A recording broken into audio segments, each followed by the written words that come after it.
dear listeners, to Mythical Dreams, where ancient legends lull you into peaceful slumber.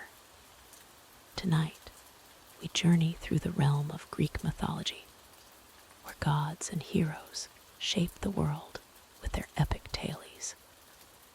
Before we begin, share in the comments where you're listening from and what time it is there. If you enjoy drifting off to mythological adventures, don't forget to subscribe for more sleep-inducing stories. Now settle in, close your eyes, and let the gentle whispers of the past carry you away as we delve into the creation of the world itself. In the beginning, there was only chaos, a vast, formless void as deep as the darkest night, and as infinite as the cosmos itself. From this primordial emptiness, the first deities would emerge, setting in motion the creation of all that we know. Imagine, if you will, a realm of pure potential, where the very essence of existence swirled in an eternal dance. It was from this cosmic soup that Gaia, Mother Earth, first took form. She was the embodiment of solidity and nurture, the first tangible being in a universe of abstraction. As Gaia coalesced, she gave birth to Uranus, the sky. Uranus stretched himself over Gaia, blanketing her with his starry expanse. Together, they formed the first union, a partnership that would bring forth the next generation of deities, the Titans. Close your eyes and picture the primordial earth, raw and untamed. Feel the coolness of the newborn atmosphere against your skin. Let the gentle pitter-patter of rain soothe your mind as we delve deeper into the story of creation. The Titans were beings of immense power and beauty. Cronus, the youngest, was destined to play a pivotal role in the shaping of the cosmos. But Uranus, fearing the potential of his offspring, hid them away within the body of Gaia, causing her great pain and anguish. Gaia, unable to bear the suffering, crafted a great sickle of adamant. She presented it to Cronus, imploring him to overthrow his father and free his siblings. Cronus, driven by ambition and his mother's plea, lay in wait for Uranus. As you listen, allow the tension in your body to release. Let each breath draw you deeper into a state of relaxation, mirroring the calm before the cosmic storm that was about to unfold. When Uranus descended to embrace Gaia, Cronus struck. With one swift motion, he castrated his father, casting the severed parts into the sea.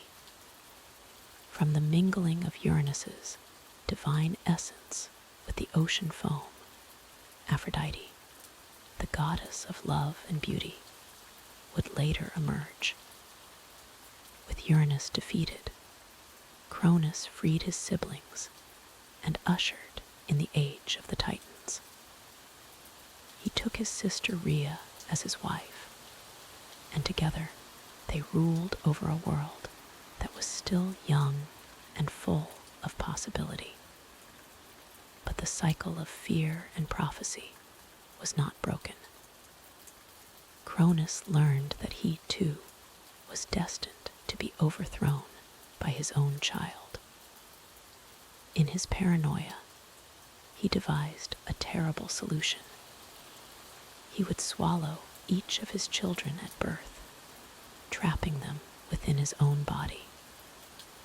As you contemplate this tale of cosmic turmoil, remember that even in the midst of chaos, there is always a seed of hope. Let this thought settle into your mind, bringing a sense of peace and reassurance. Rhea, heartbroken at the loss of her children, sought help from Gaia. Together, they formulated a plan to save her youngest child, Zeus. When the time came for Zeus to be born, Rhea wrapped a stone in swaddling clothes and presented it to Cronus, who swallowed it without a second thought. Zeus was spirited away to the island of Crete, where he was raised by nymphs and protected by the Curetes, young warriors who would clash their weapons to mask the cries of the infant god. There, hidden from his father's gaze, Zeus grew strong and wise. As Zeus matured, he came to understand his destiny. He knew that to claim his rightful place, he would need to free his siblings and overthrow his father. With the help of Medes, the Titaness of wisdom, Zeus concocted a potion that would force Cronus to regurgitate his swallowed children. Disguising himself as a cupbearer, Zeus served the potion to his unsuspecting father. As Cronus drank, the magic took effect, and he began to retch violently. One by one, Zeus's siblings emerged: Hestia, Demeter, Hera, Hades, and Poseidon. Though fully grown, they had been preserved by Cronus's divine nature. Take a moment to breathe deeply, feeling the rhythm of your own existence mirroring the cosmic pulse of creation. With each breath, allow yourself to sink deeper into relaxation, cradled by the timeless narrative of the gods. United at last, Zeus and his siblings declared war on the Titans. This conflict, known as the Titanomachy, would shake the very foundations of the world. For 10 long years, the young gods battled against their forebears, neither side able to gain a decisive advantage. Zeus, realizing they needed more power to tip the scales, journeyed to the depths of Tartarus.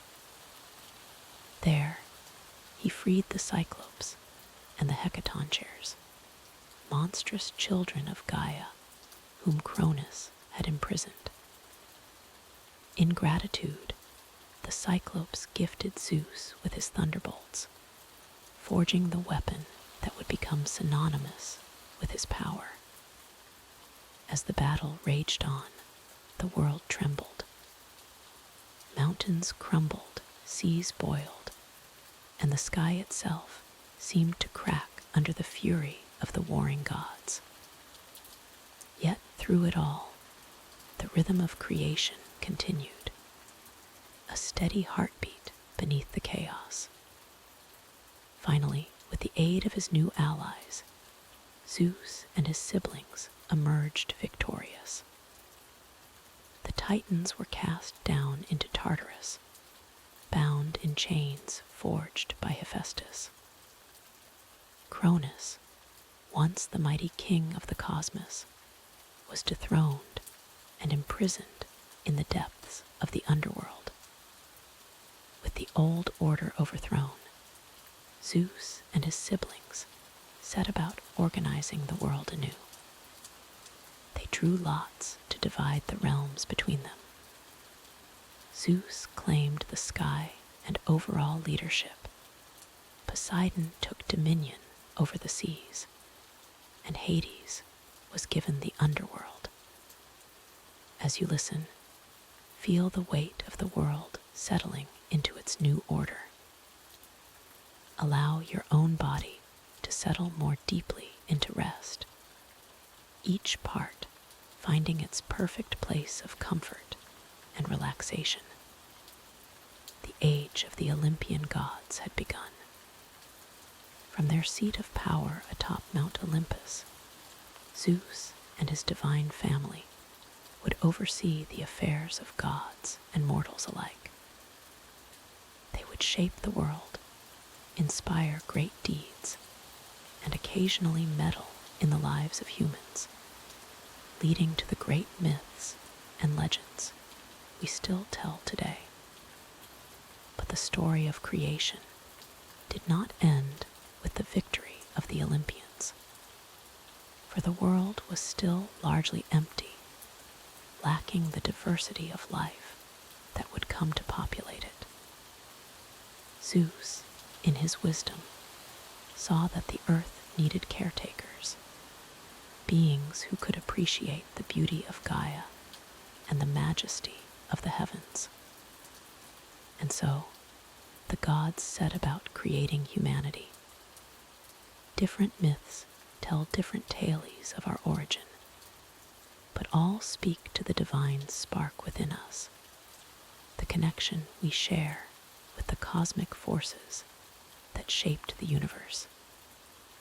As we conclude this tale of cosmic creation, take a moment to reflect on your own place in the grand tapestry of existence. Like the primordial gods emerging from chaos, you too have the power to shape your world, to bring order to disorder, and to find beauty in the midst of life's complexities. Let the ancient rhythms of creation lull you towards sleep. Feel the gentle rain outside, a distant echo of the first waters that covered the earth. Allow your breath to slow, matching the steady pulse of the universe. And as you drift off, know that you carry within you the legacy of the cosmos, a spark of the divine that has existed since the very beginning of time. As we continue our journey through the realms of Greek mythology, let us turn our attention to the king of the gods himself, Zeus, and the pantheon of Olympian deities. Close your eyes and allow your mind to drift to the majestic peak of Mount Olympus, where the immortals reign supreme. In the beginning, long before Zeus ascended to his throne, the world was ruled by the Titans. Cronos, the leader of the Titans, had overthrown his own father, Uranus, to seize power. Fearing a similar fate, Cronos devoured each of his children as they were born, swallowing them whole to prevent any challenge to his rule. But Rhea, Cronos' wife, grew weary of losing her children. When Zeus was born, she devised a clever plan. She wrapped a stone in swaddling clothes and presented it to Cronos, who swallowed it without a second thought. Meanwhile, the infant Zeus was spirited away to the island of Crete, where he was raised in secret by nymphs and protected by the Curetes, young warriors who danced and clashed their weapons to mask the cries of the growing god. As you listen to this tale, feel the gentle rhythm of the Curetes' dance, like a soothing lullaby carrying you deeper into relaxation. Let the steady beat wash over you, easing away any tension in your body. Zeus grew strong and wise on Crete, nurtured by the milk of the goat Amalthea and the honey of sacred bees. When he reached adulthood, he was ready to fulfill his destiny. With the help of the Titaness Medes, Zeus prepared a special potion and tricked Cronos into drinking it.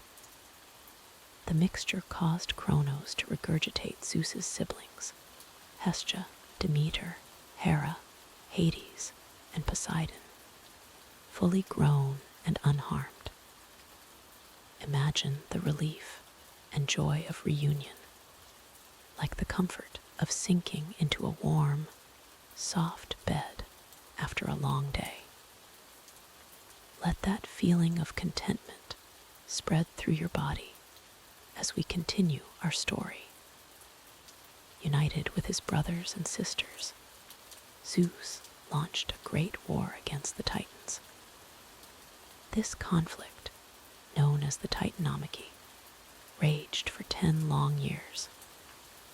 The young gods, led by Zeus, fought with all their might against the entrenched power of the Titans. As you envision this epic struggle, remember that it is but a distant echo, unable to disturb your deepening calm. To turn the tide of battle, Zeus freed the Cyclopes and the Hecaton chairs, monstrous children of Uranus who had been imprisoned in Tartarus. Grateful for their release, the Cyclopes gifted Zeus with his thunderbolts, Poseidon with his trident, and Hades with a helm of invisibility. The Hecaton chairs, with their 100 hands, hurled mountains at the Titans, overwhelming them with a barrage of stone. As you picture this rain of boulders, let it blend with the sound of falling rain around you, creating a cocoon of white noise that insulates you from the world's distractions. At last, the Olympians emerged victorious. The defeated Titans were cast into Tartarus, with the Hecaton chairs as their guards. Atlas, who had led the Titan army, was condemned to bear the weight of the heavens upon his shoulders for all eternity. With the old order overthrown, it was time for the new generation of gods to establish their reign. The world was divided among the 3 brothers. Zeus claimed the sky and became the king of gods and men.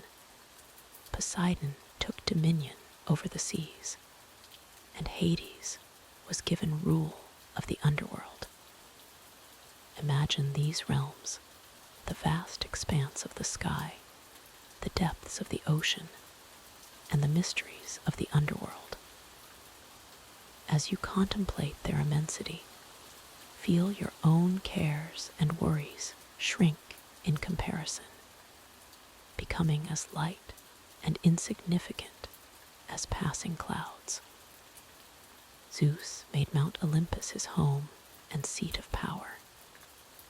From this lofty peak, he could survey all that transpired in the mortal world below. He took Hera as his wife, though their marriage was often turbulent due to Zeus's many affairs with both goddesses and mortal women. These liaisons would produce many demigods and heroes, whose stories we may explore in future tales. The court of Olympus was home to many gods and goddesses, each with their own domains and personalities.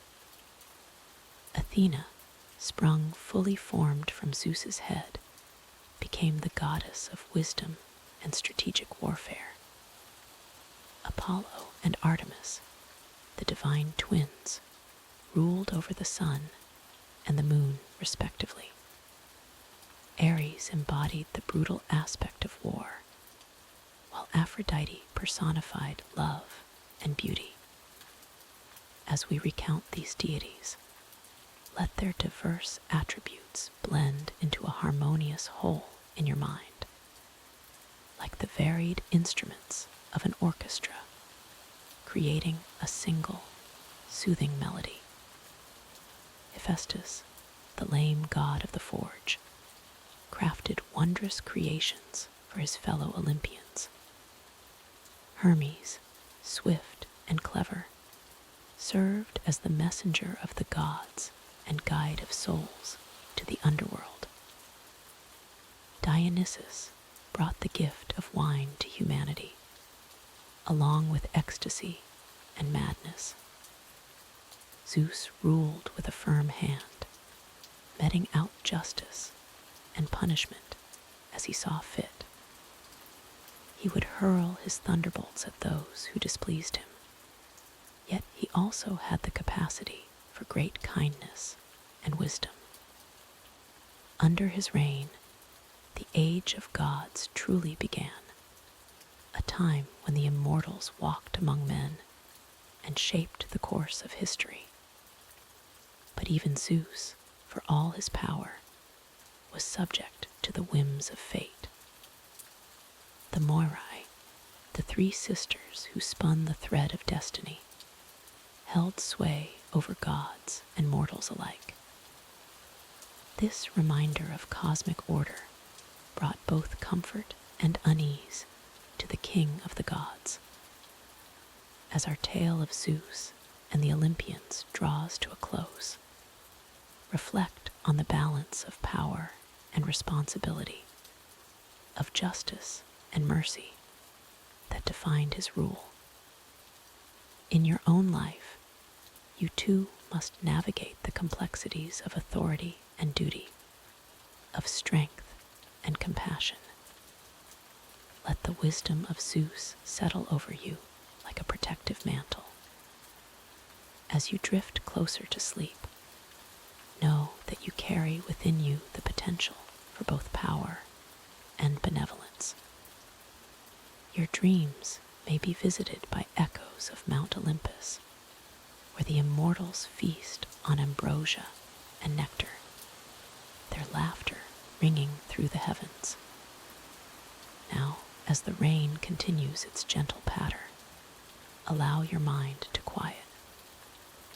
The tales of gods and titans fade into the background, leaving you in a state of perfect tranquility. Your journey through the realms of Greek mythology has brought you to the threshold of peaceful slumber. Embrace it, and let the night enfold you in its restful embrace.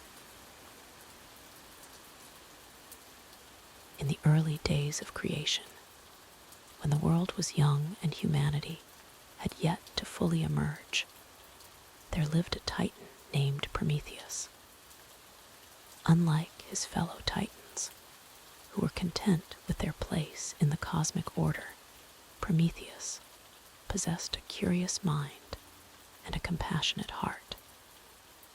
His name meant forethought, and true to his nature, he often pondered the future and the potential of the world around him. Prometheus was tall and lithe, with eyes that sparkled with intelligence, and a smile that hinted at secrets yet untold. He walked the earth with a grace that belied his immense power, observing the struggles of the early humans with growing concern. These primitive beings, crafted by the gods, but left to fend for themselves, huddled in dark caves, shivering against the cold and cowering in fear of the night. As you listen to this tale, imagine yourself as Prometheus, walking among the first humans. Feel the cool earth beneath your feet, the gentle breeze against your skin, and the weight of responsibility on your shoulders. Allow the story to unfold in your mind, each word carrying you deeper into a state of relaxation and wonder. Prometheus saw that humans, despite their potential, were living lives barely better than animals. They had no means to cook their food, to warm themselves, or to create tools that might improve their existence. The Titan's heart ached for these creatures, and he resolved to help them. even if it meant defying the will of the gods themselves. In the halls of Olympus, the gods lived in luxury, reveling in their powers and the worship of mortals. They had decreed that humans should remain in their primitive state, believing that knowledge and power should be the sole domain of the divine. But Prometheus, with his gift of foresight, knew that humanity was destined for greatness if only given the chance. As you continue to relax, envision the glorious halls of Olympus. See the golden light that bathes everything in a warm glow. Hear the distant laughter of the gods, and feel the electric charge of power in the air. Let this image of divine splendor wash over you, easing any tension in your body and mind. Among the treasures of Olympus, there was one that Prometheus knew could change the fate of humanity forever: fire. This was no ordinary flame, but the divine fire that burned eternally, a symbol of knowledge, progress, and civilization. It was jealously guarded by the gods, who used it to forge their weapons and create wonders beyond mortal comprehension. Prometheus, driven by his compassion and his belief in human potential, formulated a daring plan.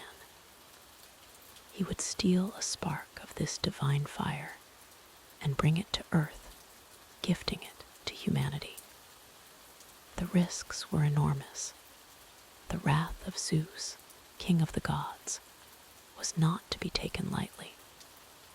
But Prometheus believed that the potential benefits for humanity outweighed any personal consequences he might face. Take a deep breath now, feeling the air fill your lungs. As you exhale, let go of any tension or worry, just as Prometheus let go of his fears in pursuit of his noble goal.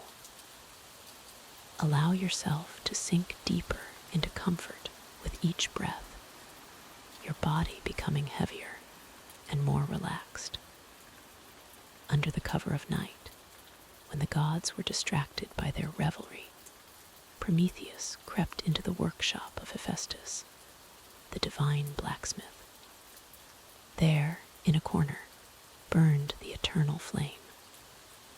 With trembling hands but unwavering resolve, Prometheus took a fennel stalk, hollow and dry, and touched it to the fire. The plant caught instantly, and within its core, a small flame flickered to life. Imagine the warmth of that tiny flame, a beacon of hope in the darkness. Feel its gentle heat, not burning, but comforting, like a soft blanket wrapping around you. Let this warmth spread through your body, from your toes to the top of your head, bringing with it a deep sense of peace and security. With his precious cargo secured, Prometheus made his way back to Earth. He moved swiftly but carefully, always aware that at any moment his theft could be discovered. As he descended from the heavenly realms, the air grew cooler, and the light of Olympus faded behind him. But the small flame he carried burned steadily, a promise of a brighter future for humanity.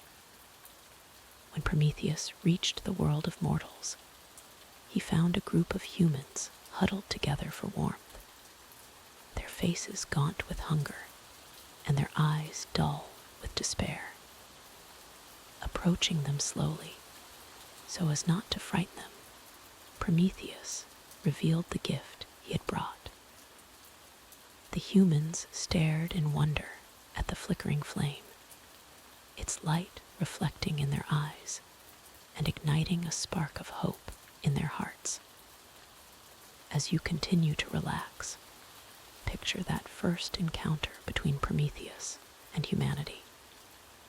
See the awe on their faces. Feel the shift in the air as possibility blooms. Let this sense of wonder and potential fill you, easing away any last remnants of tension or worry. Gently, Prometheus showed the humans how to tend the fire, how to keep it alive, and use it to their advantage. He taught them to cook their food, to craft tools, and to light the darkness that had once terrified them. The gift of fire brought with it knowledge, creativity, and the dawn of human civilization. But the peace was short-lived. Zeus, from his throne on Olympus, soon discovered what Prometheus had done. The king of the gods was furious, seeing the theft of fire as a direct challenge to his authority. He vowed that both Prometheus and humanity would pay dearly for this transgression. Despite the impending punishment, Prometheus felt no regret. He had seen the change in humanity, the light of intelligence and creativity that now burned in their eyes, mirroring the flames they tended. He knew that whatever price he had to pay, it was worth it for the future he had helped to create. As you lie here, comfortable and at ease, consider the courage of Prometheus. Feel the strength of his conviction flowing through you, a quiet power that supports and uplifts. Let this strength ease any burdens you might be carrying, allowing them to fade away as you drift deeper into relaxation. Zeus's punishment for Prometheus was severe. The Titan was chained to a remote mountain, where each day an eagle would come to eat his liver. Being immortal, Prometheus's liver would regrow each night, only to be devoured again the next day. It was a torment designed to last for eternity, a constant reminder of the price of defying the gods. Yet even in his suffering, Prometheus found solace in the knowledge that humanity was thriving. From his mountaintop prison, he could see the lights of human settlements spreading across the land, each one a testament to the gift he had given them. The fire of knowledge and progress burned brightly, and Prometheus knew that it could never be extinguished. As this story draws to a close, let yourself be filled with a sense of warmth and comfort. Like the fire Prometheus gifted to humanity, let peace and tranquility spread through your body. Feel yourself becoming heavier, more relaxed with each passing moment. Prometheus's sacrifice reminds us of the power of compassion and the importance of fighting for what we believe in, even in the face of overwhelming odds. It teaches us that knowledge and progress are precious gifts, ones that can transform our lives and the world around us. As you drift towards sleep, carry with you the light of Prometheus's gift. Let it illuminate your dreams, filling them with warmth, creativity, and endless possibility. Remember that within you burns the same fire that Prometheus saw in humanity, the fire of potential, of growth, and of hope for a brighter tomorrow. Sleep now, embraced by the warmth of this ancient tale. Let the gentle rhythm of your breathing mirror the steady burning of Prometheus's flame, guiding you towards peaceful, rejuvenating slumber. Good night, and may your dreams be filled with the light of knowledge and the comfort of compassion. In the annals of Greek mythology, few tales have captured the imagination quite like the story of Pandora's box. This ancient narrative speaks of curiosity, consequences, and the delicate balance between hope and despair. As you settle in, allow the gentle patter of rain to wash away your cares, and let us journey back to a time when gods and mortals walked the earth together. Long ago, in the age when Prometheus had gifted fire to humanity, the Olympian gods looked down upon the mortal world with mixed emotions.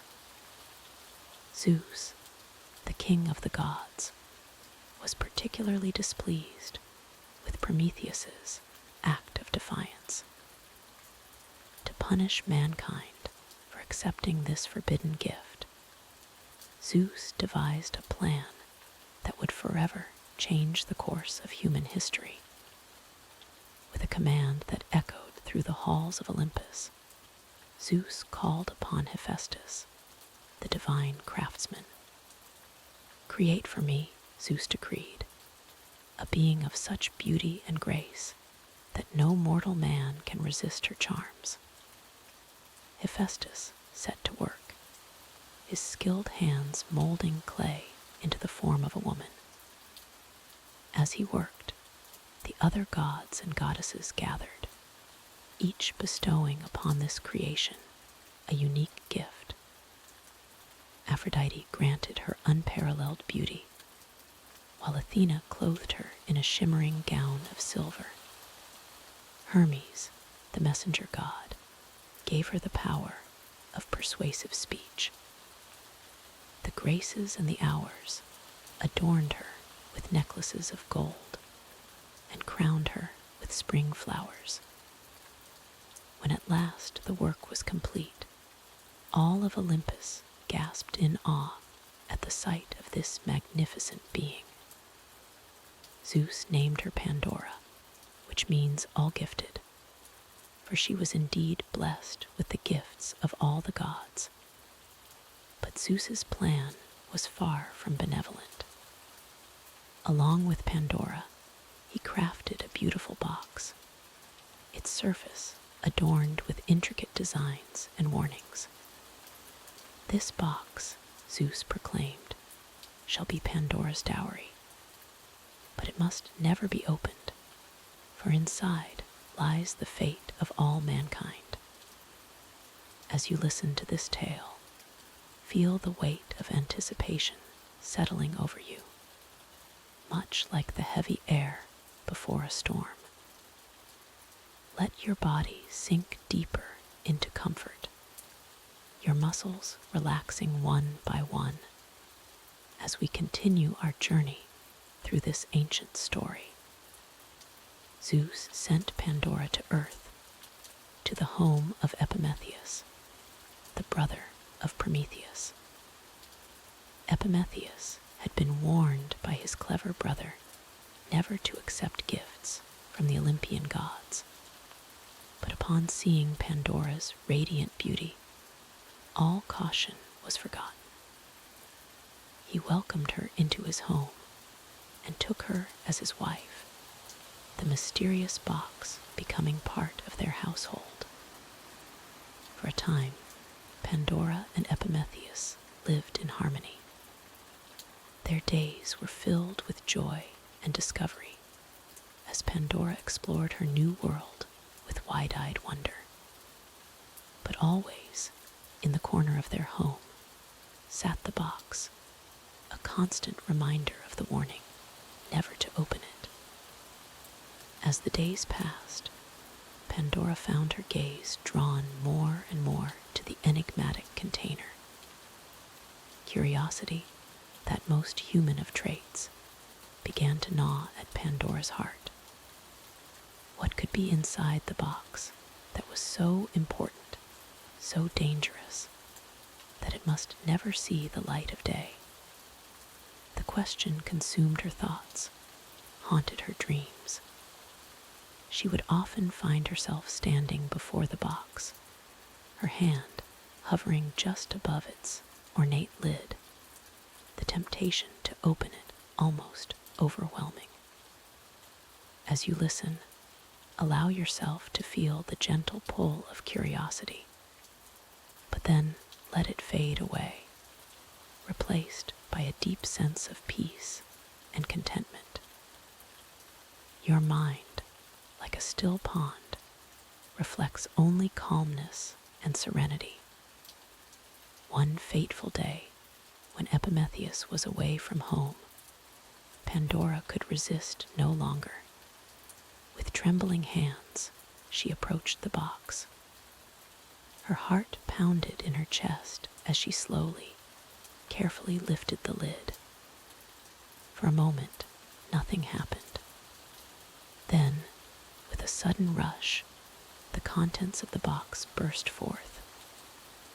But it was not treasure or knowledge that emerged. Instead, a swarm of dark shapes filled the air: sickness, death, sorrow, vice, and all manner of evils that had previously been unknown to the world. These plagues scattered to the four winds, spreading across the earth, infecting every corner of human existence. Pandora, horrified by what she had done, slammed the lid shut. But it was too late. The evils had escaped, and the world would never be the same. Despair filled her heart as she realized the consequences of her actions. Yet, as you continue to relax and drift closer to sleep, remember that even in the darkest moments, a glimmer of light can be found. For there was one last thing left in the box. As Pandora wept, she heard a small, gentle voice coming from within the box. Hesitantly, she opened the lid once more, just a crack. Out fluttered a tiny, glowing creature, Hope. This last gift, smaller than all the evils but infinitely more powerful, spread its wings and followed the plagues into the world. Hope whispered to humanity, promising that no matter how dark the night, dawn would always come. It gave strength to those who suffered, courage to those who feared, and perseverance to those who struggled. In unleashing hope, Pandora had given mankind the tool to face all the evils that now plagued their existence. As this ancient tale settles in your mind, let it remind you that even in our darkest moments, hope remains. Like the soft rain outside, let hope gently wash over you, soothing any worries or fears. The story of Pandora's box teaches us many lessons. It speaks to the power of curiosity, the consequences of our actions, and the resilience of the human spirit. But perhaps its greatest lesson is the enduring nature of hope. In your own life, when challenges arise, remember the tiny creature that emerged last from Pandora's box. Hope is always there, waiting to be embraced, ready to light the way through even the darkest of times. As you drift closer to sleep, imagine hope as a warm, gentle light surrounding you. It fills you with peace, with the knowledge that whatever tomorrow may bring, you have the strength to face it. Let this comforting thought carry you into a deep, restful slumber. The rain continues to fall outside, a soothing rhythm that mirrors the steady beat of your heart. With each breath, you sink deeper into relaxation, the story of Pandora and her box fading into the background of your thoughts. Remember, like Pandora, we all face choices and consequences in our lives, but we also all have access to the most powerful force of all, hope. As you sleep, may hope fill your dreams, bringing you visions of beauty and possibility. Rest now, knowing that you carry within you the same resilience that has guided humanity through countless challenges. The legacy of Pandora's final gift lives on in each of us, an eternal flame that can never be extinguished. Sleep well, and may hope be your constant companion in your dreams and when you wake. In the annals of Greek mythology, few heroes stand as tall as Heracles, the son of Zeus. His legendary strength and courage were matched only by the magnitude of his trials. As you settle deeper into your comfortable position, allow the gentle patter of rain to wash away your cares as we delve into the epic tale of Heracles and his 12 labors. Heracles, known for his incredible might, was not born into an easy life. Though he was the son of Zeus, king of the gods, his mortal mother Alcmene raised him on earth. From his earliest days, Heracles displayed extraordinary strength, but this gift would also become his greatest burden. As a young man, Heracles married Megara, and they had children together. But the goddess Hera, Zeus's wife, harbored a deep hatred for Heracles as a reminder of her husband's infidelity. In a fit of madness induced by Hera, Heracles tragically killed his own wife and children. When he regained his senses and realized what he had done, he was overcome with grief and sought to atone for his actions. Heracles traveled to Delphi to consult the oracle, seeking guidance on how to cleanse himself of this terrible deed. The oracle instructed him to serve King Eurystheus for 12 years and complete any 10 labors the king might require of him. Little did Heracles know that Eurystheus, with Hera's influence, would devise 12 of the most challenging and dangerous tasks imaginable. As you listen to the tale of these labors, allow your body to relax further.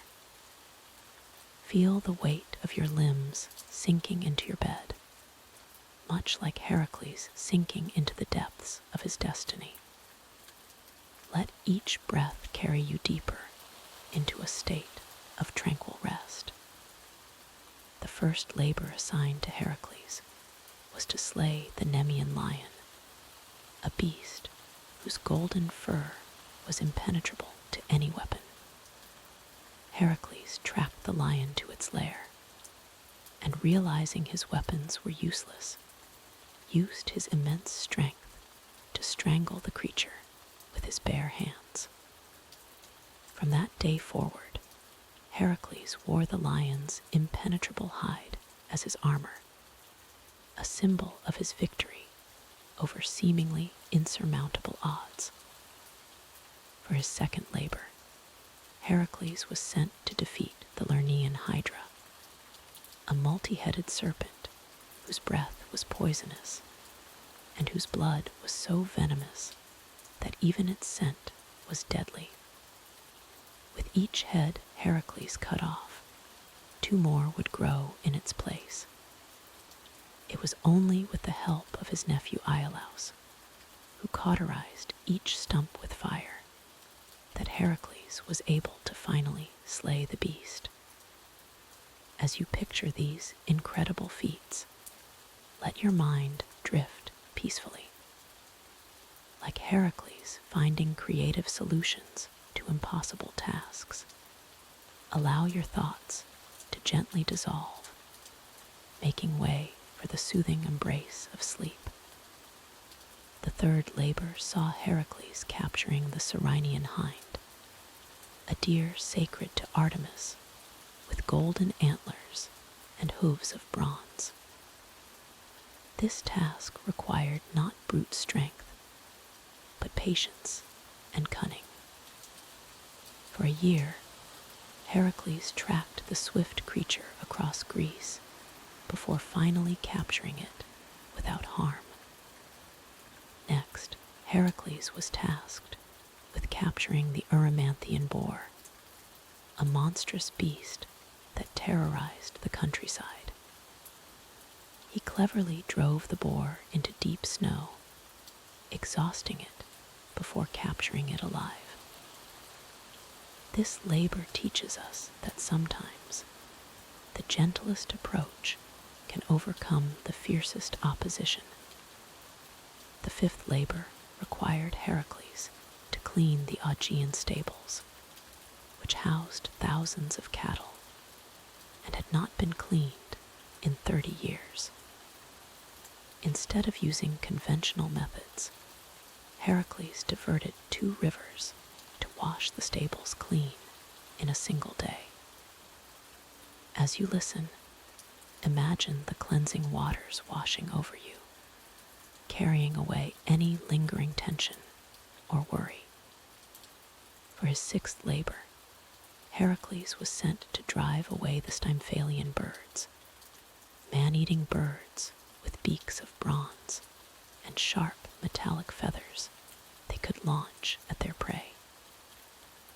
Using a rattle given to him by Athena, Heracles scared the birds into flight and shot them down with his arrows, demonstrating that sometimes the right tool is more valuable than raw strength. The 7th labor brought Heracles to Crete, where he was tasked with capturing the Cretan bull, a magnificent but destructive creature. Using his strength, Heracles wrestled the bull into submission and brought it back to King Eurystheus. This labor reminds us that even the most intimidating challenges can be overcome with determination and courage. As we continue through Heracles' journey, allow yourself to drift deeper into relaxation. Each labor completed is another step towards peaceful slumber. Each challenge overcome a reminder that rest, too, shall come. The 8th labor saw Heracles capturing the man-eating mares of Diones.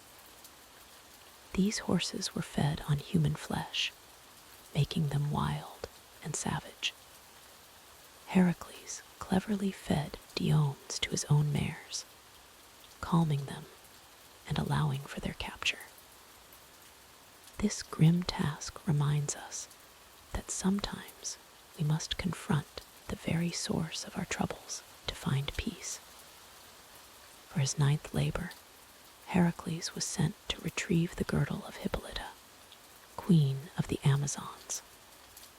Initially, Hippolyta agreed to give Heracles the girdle, but Hera intervened, stirring up conflict. Heracles was forced to fight the Amazons, eventually securing the girdle and completing his task. This labor teaches us that even when victory seems assured, we must remain vigilant against unexpected challenges. The 10th labor required Heracles to capture the cattle of the monster Geryon, a giant with 3 bodies. This task took Heracles to the far western edge of the known world. Along the way, he set up the Pillars of Heracles at the Strait of Gibraltar, marking the edge of the ancient Greek world. This labor reminds us that sometimes our greatest challenges lead us to expand our horizons and leave a lasting mark on the world. As we near the end of Heracles' labors, feel the weight of his journey settling over you like a warm, comforting blanket. Let the rhythm of the rain outside blend with the steady pace of your breathing, guiding you towards tranquil sleep. The 11th labor sent Heracles to steal the golden apples of the Hesperides, nymphs who tended Hera's orchard. This task required not just strength, but wisdom. Heracles enlisted the help of Atlas, who held up the sky, to retrieve the apples, while Heracles temporarily took on his burden. This labor teaches us the value of cooperation and the strength found in sharing our burdens. For his final labor, Heracles was given perhaps his most daunting task yet: to capture and bring back Cerberus, the 3-headed guard dog of the underworld.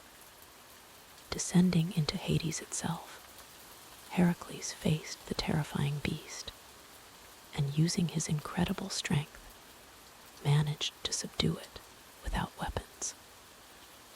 This labor reminds us that even our deepest fears can be overcome with courage and determination. With the completion of these 12 labors, Heracles had not only atoned for his past, but had become a true hero, celebrated throughout Greece and beyond. His journey teaches us that redemption is possible, that no challenge is truly insurmountable, and that within each of us lies the potential for greatness.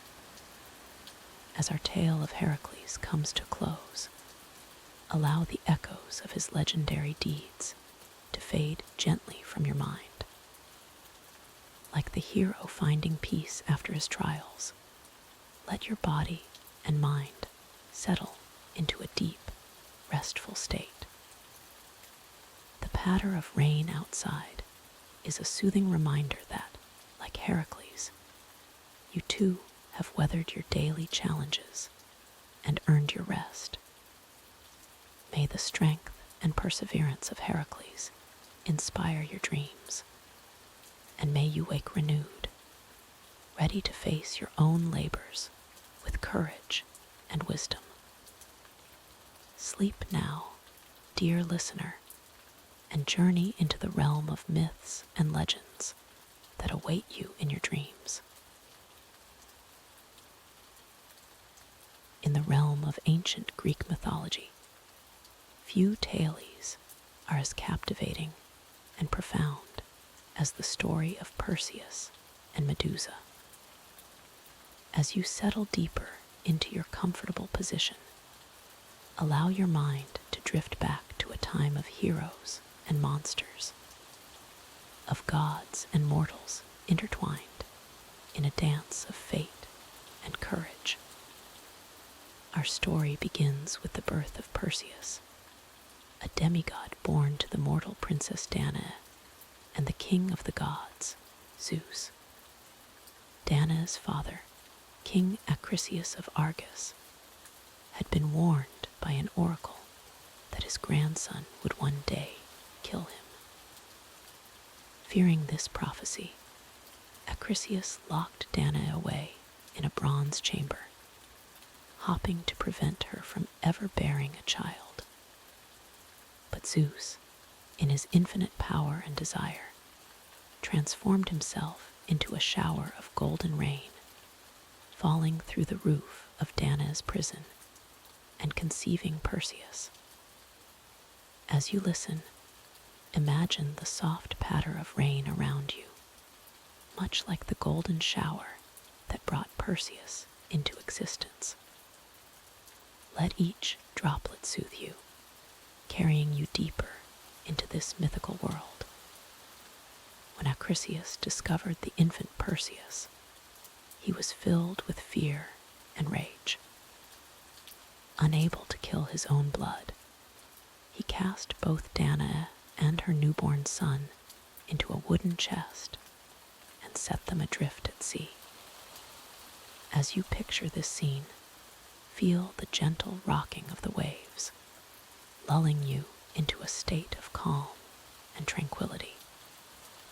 The sea, ever unpredictable, carried the chest to the island of Seriphos, where it was discovered by a kindly fisherman named Dictys. He took in Danae and Perseus, raising the boy as his own. Perseus grew into a strong and noble young man, unaware of his divine heritage, but possessing a courage and sense of justice that set him apart from others. As Perseus reached manhood, the peace of his life on Seriphos was shattered. The island's king, Polydectes, desired Danae for himself, but saw Perseus as an obstacle. To rid himself of the young hero, Polydectes devised a cruel plan. He announced his engagement to another woman and demanded that all his subjects bring gifts. Perseus, being poor, had nothing to offer.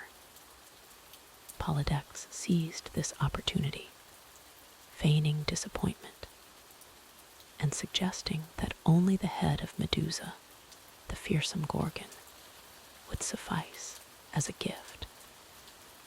He knew this was a suicide mission, for Medusa was a monster so terrifying that a single glance into her eyes would turn any living being to stone. As you contemplate the weight of this impossible task, allow your own body to become heavy, sinking deeper into relaxation. Just as Perseus faced this daunting challenge, you too can face the obstacles in your life with courage and determination. Unbeknownst to Polydectes, Perseus's divine heritage would prove to be his salvation. The gods, recognizing the young hero's potential, decided to aid him in his quest.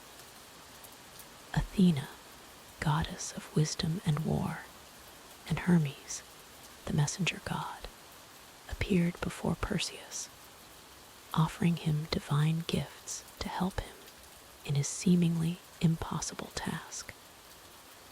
Hermes presented Perseus with his own winged sandals, granting the hero the power of flight. Athena gave him a polished shield, its surface so reflective it could be used as a mirror. From Hades, lord of the underworld, came a helm of invisibility. And finally, Zeus himself bestowed upon his son a magical sword that could cut through anything. As you envision these magical items, let their divine power wash over you.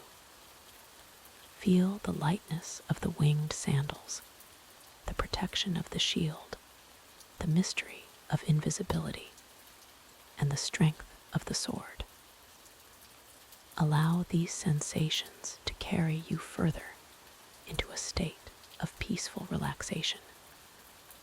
Armed with these gifts, Perseus set out on his perilous journey to find the Gorgon's lair.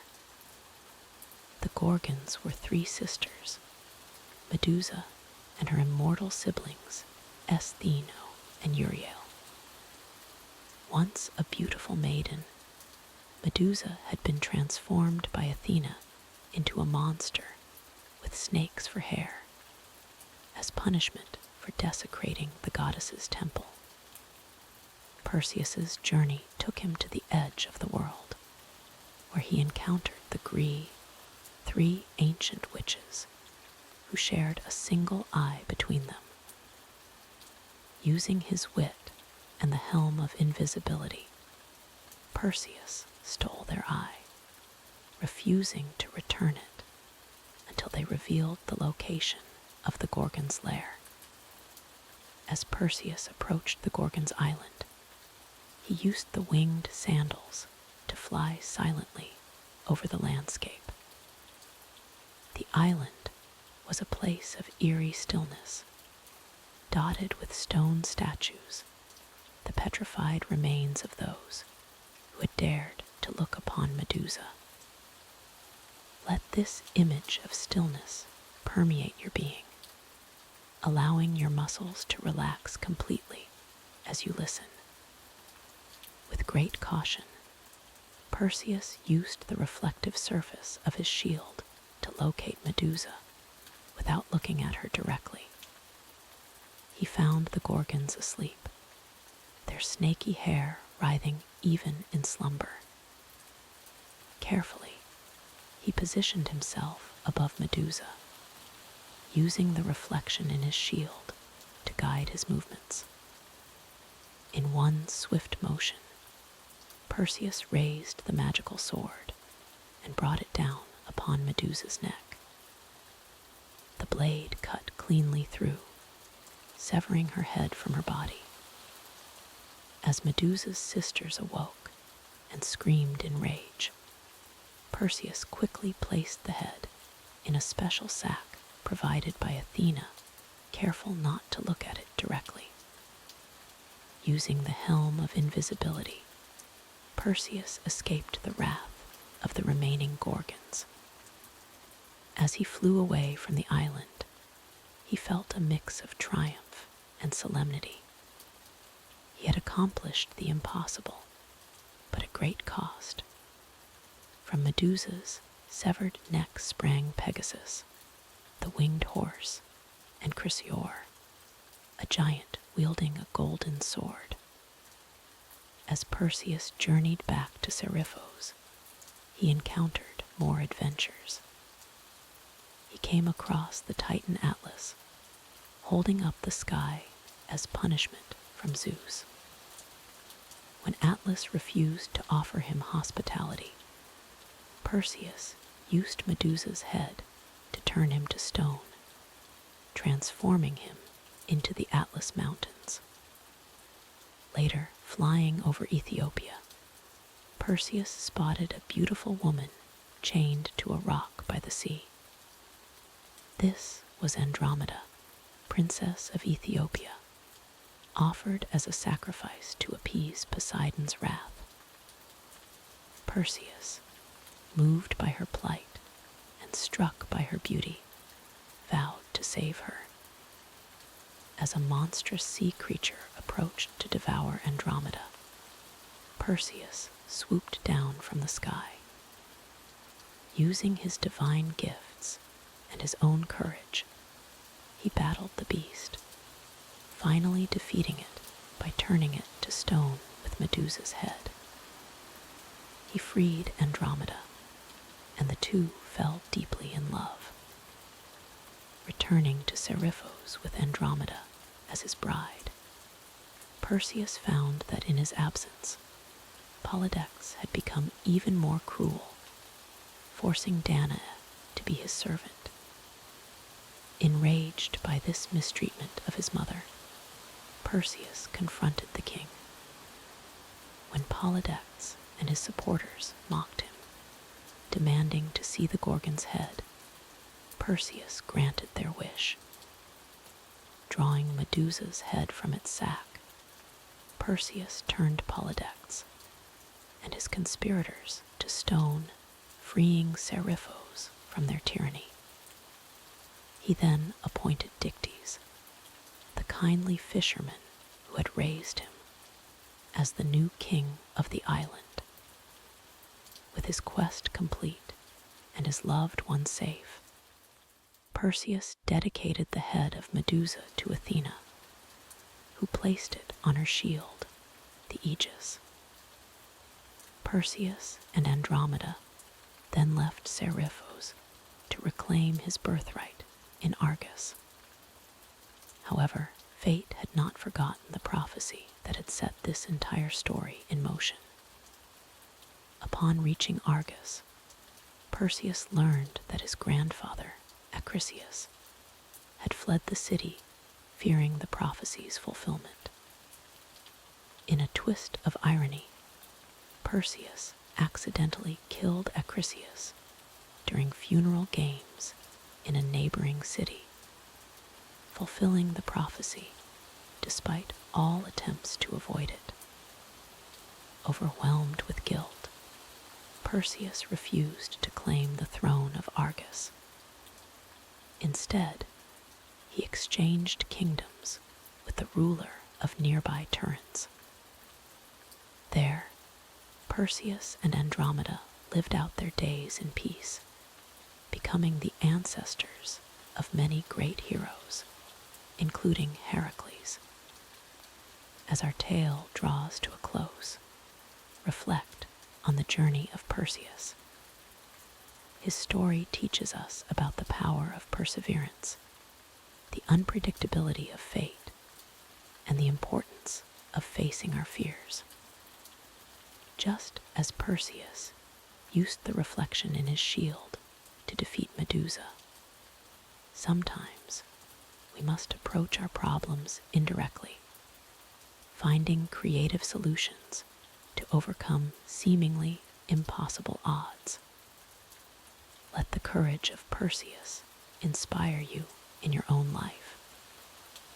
Remember that even in the face of daunting challenges, you possess inner strength and resources you may not yet realize. And like Perseus, you may find that help often comes from unexpected sources. As you drift closer to sleep, carry with you the wisdom of this ancient tale. May your dreams be filled with heroic deeds and divine interventions, and may you wake refreshed, ready to face your own challenges with the bravery of Perseus. Allow the gentle sound of rain to wash away any remaining tension, carrying you into a peaceful slumber. Rest now, knowing that, like the heroes of old, you too have the power to shape your destiny and overcome any obstacle that stands in your way. In the realm of ancient Greek legends, few tales capture the spirit of adventure and heroism quite like the epic journey of Jason and the Argonauts. As you settle deeper into your comfortable resting place, allow your mind to drift back to a time of mythical quests and legendary heroes. Our story begins in the kingdom of Iolcos, where a young prince named Jason was denied his rightful throne by his uncle Peleus. The usurper king, fearing a prophecy that foretold his downfall at the hands of a man wearing only one sandal, had seized power through treachery and deceit. Fate, however, had other plans. One day, as Peleus was offering a sacrifice to Poseidon, he spotted a young man approaching. This stranger wore only one sandal, having lost the other while helping an old woman cross a river. Unbeknownst to Peleus, this old woman was actually the goddess Hera in disguise, and the young man was none other than Jason, the true heir to the throne. Peleus, masking his fear with false hospitality, challenged Jason to prove his worth as a leader. He tasked the young hero with retrieving the Golden Fleece, a magical artifact of immense power from the distant land of Colchis. This quest, Pelias believed, would surely lead to Jason's demise. Undaunted by the seemingly impossible task, Jason set about gathering a crew of the greatest heroes in Greece. Among them were Hercules, the strongest of men, Orpheus, whose music could charm even the stones, Atalanta, the swift-footed huntress, and the twin brothers Castor and Pollux. As you listen to this tale of bravery and camaraderie, feel your own worries and tensions begin to melt away. Like Jason assembling his crew, gather your thoughts and let them settle into a peaceful calm. With his team assembled, Jason commissioned the construction of a magnificent ship called the Argo, named after its builder Argus. The goddess Athena herself blessed the vessel, embedding within its prow a piece of wood from the sacred oak of Dodona, imbuing it with the power of prophecy. As the Argo set sail, imagine yourself aboard this wondrous ship. Feel the gentle rocking of the waves beneath you, the cool sea breeze caressing your face. With each breath, allow yourself to sink deeper into relaxation, just as the Argonauts settled into their journey across the wine-dark sea. The voyage was fraught with peril. The Argonauts faced numerous challenges that tested their strength, wit, and courage. They encountered the Harpies, vicious birdwomen, who tormented the blind seer Phineus. With compassion and bravery, the heroes drove away these creatures, earning Phineus's gratitude and crucial advice for navigating the treacherous waters ahead.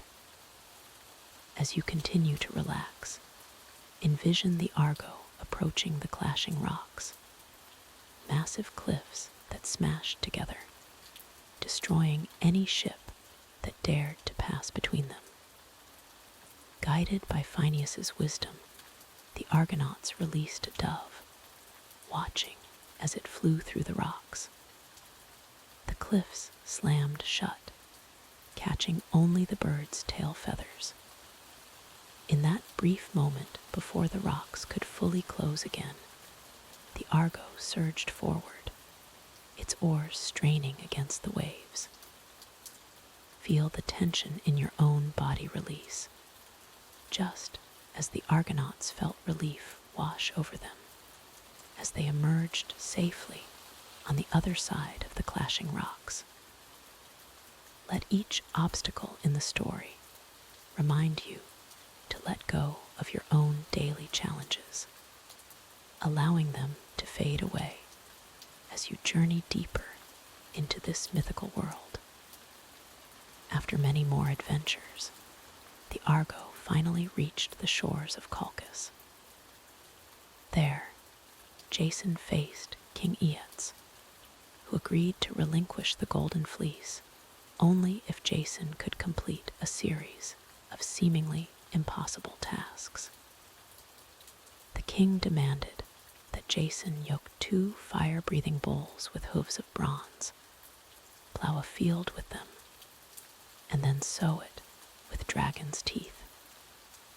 As Jason pondered this daunting challenge, fate intervened once more. Medea, the king's daughter and a powerful sorceress, fell deeply in love with the hero. Moved by her feelings and Hera's influence, Medea decided to help Jason. She provided him with a magical ointment that would protect him from the bulls' fiery breath and their burning hot metal bodies. Picture Jason standing brave and determined before the snorting, fire-breathing bulls. As he approached them, feel your own courage growing, your breath becoming steady and calm. Just as the magical ointment protected Jason, imagine a soothing, protective warmth enveloping your body, shielding you from any discomfort or anxiety. With Medea's aid, Jason successfully yoked the bulls and plowed the field. When he sowed the dragon's teeth, fully armed warriors sprang from the earth, ready to attack. But Jason, forewarned by Medea, threw a stone among them. Confused, the warriors turned on each other, leaving Jason unharmed. Having completed the tasks, Jason turned his attention to the final challenge, obtaining the golden fleece itself. The precious artifact was guarded by a sleepless dragon, its scales impenetrable, its eyes ever watchful. Once again, Medea came to Jason's aid. Her potent herbs lulled the fearsome beast into a deep slumber. As you imagine this scene, allow Medea's soothing magic to work on you as well. Feel a wave of tranquility washing over you, your eyelids growing heavy, your thoughts becoming quieter.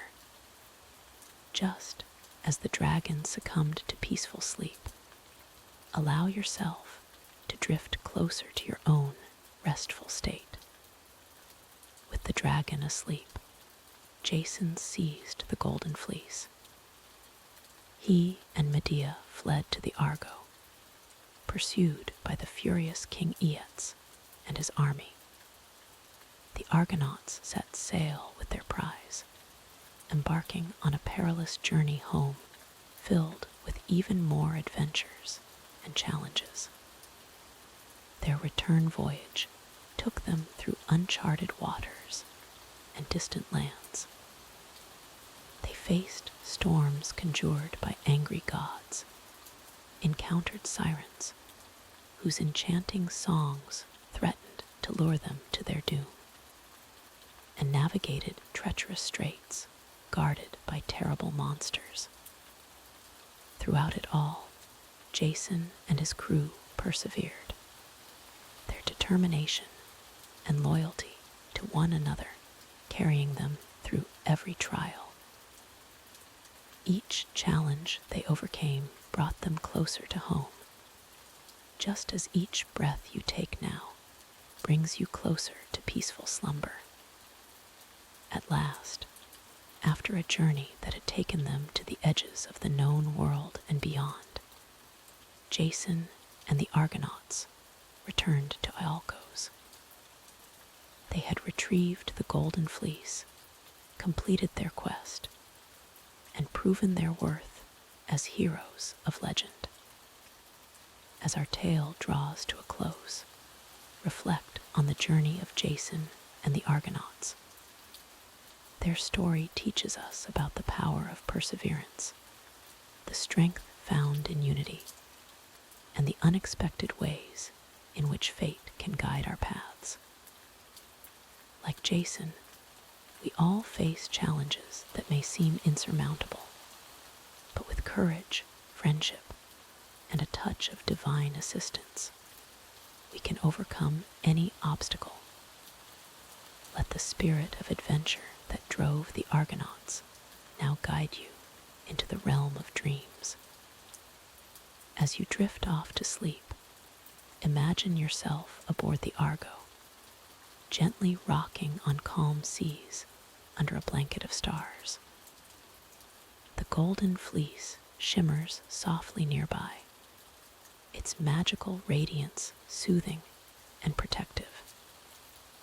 May your own dreams be filled with heroic quests, loyal companions, and the wisdom to navigate whatever challenges await you.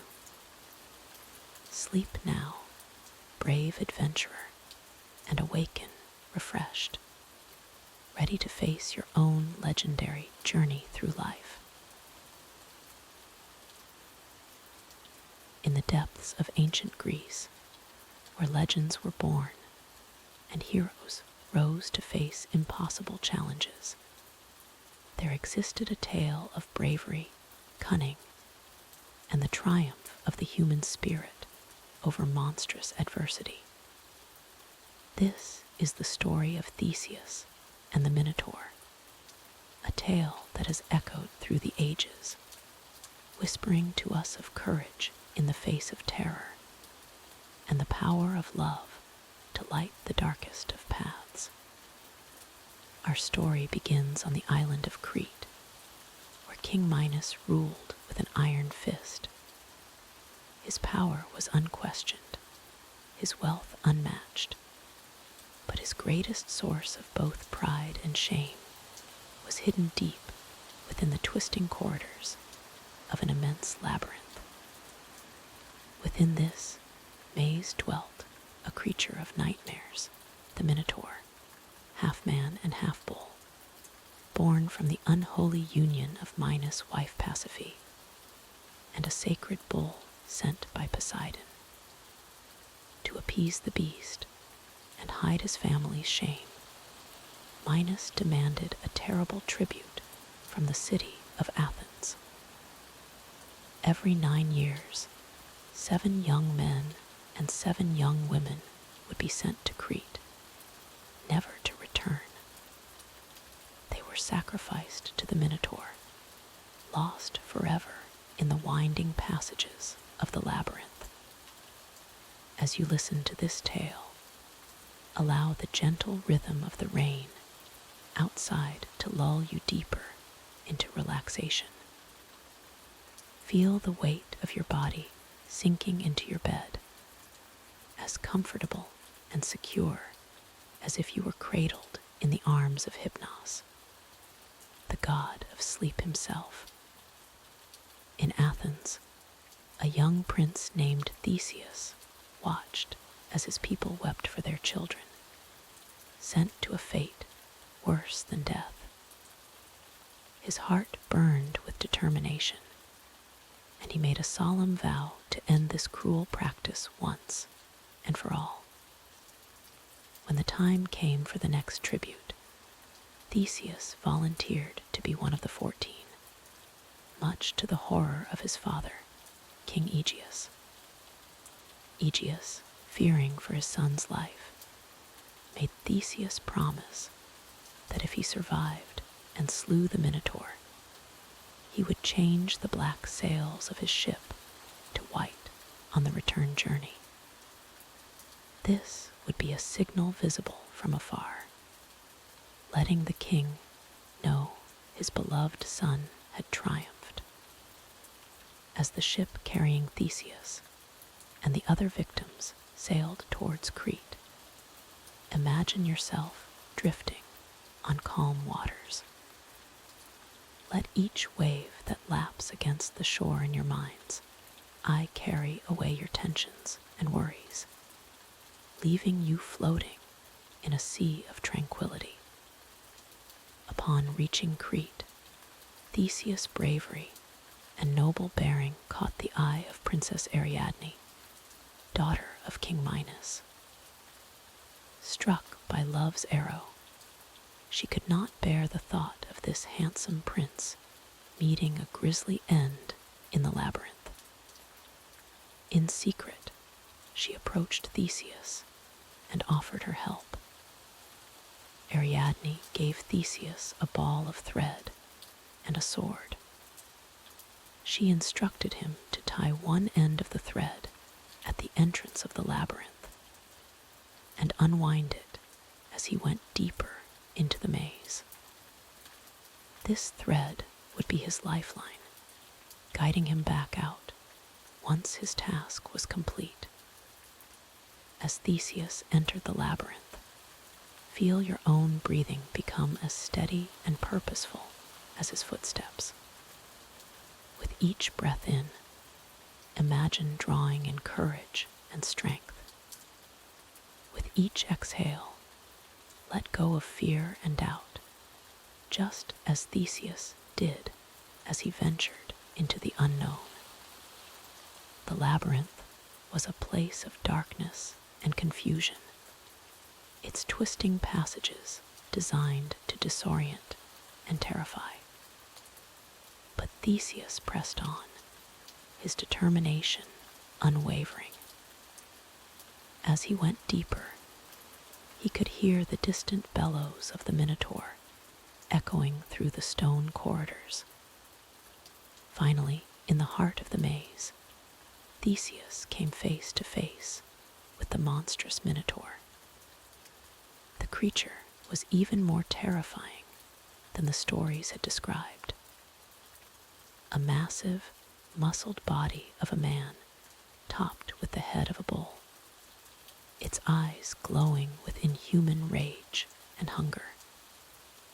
A fierce battle ensued. Theseus, though strong and skilled, found himself tested to his very limits. The Minotaur's strength was incredible, its fury unmatched. But Theseus had something the beast did not a reason to live, a purpose beyond mere survival. As you picture this epic struggle, let it remind you that even in our darkest moments, when we feel lost and overwhelmed, we possess an inner strength that can overcome any obstacle. Like Theseus, we all have the power to face our own personal minotaurs.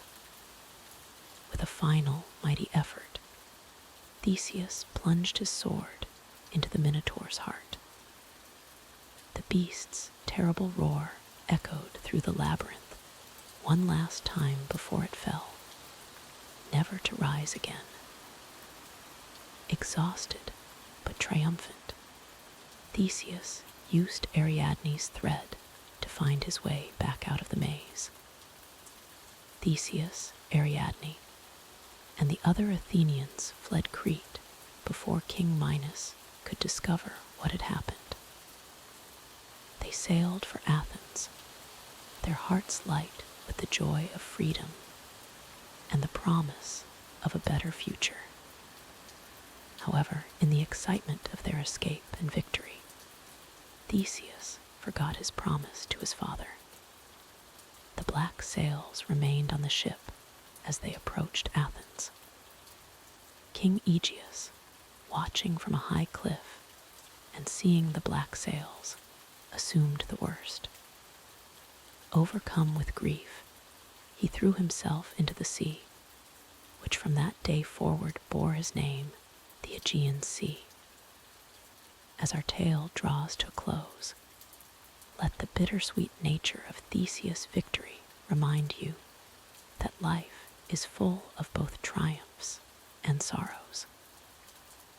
Like the waves of the Aegean, our experiences ebb and flow. The key is to ride these waves with grace, learning from both our successes and our mistakes. Theseus went on to become a great king of Athens, remembered for his bravery, strength, and the reforms he brought to his people. The story of his victory over the Minotaur became legend, a testament to the power of courage and the indomitable human spirit. As you drift towards sleep, carry with you the lessons of Theseus' journey. Remember that within you lies the strength to overcome any challenge, the wisdom to find your way through life's labyrinths, and the courage to face your fears. Let the sound of the rain outside blend with the imagined waves of the Aegean, creating a soothing lullaby that carries you gently into the realm of dreams. Like Theseus emerging from the labyrinth, may you awake renewed, stronger, and ready to face whatever adventures tomorrow may bring. Sleep now, brave adventurer, and may Morpheus grant you dreams as epic and inspiring as the tales of old. good night and sweet dreams. In the annals of Greek mythology, few tales are as epic and enduring as the Trojan War. This legendary conflict, which lasted for 10 long years, pitted the greatest heroes of Greece against the mighty city of Troy. As you rest and allow your mind to drift, let us journey back to a time of gods and mortals, of love and vengeance, of glory and tragedy. In the annals of Greek mythology, few tales are as epic and enduring as the Odyssey of Odysseus, the clever king of Ithaca. As you settle deeper into your comfortable position, allow the gentle patter of rain to carry you back to ancient Greece, where our hero's long journey home is about to unfold. The story begins in the aftermath of the Trojan War. After 10 long years of battle, Odysseus and his men set sail for their beloved homeland of Ithaca. Little did they know that their voyage would stretch into another decade of trials and adventures that would test their resolve, their loyalty, and their very will to survive. As their ships left the shores of Troy, Odysseus and his crew were filled with hope and anticipation. The sea breeze carried the promise of home, of reunions with loved ones long missed. But the gods had other plans for our hero. Poseidon, still angered by Odysseus's role in blinding his son, the Cyclops Polyphemus, stirred the seas into a frenzy. Imagine, if you will, the rolling waves beneath you, rocking gently like a cradle. Let the rhythm of the sea lull you deeper into relaxation as we follow Odysseus on his perilous journey. The first challenge came in the form of the Cicons, a people allied with Troy. Odysseus and his men raided their city, but lingered too long in celebration. The Cicons regrouped and attacked, forcing the Greeks to flee with heavy losses. This setback was but a taste of the hardships to come. Next, they encountered the land of the Lotus Eaters. Here, Odysseus's men tasted the sweet, narcotic fruit that made them forget their homes and their mission. Only through Odysseus's cunning and determination were they dragged back to the ships, their minds clearing as they sailed away from the tempting shore. As you listen, feel your own cares and worries drift away, much like the lotus eaters forgetting their troubles. Let each breath carry you deeper into a state of peaceful relaxation. Perhaps the most famous of Odysseus's adventures was his encounter with the Cyclops Polyphemus. Trapped in the one-eyed giant's cave, Odysseus devised a clever plan. He introduced himself as nobody and offered the Cyclops strong wine. When Polyphemus fell into a drunken sleep, Odysseus and his men blinded him with a sharpened stake. As the Cyclops cried out in pain, his fellow Cyclopes asked who had hurt him. "Nobody has blinded me," Polyphemus roared, confusing his would-be rescuers. Odysseus and his surviving men escaped by clinging to the undersides of the Cyclops' sheep as they were led out to pasture. This victory, however, came at a great cost. Odysseus's boastful revelation of his true name as they sailed away earned him the enduring enmity of Poseidon, father of Polyphemus, ensuring that his journey home would be long and fraught with danger.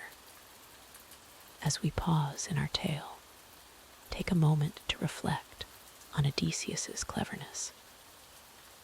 In your own life, remember that sometimes the most powerful solutions come not from brute strength, but from quick thinking and adaptability. Let this wisdom settle over you like a comforting blanket as we continue our journey. Odysseus's trials continued as he and his crew encountered Aeolus, the master of winds. Aeolus gifted Odysseus with a bag containing all the winds except the one that would blow them safely home. But curiosity got the better of Odysseus's men.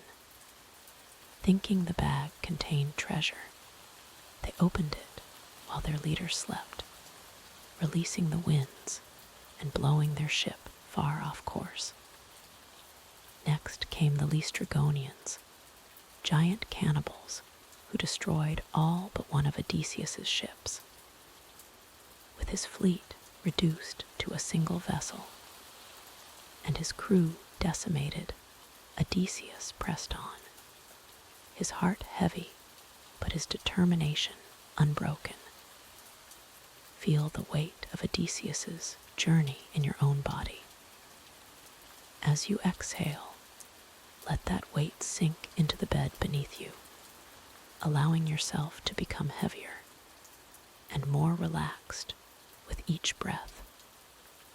The survivors then reached the island of the enchantress Circe. With her magic, she turned many of Odysseus's men into pigs. But Odysseus, protected by a magical herb given to him by Hermes, resisted her spells and convinced her to return his men to human form. They stayed with Circe for a year, resting and recuperating from their ordeals. When they finally set sail again, Circe advised Odysseus to seek the guidance of the blind prophet Tiresias in the underworld. This journey to the land of the dead was perhaps Odysseus's most haunting adventure. He spoke with the shades of fallen comrades and even his own mother, learning of the troubles awaiting him in Ithaca. As you listen to these tales of the underworld, let your mind drift into its own peaceful darkness. Imagine a gentle, warm darkness enveloping you, bringing with it a deep sense of tranquility and rest. Returning to the world of the living, Odysseus faced the twin perils of Scylla and Charybdis. Scylla, a six-headed monster, snatched 6 of his men from the deck of his ship. Charybdis, a deadly whirlpool, threatened to swallow the entire vessel. Odysseus navigated this treacherous strait, losing some men, but saving his ship and the majority of his crew. The next stop was the island of Helios, where the sun god kept his sacred cattle. Despite warnings from both Tiresias and Circe, Odysseus's starving men slaughtered and ate some of the cattle while their leader slept. This sacrilege angered Zeus, who destroyed their ship with a thunderbolt as they set sail, killing all but Odysseus. Our hero, clinging to the wreckage, drifted for 9 days before washing ashore on the island of Aegea, home of the nymph Calypso. Here, Odysseus spent 7 years, trapped by Calypso's love and offer of immortality. but his heart longed for home, for his wife Penelope and son Telemachus. As you rest, think of your own safe haven, your own Ithaca. Let thoughts of this comforting place fill you with warmth and security, allowing you to relax even deeper into restfulness.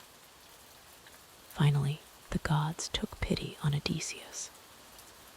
At Athena's urging, Zeus sent Hermes to order Calypso to release her captive. Odysseus built a raft and set sail once more, but his old enemy Poseidon had not forgotten him. The sea god sent a terrible storm that destroyed the raft, and once again Odysseus found himself adrift. This time he washed up on the island of the Phaeacians. Here he was welcomed and treated with honor. After revealing his identity and recounting his adventures, the Phaeacians provided Odysseus with a ship to finally return to Ithaca. But even in Ithaca, challenges awaited. Odysseus found his home overrun with suitors, each hopping to marry Penelope and claim his throne. Disguised as a beggar by Athena, Odysseus observed the situation and plotted his revenge. With the help of his son Telemachus, his faithful swineherd Eumaeus, and Athena herself, Odysseus revealed his true identity and defeated the suitors in a great battle. Finally, after 20 long years, he was reunited with his beloved Penelope, who had faithfully awaited his return. As our tale draws to a close, reflect on the perseverance of Odysseus. Through countless trials and setbacks, he never lost sight of his goal. In your own life, when faced with challenges, remember Odysseus's unwavering determination and resourcefulness. Let the completion of Odysseus's journey mirror your own journey into deep, restful sleep. As he found peace in his homecoming, allow yourself to settle into the peace of slumber. The trials are over, the journey is done, and now is the time for well-earned rest. May the gentle sound of rain outside and the echoes of this ancient tale guide you into the realm of dreams, where adventures await and rest is plentiful. Sleep well, dear listener, and may your own odyssey lead you to peaceful shores. In the realm of ancient Greece, where gods and mortals intertwined their fates, there lived a man whose music could move the very stones and sway the hearts of the most fearsome beasts. This was Orpheus, son of the muse Calliope and the Thracian king Oeagrus. His story is one of love, loss, and the power of music to transcend even the boundaries of death itself. Orpheus was gifted with extraordinary musical talent. His lyre, given to him by Apollo himself, produced melodies so sweet and enchanting that even the gods were moved to tears. The trees would bend their branches to listen.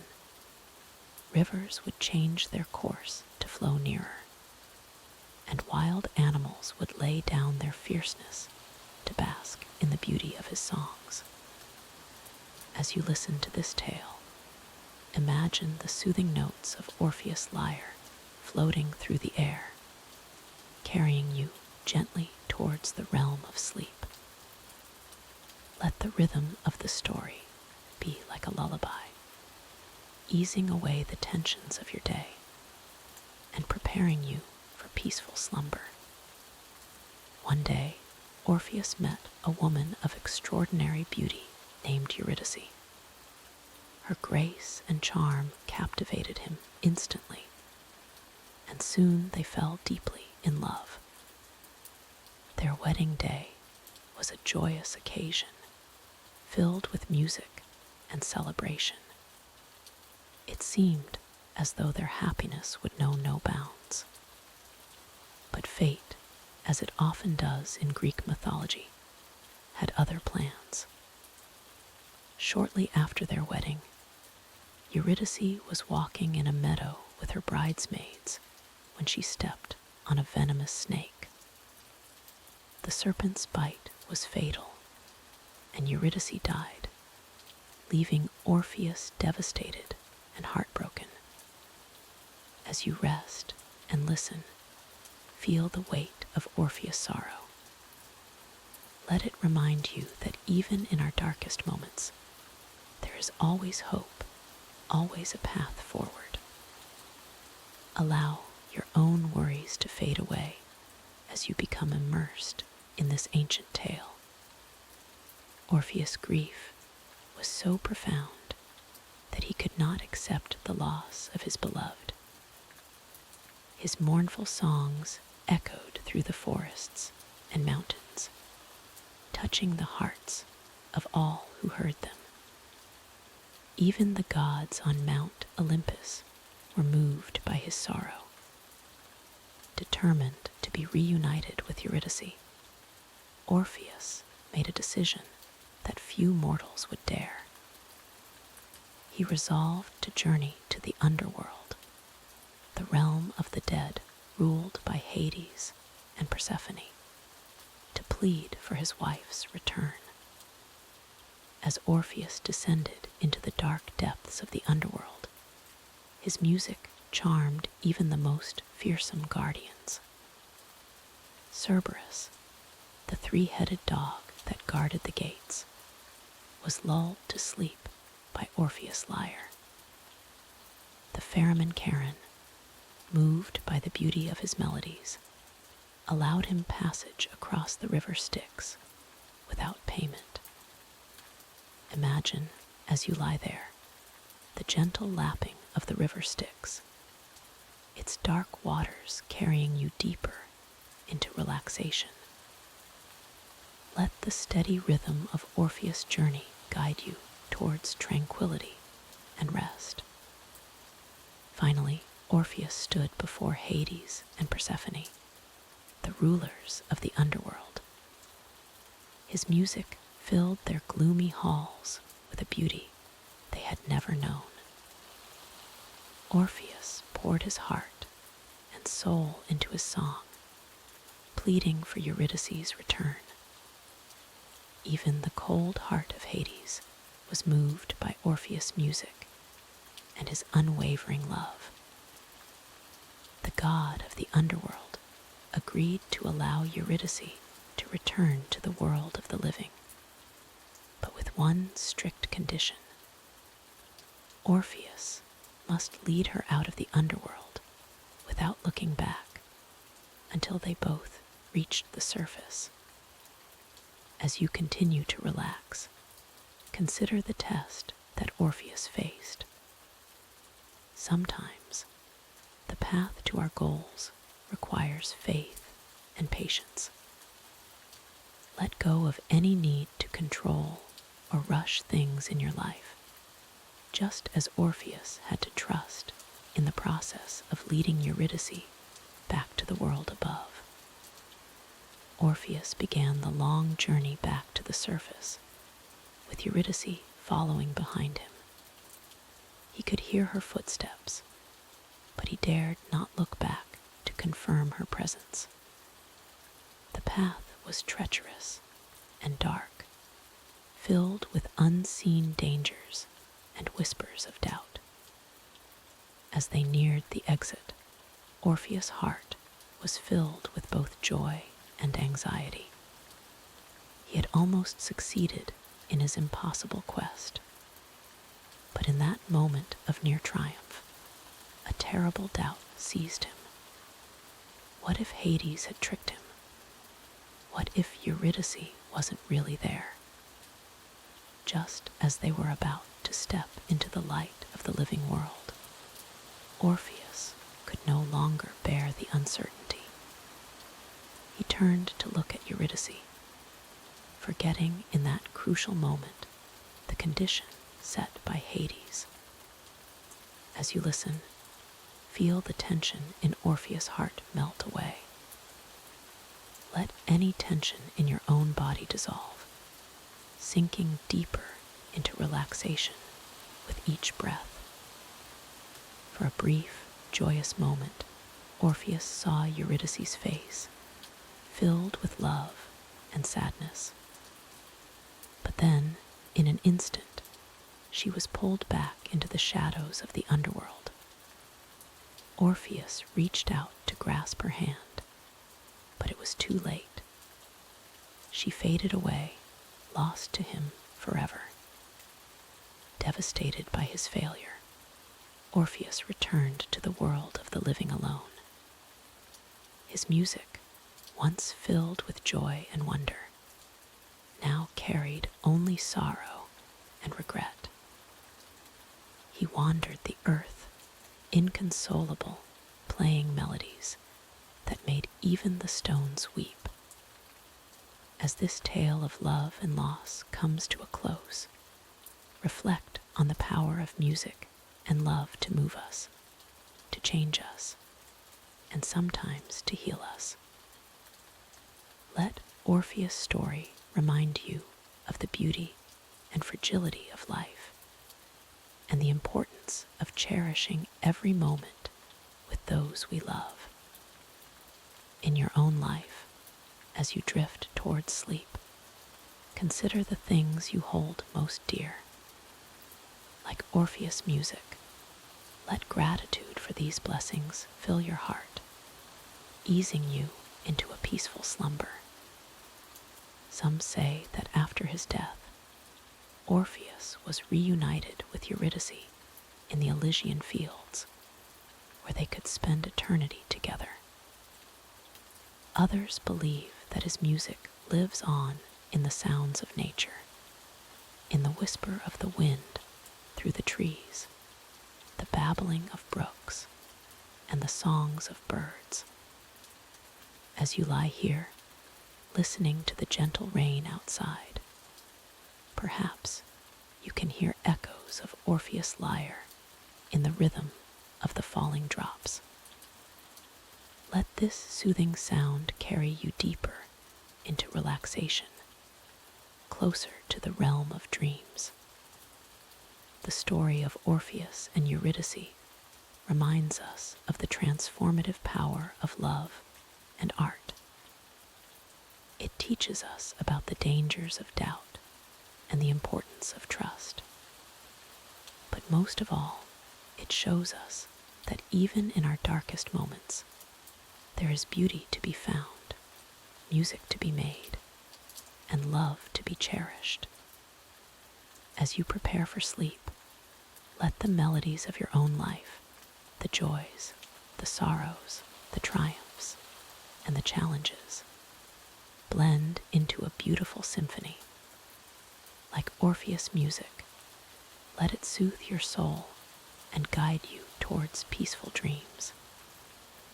May your sleep be deep and restful, filled with the echoes of ancient tales and the timeless rhythms of love and loss, hope and renewal. Good night and sweet dreams. In the realm of the gods, where the immortals dwelt on Mount Olympus, there lived a goddess of bountiful harvests and nurturing earth.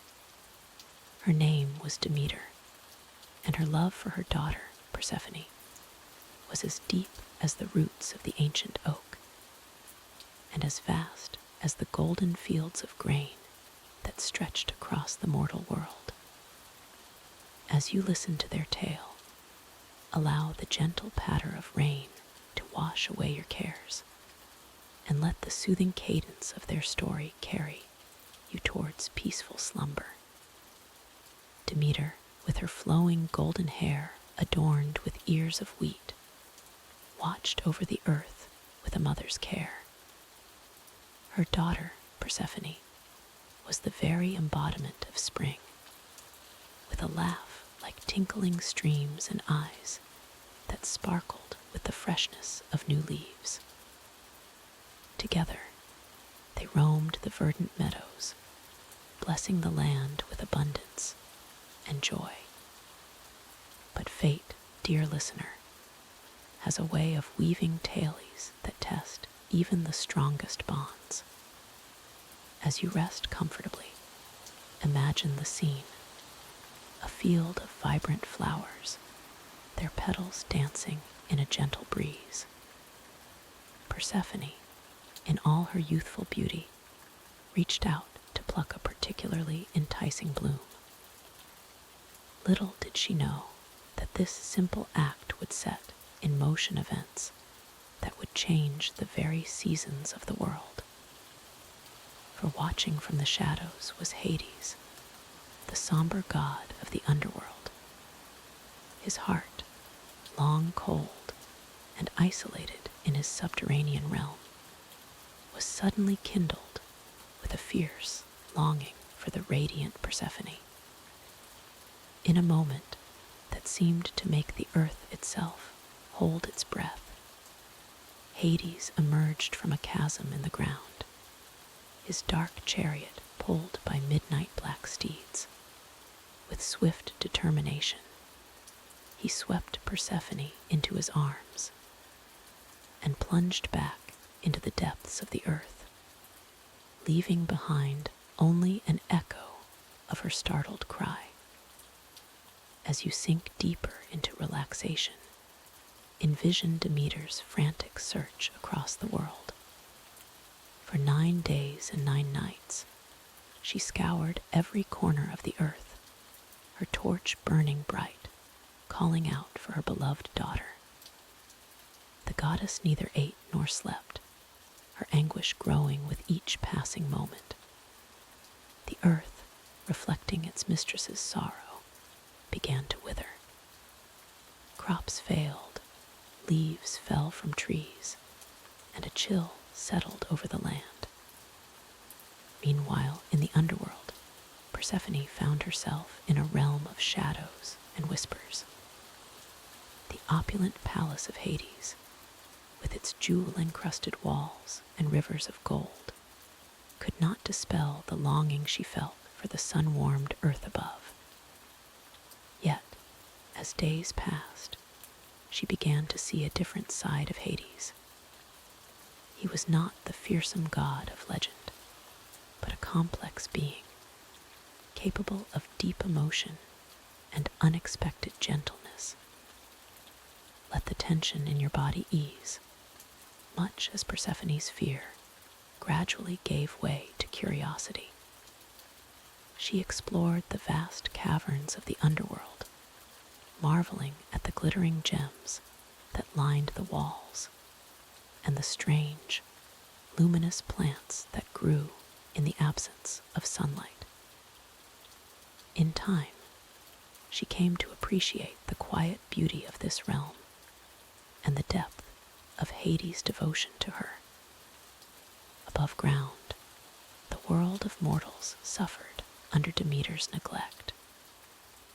Zeus, the king of the gods, could no longer ignore the plight of humanity. He sent Hermes, the messenger god, to the underworld to bring Persephone back. As you breathe deeply, imagine Hermes gliding through the layers of the earth, his winged sandals carrying him swiftly to the throne room of Hades. But the story, like life itself, is not so simple. For Persephone had eaten 6 pomegranate seeds during her stay in the underworld. This act, seemingly small, bound her irrevocably to the realm of Hades. The law of the fates decreed that anyone who consumed the food of the underworld must remain there. A compromise was reached, as delicate as the balance between light and shadow. Persephone would spend 6 months of the year with Hades in the underworld and 6 months above with Demeter. This arrangement gave birth to the seasons as we know them. When Persephone descends to the underworld, Demeter's grief brings autumn and winter to the world. When she returns, spring blossoms in celebration, followed by the abundance of summer. As you drift closer to sleep, reflect on the deeper meanings within this ancient tale. It speaks to the natural cycles of life, death, and rebirth. The story reminds us that even in the darkest times, hope for renewal remains. Just as Persephone found unexpected growth in the depths of the underworld, we too can find strength and wisdom in our challenges. Consider also the love of Demeter, so powerful that it altered the very face of the earth. Her grief is a testament to the depth of maternal love, while her eventual acceptance of the new order shows the importance of adapting to change, no matter how difficult it may seem. The tale of Demeter and Persephone also teaches us about balance. The world needs both light and shadow, joy and sorrow, growth and rest.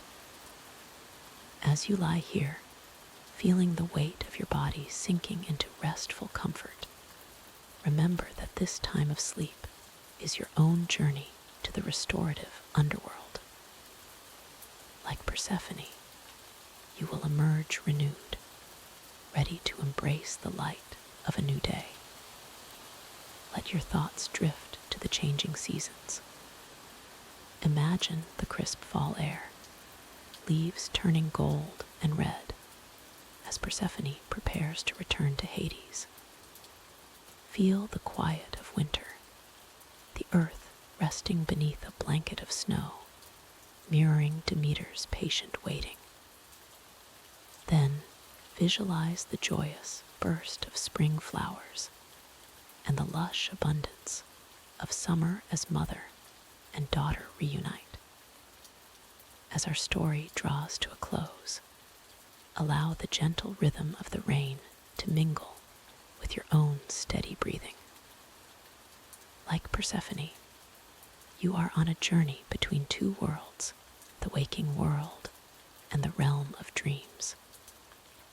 Embrace this transition, knowing that, like the earth itself, you will be renewed by this cycle of rest and awakening. May the wisdom of Demeter guide you to accept life's inevitable changes with grace. May Persephone's courage inspire you to find beauty and growth in unexpected places. And may the enduring love between mother and daughter remind you of the connections that sustain us through all of life's seasons.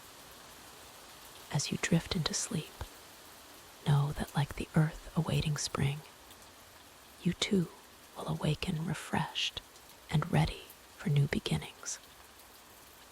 Let the story of Demeter and Persephone weave through your dreams, a golden thread of myth connecting you to the timeless wisdom of the ancients. Sleep well, dear listener, and may your journey to the land of dreams be as peaceful as Persephone's return to the sun-warmed earth. In the realm of Greek mythology, where gods and mortals intertwine, there exists a tale of love, pursuit, and transformation. As you settle deeper into your restful state, allow the gentle patter of rain to carry you into the story of Apollo and Daphne. Apollo, the god of light, music, and prophecy, was known for his radiant beauty and unparalleled skill with the bow. His golden hair shimmered like the sun itself, and his very presence seemed to illuminate the world around him. Yet, for all his divine power and charm, Apollo was about to learn a humbling lesson in the unpredictable nature of love. Our tale begins in the lush forests of ancient Greece, where the nymph Daphne, daughter of the river god Peneus, roamed free and wild. Daphne was a vision of natural beauty, her long hair flowing like the river currents, her steps as light as a deer's. She had pledged herself to a life of independence, eschewing the advances of gods and mortals alike. Fate, however, had other plans for these two. The mischievous god Eros, known to the Romans as Cupid, had taken offense at Apollo's boastful nature. In a moment of prideful arrogance, Apollo had mocked Eros's skill with the bow, claiming that such a childish god had no business wielding such a powerful weapon. Eros, his pride wounded, devised a plan to teach Apollo a lesson.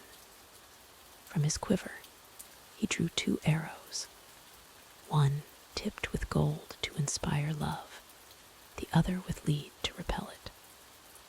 With unerring aim, Eros struck Apollo with the golden arrow, igniting in him an all-consuming passion for Daphne. But for Daphne, Eros reserved the leaden arrow, ensuring that she would spurn Apollo's advances. As you listen to this tale, feel the weight of your body sinking deeper into your resting place. Let the rhythm of the rain outside mirror the steady beat of your heart, growing calmer with each passing moment. Apollo, suddenly overcome with desire, caught sight of Daphne in the forest. Her beauty struck him like a bolt of lightning, and he felt compelled to pursue her. "Wait," he called out, his voice carrying the melody of 1,000 lyres. "Why do you run from me? I am no enemy." But Daphne, her heart hardened by Eros's lead arrow, felt only fear and revulsion at Apollo's approach. She fled through the forest, her feet barely touching the ground as she ran. The chase began, a divine pursuit through sun-dappled glades and shadowy groves. Apollo, driven by his newfound passion, called out to Daphne as he followed. "Do you not know who I am?" he cried.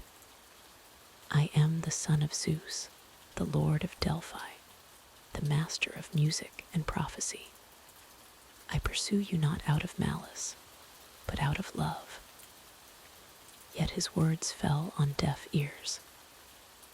Daphne ran faster still, her heart pounding, her breath coming in ragged gasps. She prayed to her father, the river god Peneus, begging for his aid. "Father," she pleaded silently, "help me, free me from this pursuit. Take away this beauty that has brought me nothing but trouble." As you continue to relax, imagine yourself as a silent observer in this mythical forest. Feel the cool shade of the ancient trees. Hear the rustling of leaves in a gentle breeze. Let the tension of the chase melt away from your body, replaced by a deep, comforting calm. Peneus heard his daughter's desperate prayer. As Apollo's fingers were about to close around Daphne's flowing hair, a strange sensation came over her. Her feet, once fleet and nimble, began to root themselves to the forest floor. Her skin, soft and supple, hardened into rough bark. Her arms, raised in a final plea, lengthened and sprouted leaves. Before Apollo's astonished eyes, Daphne transformed into a laurel tree. Her hair became a crown of glossy leaves, her body a sturdy trunk, her toes elongating into roots that dug deep into the earth. The metamorphosis was complete. Daphne had escaped Apollo's pursuit, but at the cost of her human form. Apollo, his heart breaking at the sight, approached the tree that had once been his beloved. He placed a hand on the smooth bark, feeling the life that still pulsed within. "Oh, Daphne," he said, his voice thick with sorrow, "if you cannot be my love, then you shall be my sacred tree. Your leaves will crown the heads of champions and poets, and you will remain evergreen, a symbol of eternal beauty." And so, the laurel became sacred to Apollo. He fashioned a wreath from its leaves, which he wore as a symbol of his lost love. The laurel wreath became a symbol of honor and achievement, crowning the heads of victors in the ancient world. As this tale of transformation settles in your mind, allow your own body to relax even further. Feel a gentle warmth spreading from your core to your limbs, as if the golden light of Apollo himself is embracing you in a comforting glow. The story of Apollo and Daphne teaches us about the complexities of love and desire. It reminds us that even the gods, for all their power, are subject to the whims of the heart. Apollo, despite his divine status, could not force Daphne to love him. In his pursuit, he learned the painful lesson that true love cannot be compelled or coerced. Daphne's transformation, while drastic, can be seen as a metaphor for the ways we sometimes change ourselves to escape situations that make us uncomfortable. Her new form as a laurel tree gave her the peace and stability she sought, rooted firmly in the earth, forever a part of the nature she loved. As you drift closer to sleep, consider the transformations in your own life. Like Daphne, we all face moments of change, sometimes voluntary, sometimes thrust upon us. But from these changes, new beauty and meaning can emerge, just as the laurel tree became a symbol of honor and achievement. Let the gentle patter of rain outside blend with the rustling of Daphne's leaves in your imagination. Allow the peacefulness of the forest to envelop you, carrying you deeper into a state of tranquil relaxation. Your breathing becomes as steady and calm as the ancient trees, your mind as clear as a woodland stream. In the quiet of the night, surrounded by the soothing sounds of nature, remember that even in moments of challenge or pursuit, there is always the possibility of transformation and growth. Like the evergreen laurel, you too have the strength to remain vibrant and resilient through all seasons of life. As our tale of Apollo and Daphne comes to a close, let your mind wander through the peaceful glades of your imagination. The forest of myth and legend is a place of wonder and mystery, where the boundary between the mortal and divine worlds blurs like mist among the trees. Allow yourself to sink deeper into comfort, your body as relaxed as Daphne's roots in the soft earth. The worries and pursuits of the day fade away, replaced by the timeless serenity of the mythical woods. Here, in this space between waking and dreaming, you are safe, protected, and at peace. May the wisdom of the ancients and the soothing balm of nature guide you into a restful sleep, where dreams as beautiful as Apollo's music await. Good night, dear listener, and may your slumber be as tranquil as a forest glade under the watchful eyes of the gods. In the realm of Greek mythology, few tales are as enchanting and timeless as the story of Eros and Psyche.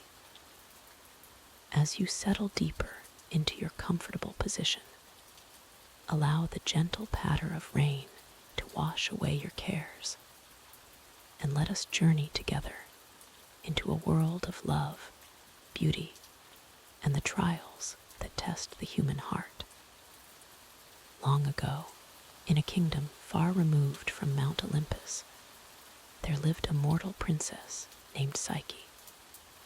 Her beauty was so extraordinary that it rivaled even that of Aphrodite, the goddess of love and beauty herself.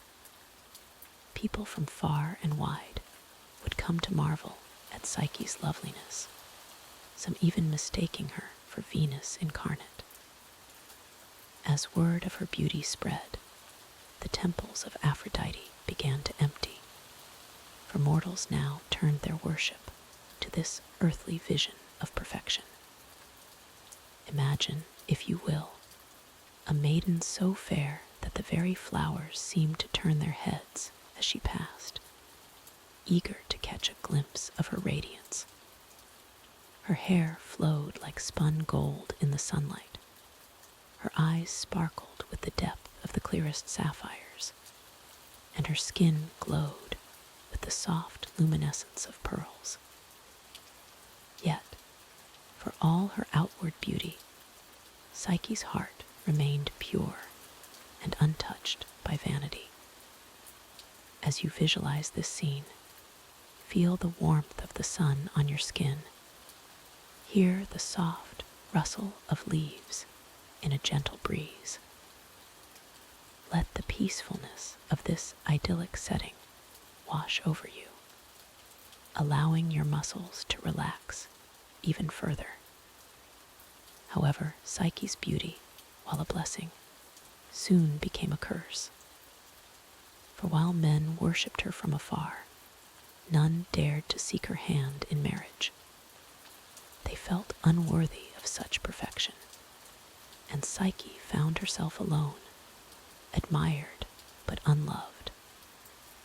Her sisters, though less beautiful, had found happiness in marriage, while Psyche remained isolated in her father's palace. Meanwhile, on Mount Olympus, Aphrodite seethed with jealousy. The goddess of love and beauty could not bear the thought of a mere mortal outshining her. In her anger, she summoned her son, Eros, the god of love. Eros was known for his mischievous nature and his unerring aim with his bow and arrows of love. Aphrodite's voice rang out, filled with divine fury.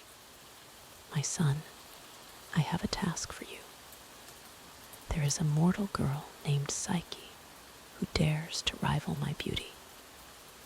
I want you to use your arrows to make her fall in love with the most hideous creature on earth. Let her beauty be her downfall. As you listen, allow the tension in your body to dissipate.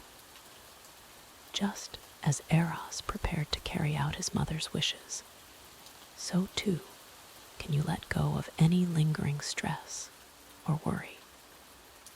Breathe deeply and slowly, feeling a wave of relaxation flow through you with each exhalation. Eros, ever obedient, set out to fulfill his mother's command. He flew down to earth, invisible to mortal eyes, his golden wings gleaming in the sunlight. But as he laid eyes upon Psyche, something unexpected happened. The god of love, who had caused countless hearts to flutter and burn with passion, found himself struck by his own arrow. In that moment, Eros fell deeply, irrevocably in love with Psyche. Her beauty captivated him, but it was her gentle spirit and kind heart that truly ensnared the god. He knew then that he could never carry out his mother's cruel plan. Instead, he began to formulate a scheme of his own, one that would allow him to be with Psyche while keeping their love a secret from his mother. Eros whispered to the winds, sending his message to Apollo's oracle at Delphi. When Psyche's father, worried about his daughter's future, consulted the oracle, he received a chilling prophecy. The oracle declared that Psyche was destined to marry not a mortal man, but a fearsome monster that even the gods themselves feared. As you ponder this twist of fate, let your mind drift gently, like a leaf on a calm stream. There's no need to hold onto any thoughts or worries. Simply allow them to float away, carried by the soothing sound of the rain. With heavy hearts, Psyche's family dressed her in funeral attire and led her to a rocky cliff. There, as the oracle had instructed, they left her to await her monstrous husband. Psyche, brave and resigned to her fate, stood alone as night fell, the wind whipping around her. But instead of a terrifying beast, it was Zephyr, the gentle west wind, who came to Psyche. With utmost care, Zephyr lifted her and carried her down from the mountain to a lush, secluded valley. There, nestled among fragrant flowers and swaying trees, stood a magnificent palace of gold and silver. Imagine yourself in this enchanted valley. Feel the soft grass beneath your feet. Smell the sweet fragrance of blooming flowers. Hear the melodious songs of birds in the distance. This peaceful oasis is a safe haven, much like the comfort of your own bed, inviting you to relax completely. As Psyche cautiously entered the palace, she found herself surrounded by luxury beyond her wildest dreams. Invisible servants attended to her every need. Voices in the air reassured her that this was her new home, and that her husband would come to her under the cover of darkness. Night fell, and with it came Eros. In the pitch black of night, he visited Psyche, his voice gentle and loving. He explained that he was her husband, but warned her that she must never attempt to see his face. If she were to look upon him, he said, he would be forced to leave her forever. Psyche, though curious, agreed to her mysterious husband's terms. Night after night, Eros would come to her, and their love grew deep and true. In the darkness, they shared their thoughts, their dreams, and their hearts. Psyche found herself falling in love with her unseen husband, cherishing his kindness and wisdom. As you listen to this tale of love in the darkness, allow yourself to sink deeper into relaxation. Just as Psyche found comfort in the unseen presence of Eros, you too can find peace in the gentle embrace of the night. Days turned to weeks, and weeks to months. Psyche lived in happiness, wanting for nothing, save for the company of her family. Eventually, she persuaded Eros to allow her sisters to visit. Zephyr brought them to the enchanted valley, where they marveled at Psyche's good fortune. But jealousy, that insidious emotion, soon took root in the sisters' hearts. They couldn't understand how their plain sister had secured such a wealthy and loving husband. They began to plant seeds of doubt in Psyche's mind, suggesting that perhaps her unseen spouse was truly the monster the oracle had foretold. "What if he's hiding his true form from you?" they whispered. "What if he plans to devour you once he tires of your company? You must discover the truth, Psyche. For your own safety, you must look upon his face while he sleeps." Their words echoed in Psyche's mind, gnawing at her contentment. Despite her love and trust in her husband, a small seed of doubt began to grow. One night, as Eros lay sleeping beside her, Psyche could resist no longer. She lit a small oil lamp and held it over her husband's face. As the light fell upon Eros, Psyche gasped in wonder. Far from being a monster, her husband was the most beautiful being she had ever seen. His face was perfectly sculpted, his hair like spun gold, and great wings of the purest white folded against his back. She realized then that her husband was none other than Eros, the god of love himself. But in her awe and excitement, Psyche's hand trembled, and a drop of hot oil fell upon Eros's shoulder. He awoke with a start, his eyes filled with sadness and betrayal. "Oh, Psyche," he lamented, "why couldn't you trust me? Now I must leave you, for my mother will surely punish us both for our love." As Eros's words fade, allow yourself to sink even deeper into relaxation. Let go of any tension you might be holding, just as Psyche must now let go of her doubt and fear. Breathe slowly and deeply, feeling a sense of calm wash over you with each breath. With those words, Eros spread his magnificent wings and flew away, leaving Psyche alone in the now cold and empty palace. The magical servants disappeared, and the once beautiful valley withered around her. Psyche, heartbroken and filled with regret, vowed to search the world over to find her love and make amends. Thus began Psyche's long and arduous journey. She traveled far and wide, facing numerous trials and hardships. She begged the gods for help, but most turned her away, fearful of incurring Aphrodite's wrath. Finally, Psyche decided to confront Aphrodite herself, hoping to win the goddess's forgiveness and blessing.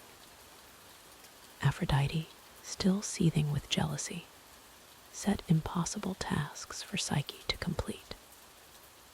She was made to sort a huge mound of mixed seeds in a single night, gather golden wool from violent sheep, and fetch water from the river Styx.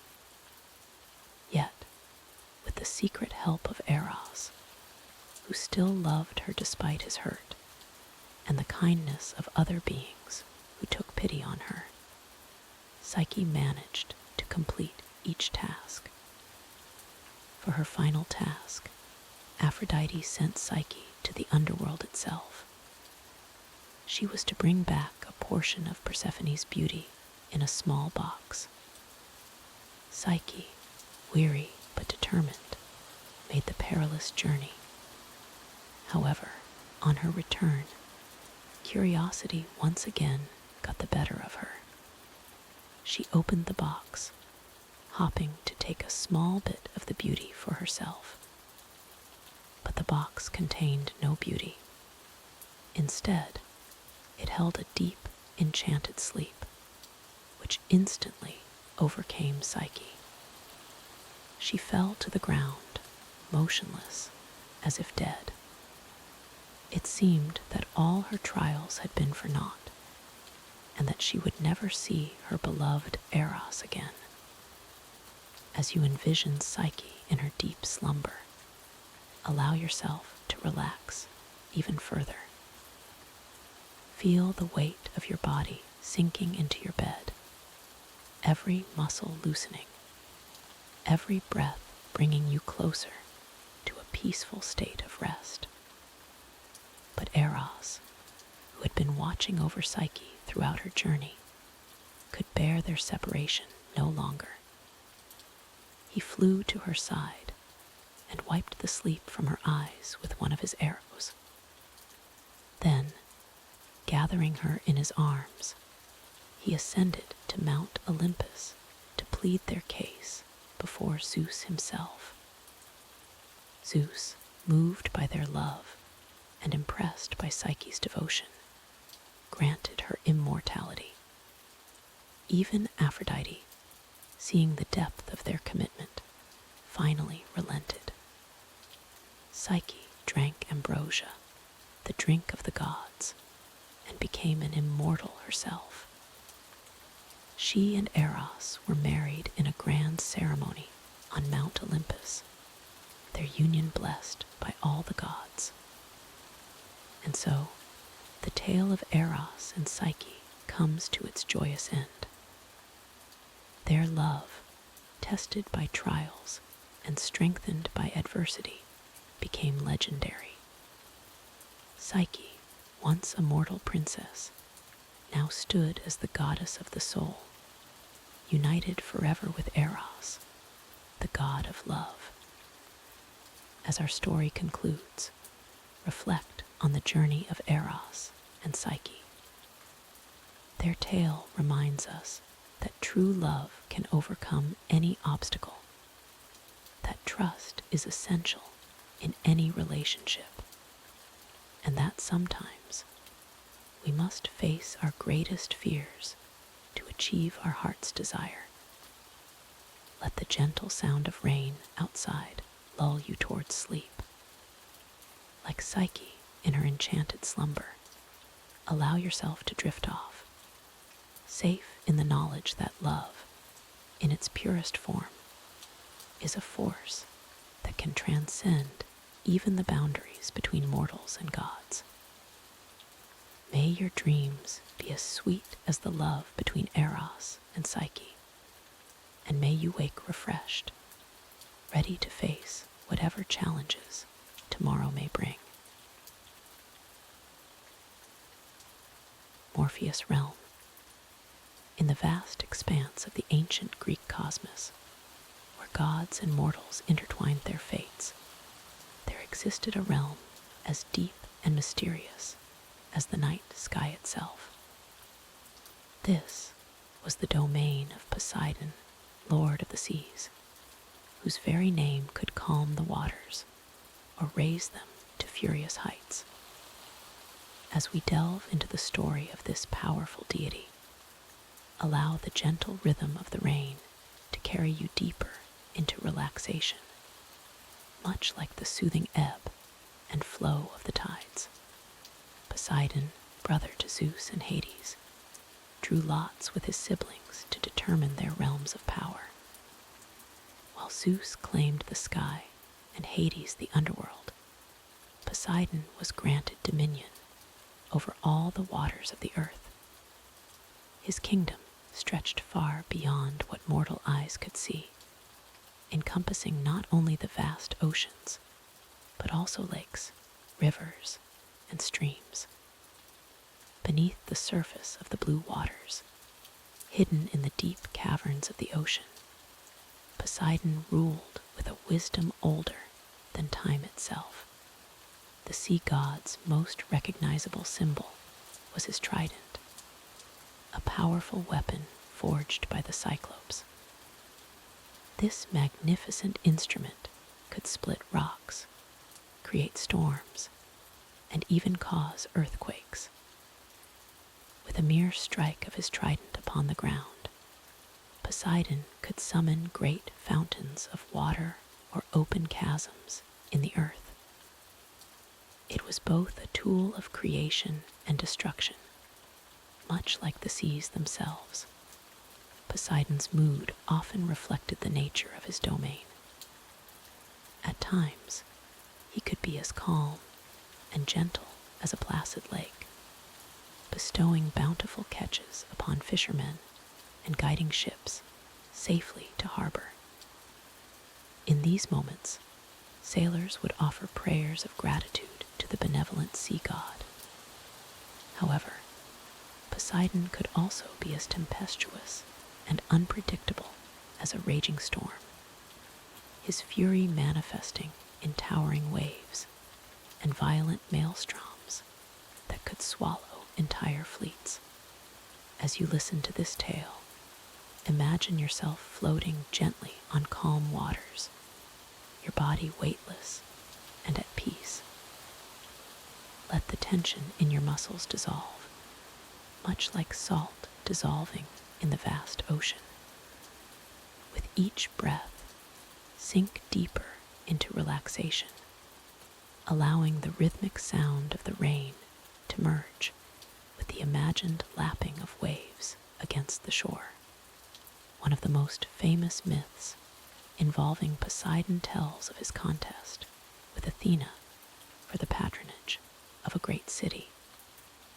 Both deities desired to be the patron of this magnificent settlement, and so they agreed to a challenge. Each would offer a gift to the citizens, who would then choose their protector. Poseidon struck the ground with his mighty trident, and from the earth sprang a well of salt water, promising naval power and trade to the city. Athena, in turn, planted the first olive tree, offering food, oil, and wood to the people. In the end, the citizens chose Athena's gift, and the city became known as Athens. Though Poseidon was initially angered by this decision, his wrath subsiding like receding tides, he eventually accepted the outcome and continued to play a crucial role in the city's maritime endeavors. This myth reminds us that even the mightiest of beings must sometimes yield to the wisdom of others. As you rest, consider how accepting life's ebb and flow, much like Poseidon accepting the decision of the Athenians, can lead to inner peace and harmony. Poseidon was known not only for his dominion over the seas, but also for his connections to horses. In many myths, he is described as the creator of these majestic creatures, forming them from the crests of waves. His association with horses extended to his ability to transform into various equine forms, a power he often used in his romantic pursuits. One such tale involves Poseidon's courtship of Demeter, the goddess of agriculture. To escape his advances, Demeter transformed herself into a mare. Poseidon, undeterred, changed himself into a stallion and pursued her. From their union was born Arion, an immortal horse capable of human speech. This story intertwines the realms of land and sea, reminding us of the interconnectedness of all things in nature. As you continue to relax, envision the gentle galloping of horses along a misty shoreline, their hooves barely touching the wet sand. Let this rhythmic image lull you further into a state of tranquility, your mind drifting like seaweed in a calm current. Poseidon's family life was as tumultuous as the seas he commanded. His wife was Amphitrite, a sea nymph who initially fled from his advances.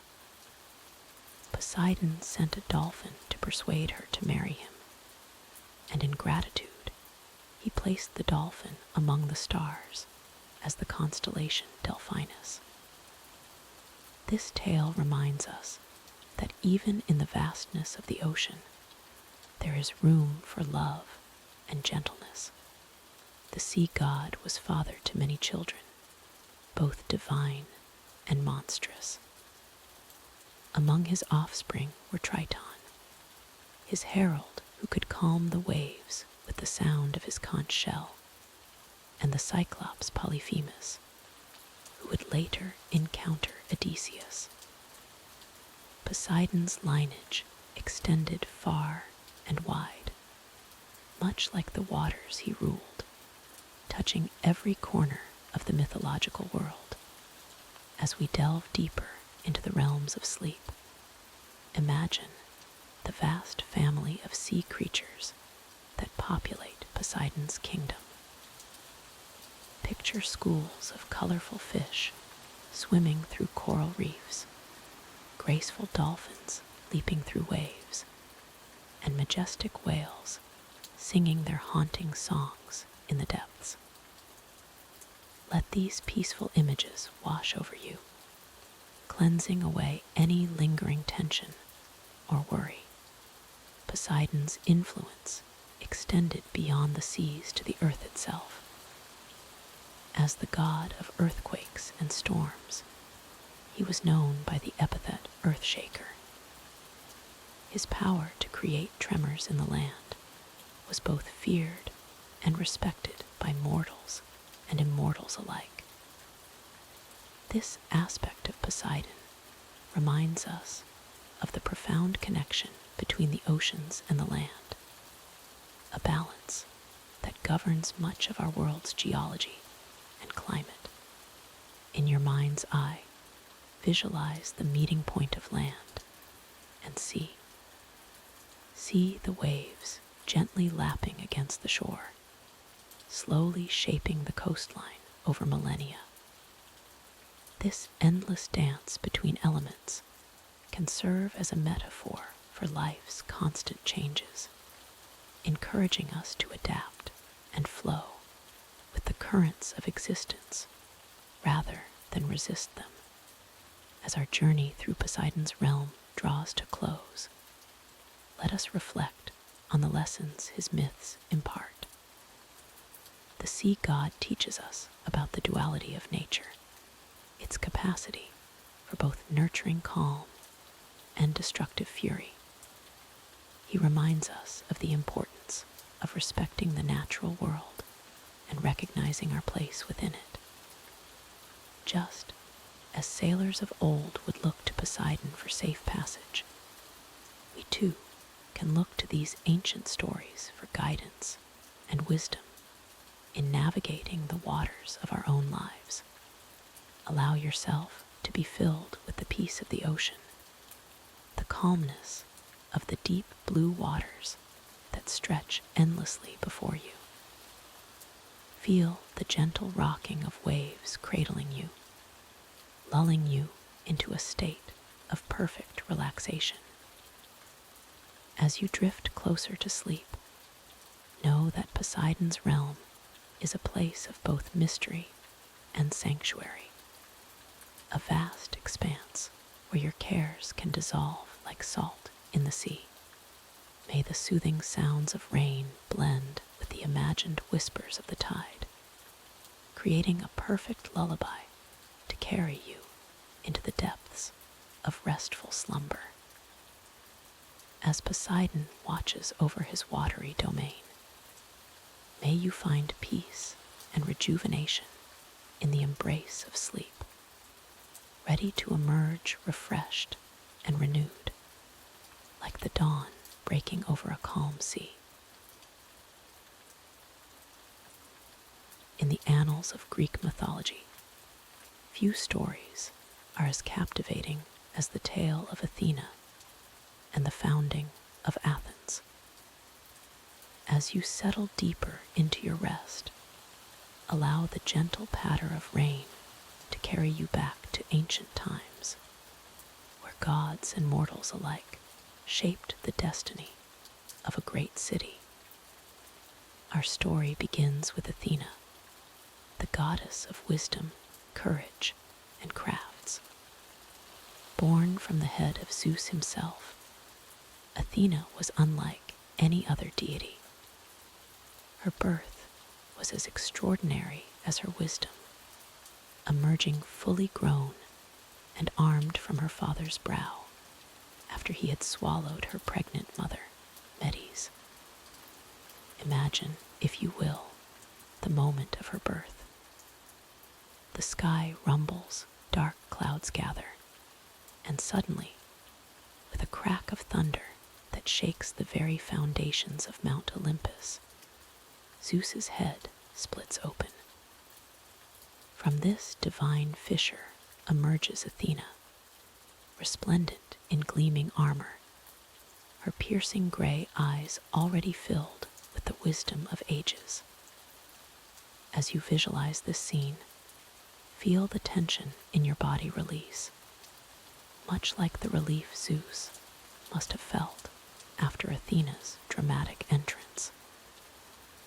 Let each breath you take deepen your relaxation, carrying you further into this mythical world. Athena quickly became one of the most revered deities in the Greek pantheon. Her intelligence and strategic mind made her a favorite among both gods and mortals. She was often sought after for her counsel, and her favor could turn the tide of any conflict or endeavor. Now let your mind wander to the land of Attica, a region in ancient Greece.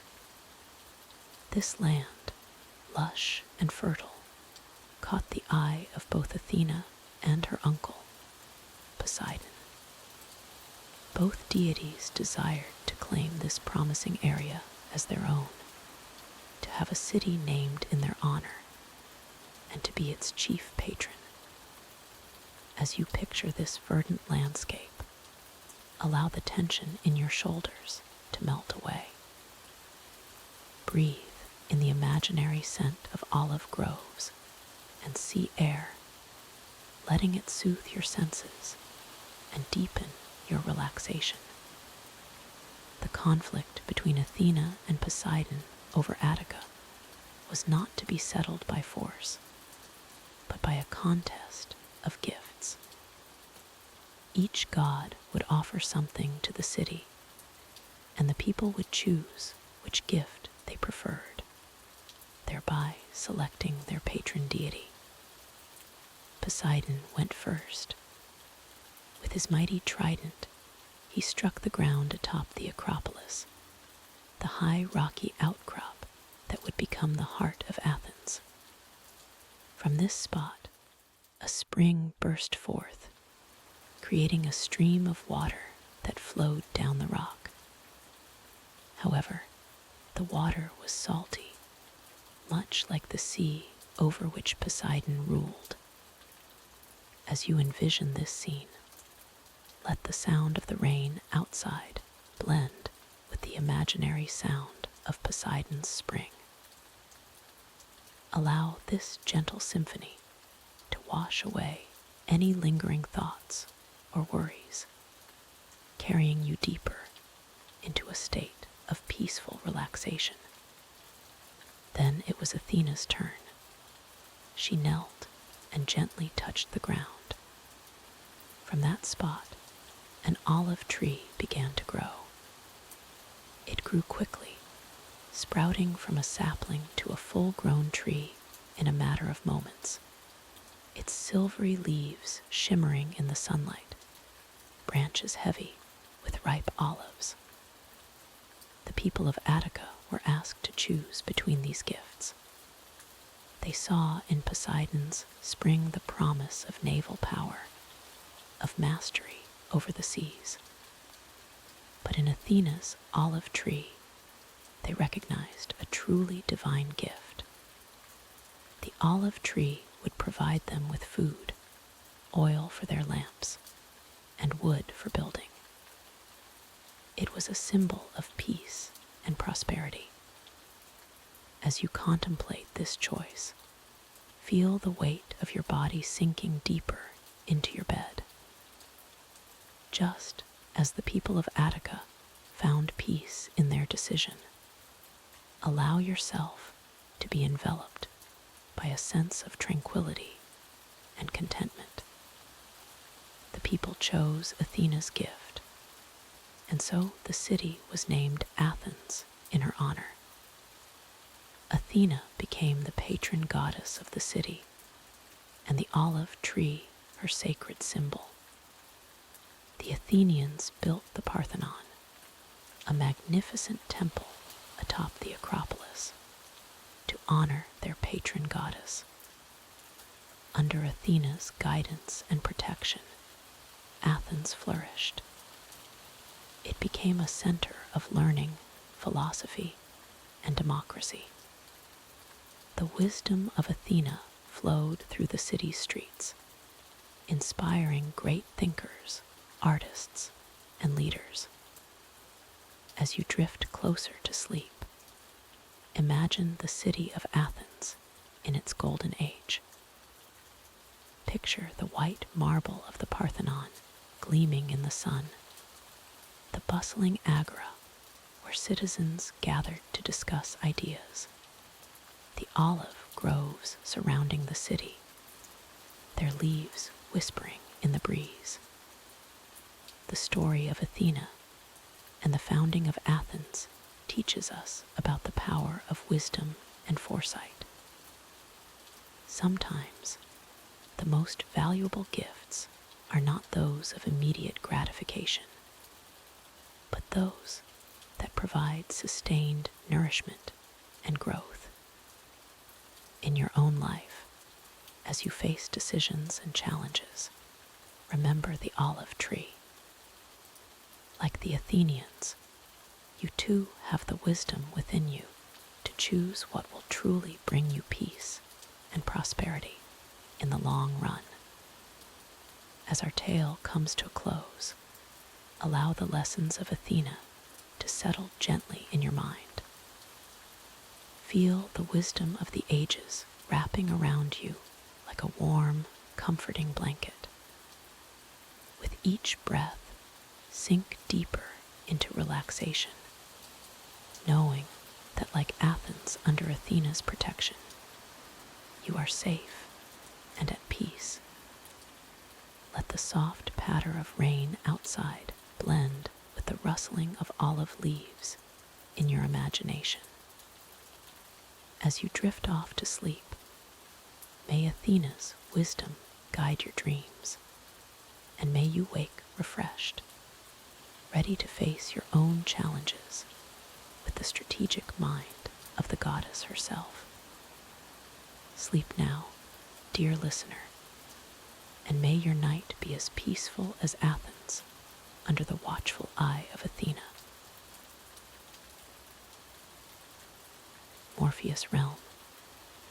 In the moonlit forests of ancient Greece, where shadows dance between silver-kissed leaves, our tale unfolds.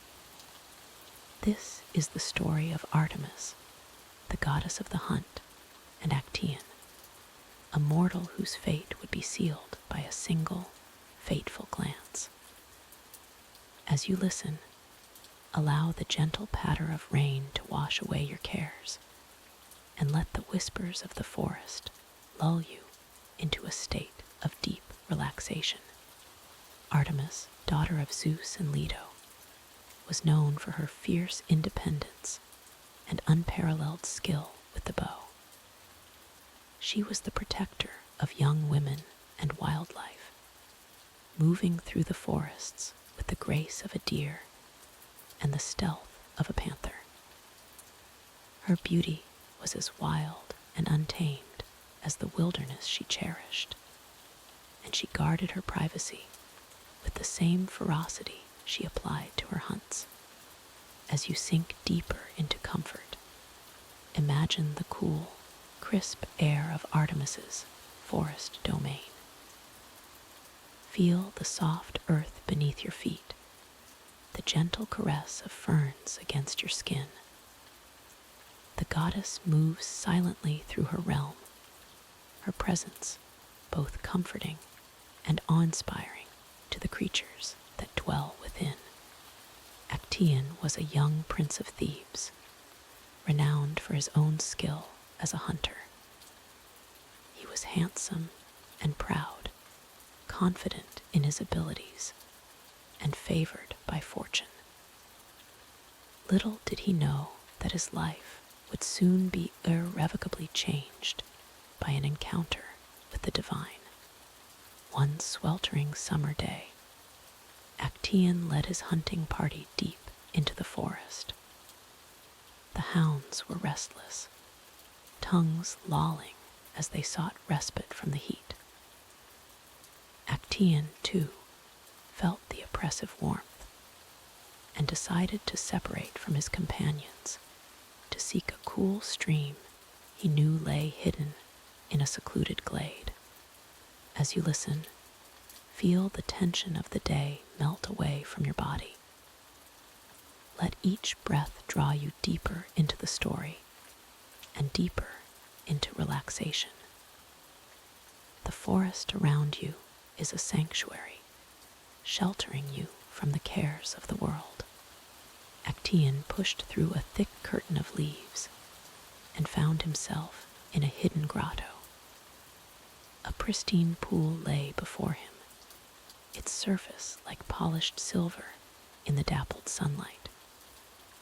But it was not the pool that caught his eye and sealed his fate. There, in the shallows, stood Artemis herself, bathing in the cool waters. The goddess was nude, her divine form partially obscured by the rippling water. For a moment, time seemed to stand still.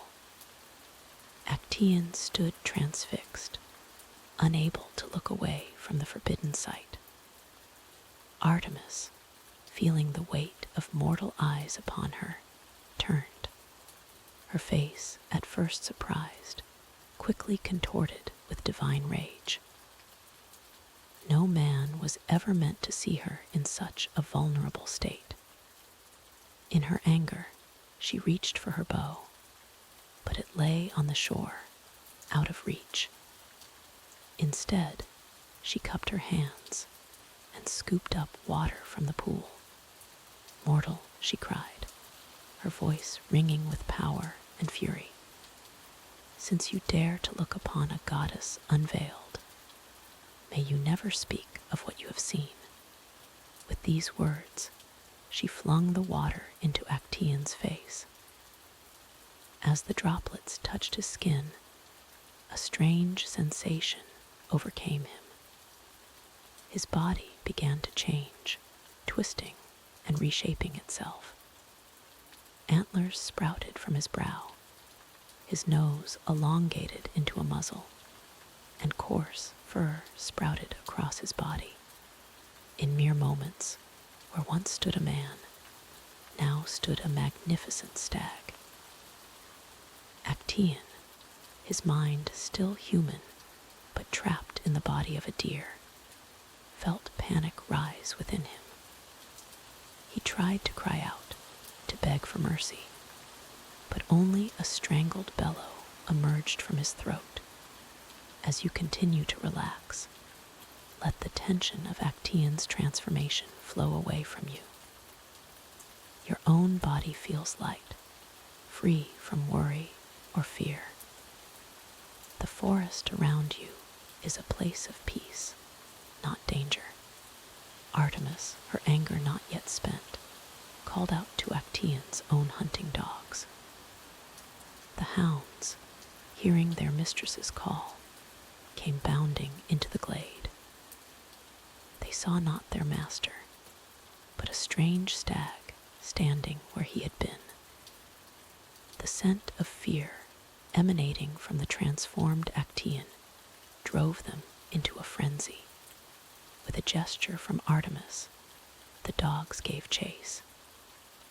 Actaeon, still struggling to control his new form, fled in terror. Through the forest he ran, his own hounds snapping at his heels.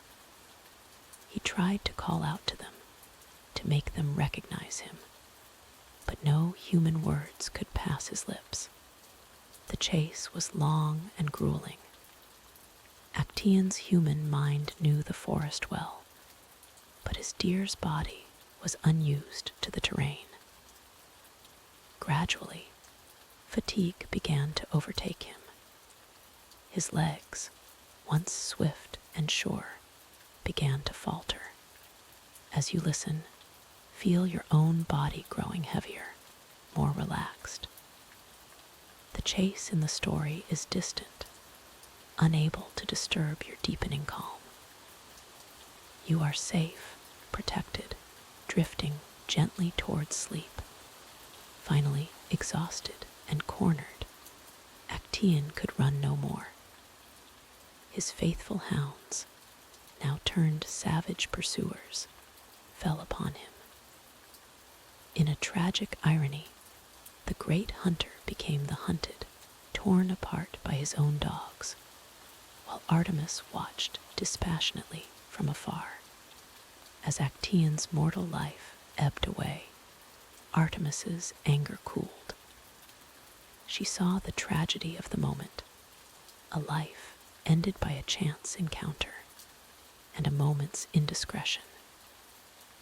Yet, she knew that the laws of gods and mortals must be upheld. Privacy invaded could not go unpunished.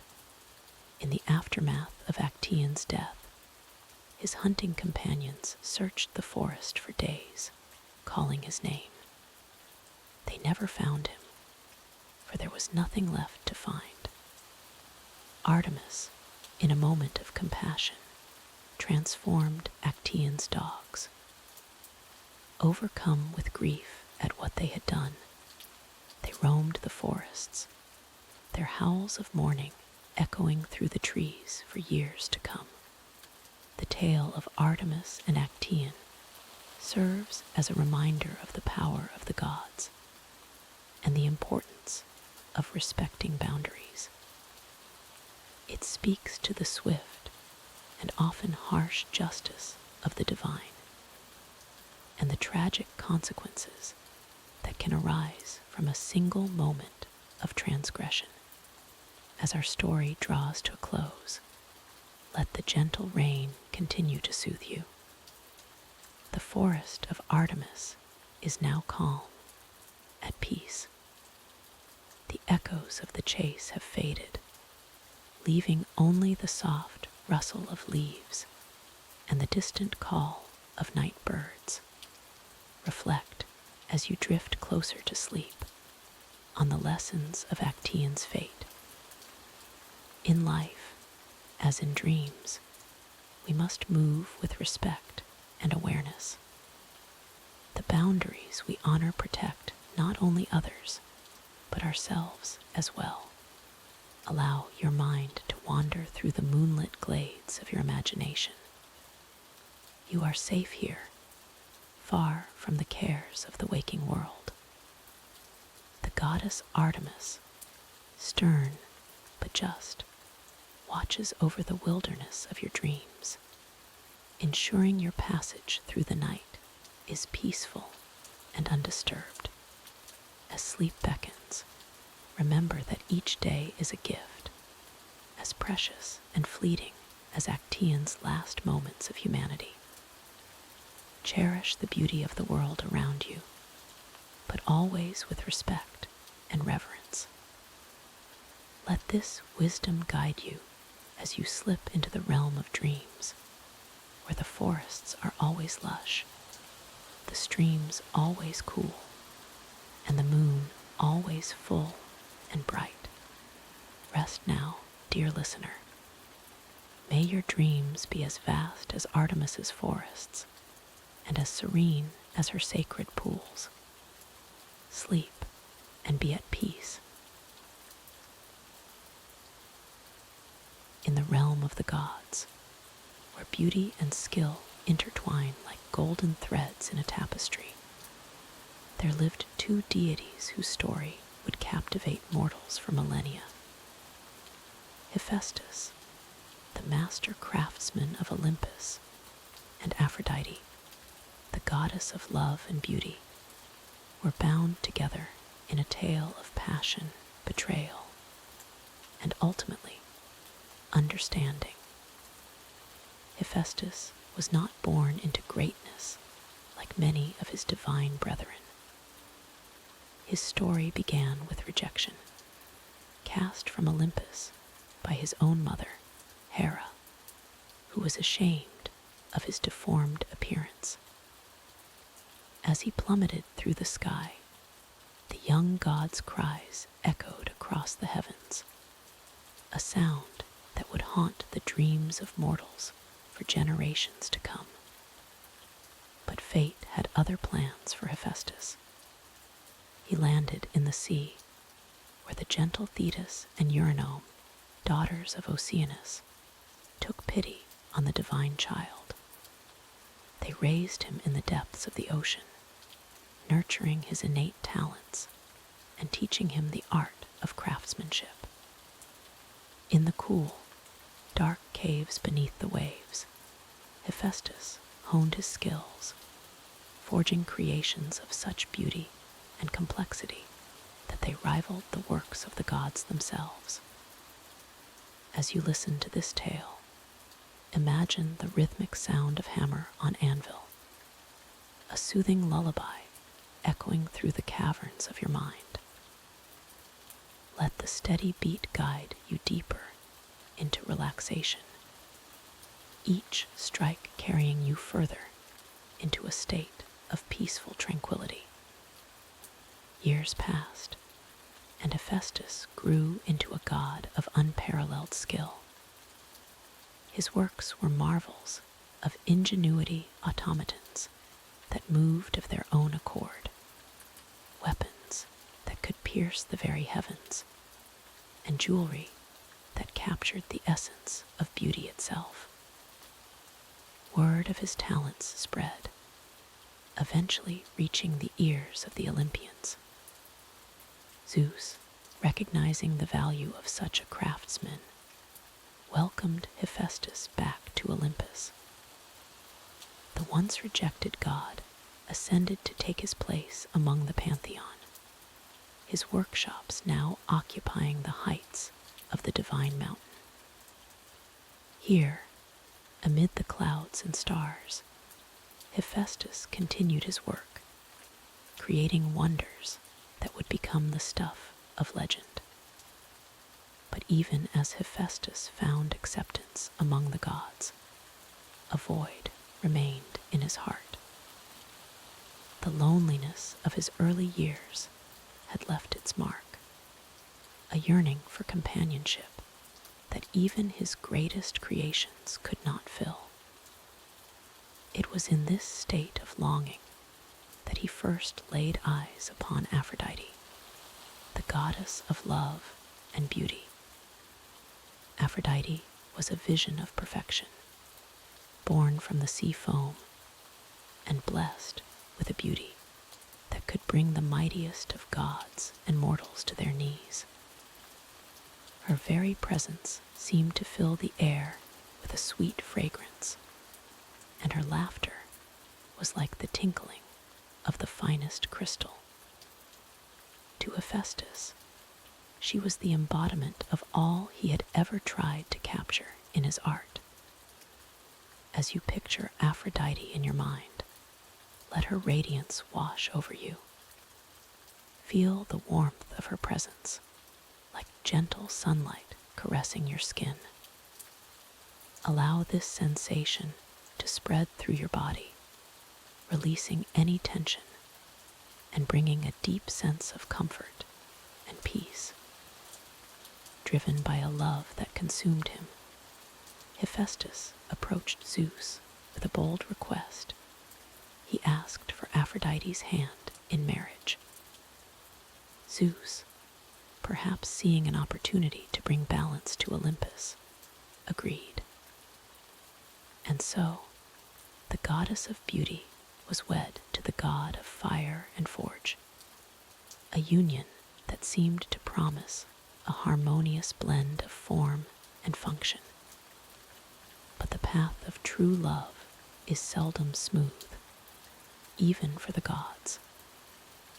Aphrodite, though she admired Hephaestus's skill and the beauty of his creations, found herself drawn to Ares, the god of war. His fierce passion and physical perfection ignited a fire within her that Hephaestus's gentle devotion could not match. In the quiet moments of the night, when sleep eludes us, we often find our thoughts turning to matters of the heart. As you lie here, listening to this tale of love and longing, allow your own cares to drift away. Like leaves on a gentle stream, let your worries float off into the distance, leaving your mind clear and calm. Hephaestus, though not blessed with the physical beauty of the other gods, possessed a keen mind and observant eye. He soon became aware of Aphrodite's affair with Ares. The pain of betrayal burned within him, hotter than the fires of his forge. But rather than confront them directly, he devised a plan to expose their infidelity to all of Olympus. With all his skill and cunning, Hephaestus crafted a net of golden threads, so fine as to be nearly invisible, yet strong enough to hold even the mightiest of gods. This net he stretched across his own marriage bed, a trap set with meticulous care. Then he announced to all of Olympus that he was leaving for a journey to the island of Lemnos. As night fell and the stars began to twinkle in the velvet sky, Ares came to Aphrodite. The lovers, thinking themselves alone and safe, fell into each other's arms. But as they lay together, the golden net fell upon them, ensnaring them in its unbreakable threads. Try as they might, they could not free themselves from Hephaestus's ingenious trap. Picture this scene in your mind, not with judgment or turmoil, but with the detached calm of an observer. Let the image of the golden net remind you of the intricate connections that bind us all, a web of relationships and consequences that stretches across the tapestry of existence. As you contemplate this, feel yourself becoming even more relaxed, your body sinking deeper into restful comfort. When dawn broke, Hephaestus returned to Olympus. He called all the gods to witness his triumph and the lovers' shame. The divine assembly gathered around the trapped pair, some laughing, others shaking their heads in disapproval. Poseidon, moved by pity, interceded on behalf of the embarrassed couple, promising that Ares would pay compensation for his misdeeds. Hephaestus, his point made and his craftsmanship proven beyond doubt, agreed to release them. As the golden net fell away, Ares fled to his homeland of Thrace, while Aphrodite retreated to Cyprus, her birthplace, to wash away her shame in the sea foam from which she was born. This tale of love, betrayal, and revenge might seem at odds with the peaceful slumber we seek. But even in these turbulent emotions, we can find lessons that soothe the soul. Consider how Hephaestus, faced with heartbreak, channeled his pain into creation rather than destruction. His response, though born of hurt, showcased his greatest talent and brought him respect among his peers. As you continue to relax, think about the times in your own life when you faced challenges or disappointments. Like Hephaestus, you too have the power to transform difficult emotions into something beautiful or useful. Let this thought comfort you, knowing that within you lies the strength to overcome any obstacle. The story of Hephaestus and Aphrodite didn't end with this incident.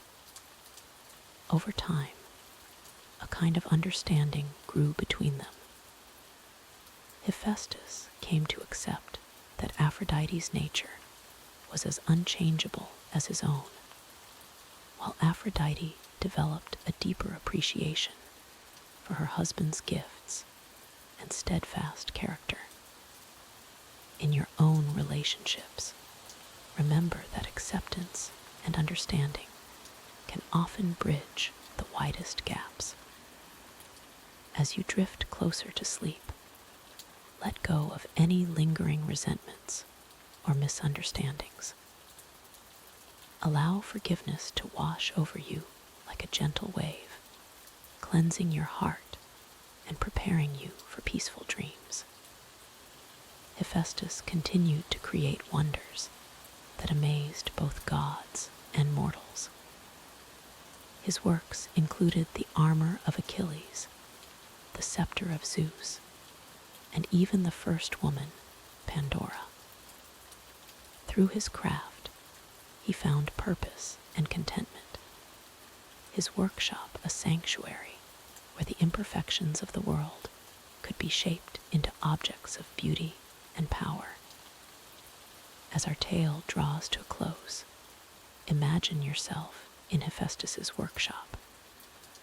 The air is warm, filled with the comforting scent of wood smoke and hot metal. The rhythmic sound of the bellows rises and falls like deep, steady breaths. Let this imaginary space become your own sanctuary, a place where you can rest and rejuvenate. In the soft glow of the forge, feel your body becoming heavier, more relaxed with each passing moment. The tensions of the day melt away like metal in the crucible, leaving you purified and at peace. Your breath slows, matching the steady rhythm of the bellows, each exhale carrying you deeper into tranquility. Remember, like Hephaestus, you have the power to shape your world, to find beauty in imperfection, and to create harmony from discord. As you slip into slumber, carry with you the wisdom of the divine craftsman, that true strength lies not in perfection, but in resilience, creativity, and the courage to forge ahead despite life's challenges. May your dreams be filled with the wonders of Olympus, and may you wake refreshed, ready to face whatever challenges await with the skill and determination of Hephaestus himself. Sleep now, and let the realm of myths and legends watch over your rest. In the depths of the earth, where darkness reigns supreme, and the air is thick with the whispers of lost souls, there lies a realm unlike any other. This is the domain of Hades, god of the underworld and ruler of the dead. As we delve into the story of this often misunderstood deity, allow the gentle patter of rain to lull you deeper into relaxation, your mind drifting like a leaf on the river Styx. Hades, brother to Zeus and Poseidon, was not born to rule the underworld. In the great division of the cosmos, he drew the shortest lot, inheriting the realm of shadows and spirits. Yet, Hades did not resent his fate. Instead, he embraced his role with a solemn dignity, understanding the vital importance of his domain in the grand cycle of life and death. The underworld, contrary to popular belief, was not a place of eternal torment for all. It was a vast, complex realm, divided into different regions to accommodate the various fates of the deceased. The Elysian Fields, a paradise for heroes and the virtuous, stood in stark contrast to the gloomy depths of Tartarus, where the wicked faced their punishment. As you listen, imagine the shimmering banks of the 5 rivers that flowed through Hades' kingdom. The Styx, river of hatred, whose waters the gods swore their most solemn oaths upon. The Acheron, river of sorrow, which the newly deceased crossed to enter the underworld. The Cocytus, river of lamentation, its waters filled with the tears of the damned. The Phlegethon, river of fire, whose burning currents surrounded Tartarus. And finally, the Lethe, river of forgetfulness, from which the reincarnated souls drank to erase their memories of past lives. Hades himself was a figure of contradictions. Though often portrayed as grim and forbidding, he was not evil. He was, in fact, one of the most just and impartial of the gods. In his court, all souls were judged equally, regardless of their earthly status. The rich and the poor, the mighty and the weak, all stood before him to have their lives weighed and their eternal fates decided. As you drift deeper into relaxation, picture the great palace of Hades, its obsidian walls gleaming with an otherworldly light. Here, the Lord of the Dead sat upon his ebony throne beside his queen Persephone. Their story, one of the most renowned in Greek mythology, speaks of love, loss, and the changing of seasons. Persephone, daughter of Demeter, goddess of harvest, was gathering flowers in a meadow when Hades, struck by her beauty, emerged from a chasm in the earth and carried her off to his realm. Demeter, grief-stricken, searched the world for her daughter, neglecting her duties and causing the earth to wither and die. Zeus, seeing the devastation, ordered Hades to return Persephone. But before she left, Hades offered her a pomegranate.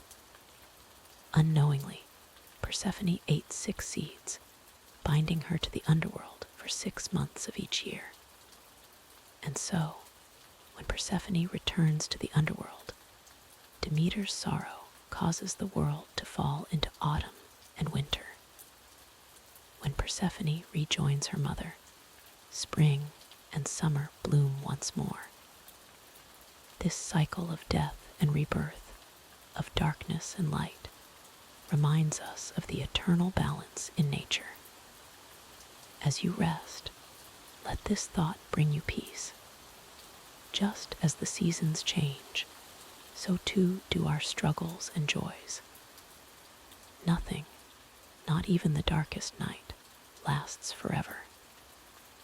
Hades' realm was not only a place for the dead, but also a source of great wealth. All precious metals and gems were believed to be found in his domain, leading to his alternative name, Plauton, meaning the rich one. This connection to earthly riches gave birth to the belief that Hades could bestow material wealth upon the living. Yet, despite his wealth and power, Hades rarely left his kingdom. Unlike his Olympian siblings, he did not meddle often in the affairs of mortals. When he did venture to the surface world, he wore a helmet of invisibility, a gift from the Cyclops, allowing him to move unseen among gods and mortals alike. As your body relaxes further, sinking deeper into comfort, imagine the gates of the underworld, guarded by the fearsome three-headed dog, Cerberus. This loyal beast ensured that no living soul could enter the realm of the dead, and no shade could escape back to the world of the living. Cerberus represents the finality of death, but also the protection of the natural order. One of the most famous tales involving Hades is the story of Orpheus and Eurydice.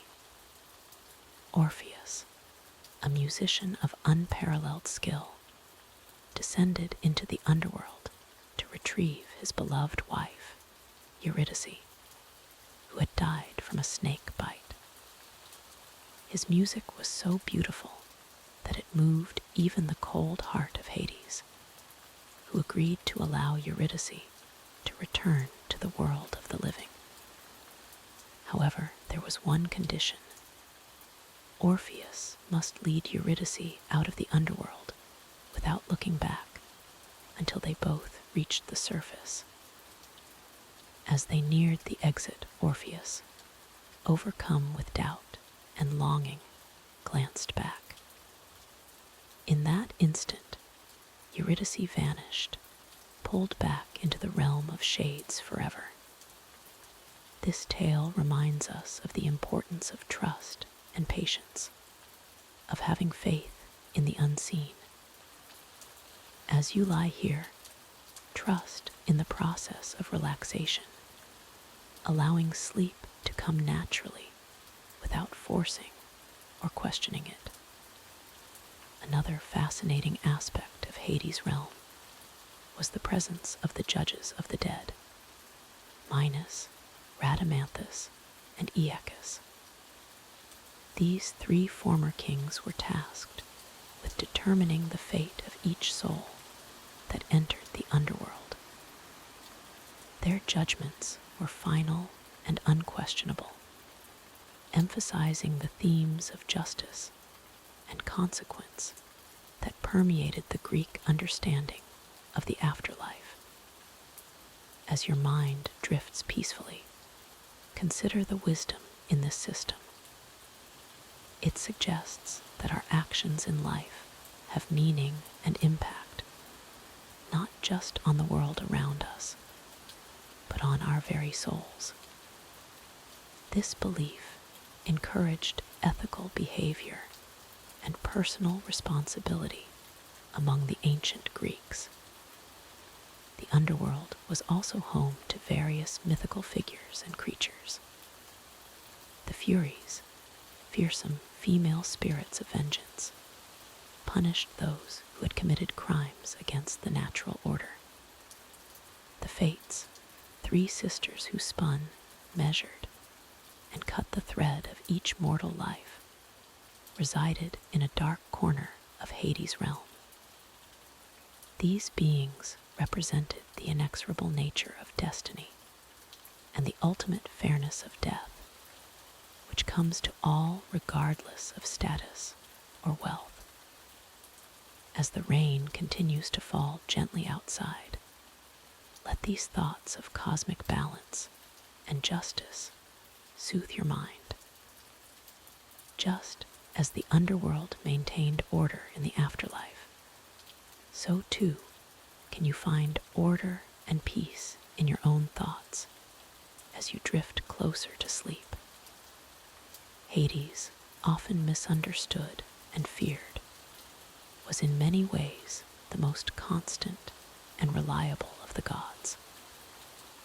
While the Olympians were often capricious and driven by their passions, Hades remained steadfast in his duties. He was a guardian of cosmic law, ensuring that the boundaries between life and death remained intact. This steadfastness is something we can draw comfort from. Like the solid earth beneath us, some things remain constant even as the world above changes. Let this thought anchor you as you float on the edge of sleep, knowing that there is stability even in the midst of life's uncertainties. As our journey through the realm of Hades comes to a close, remember that darkness is not always to be feared. Sometimes, like the quiet of night or the depth of sleep, it can be a place of rest, renewal, and hidden wisdom. Hades' kingdom, though shadowed, was a necessary part of the cosmic order, a place where all souls eventually found their rest. Allow yourself now to sink into your own restful darkness, as peaceful as the Elysian fields. Let the rhythmic sound of rain wash away your cares, like the waters of the Lethe erasing memories. Your body is heavy, your mind is calm, and like a shade crossing the Styx, you are ready to journey into the realm of dreams. As Hypnos, god of sleep, and son of Nyx, the night, spreads his gentle wings over you, remember that like all journeys to the underworld in myth, your voyage into sleep is not an end, but a transition. Tomorrow, like Persephone returning to the world above, you too will emerge renewed, having drawn strength and peace from the depths of restful slumber. Sleep now, and may Morpheus, god of dreams and Hypnos' son, paint your unconscious mind with images as rich and wondrous as the myths we've explored. Good night and sweet dreams. In the golden halls of ancient Phrygia, there lived a king whose name would become synonymous with wealth and folly. This is the tale of King Midas, a story of desire, consequence, and the true value of life's treasures. As you listen, allow the gentle patter of rain to wash away your cares, and let the wisdom of this ancient tale seep into your dreams. King Midas was a man who had everything: a vast kingdom, a beautiful daughter, and more riches than he could count. Yet, for all his wealth, Midas was never satisfied. He spent his days in his treasure room, counting his gold coins and dreaming of ways to acquire more. The clink of gold against gold was music to his ears, a lullaby that sang of power and prestige. One day, As Midas sat among his treasures, a strange figure appeared before him. It was Silenus, the companion of the god Dionysus, who had lost his way and stumbled into the king's garden. Midas, recognizing the satyr, treated him with kindness and hospitality for 10 days and nights.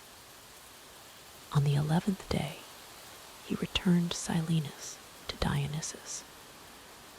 Pleased with Midas's treatment of his friend, Dionysus offered the king a reward.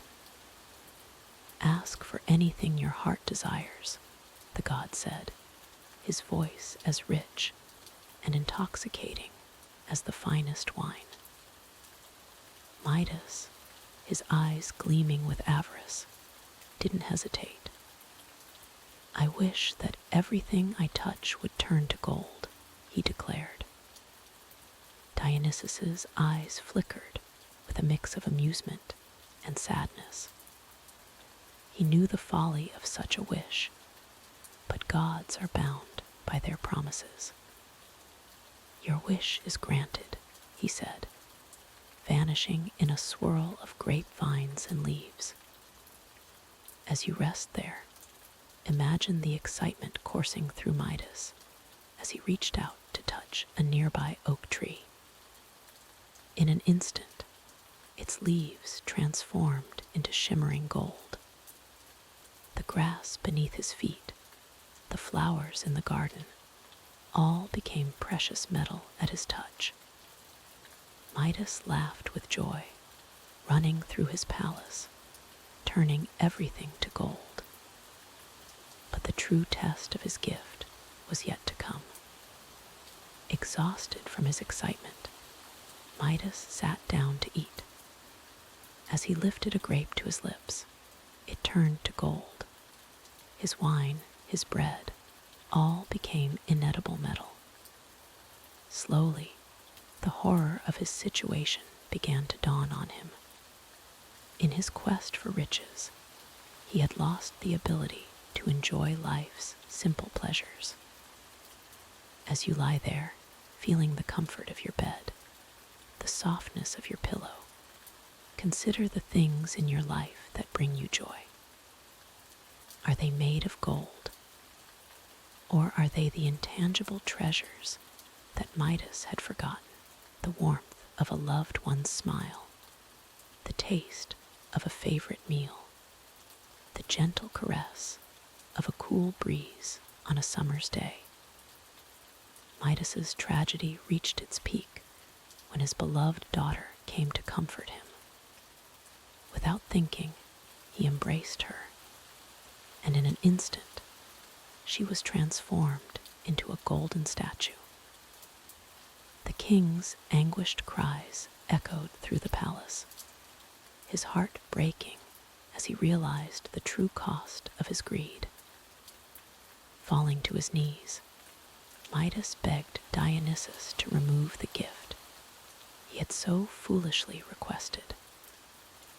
The god, moved by the king's genuine remorse, instructed him to wash his hands in the Pactolus River to remove the golden touch.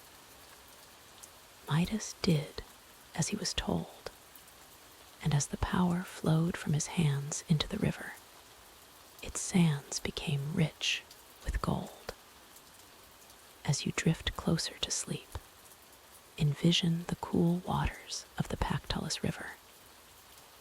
Let them wash over you, cleansing away any worries or regrets, just as they cleansed Midas of his golden curse.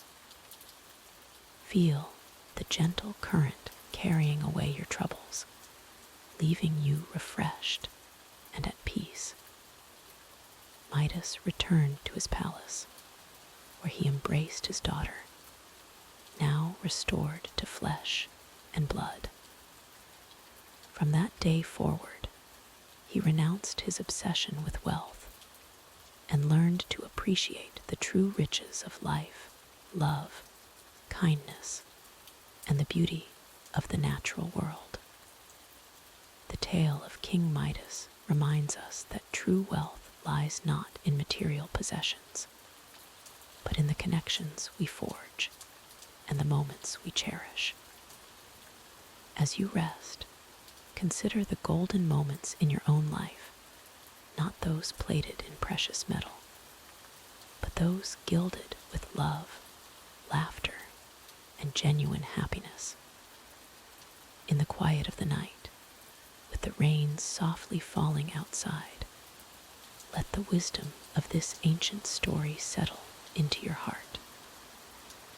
Like Midas, we all have the power to transform our lives, not through the touch of gold, but through the power of gratitude and love.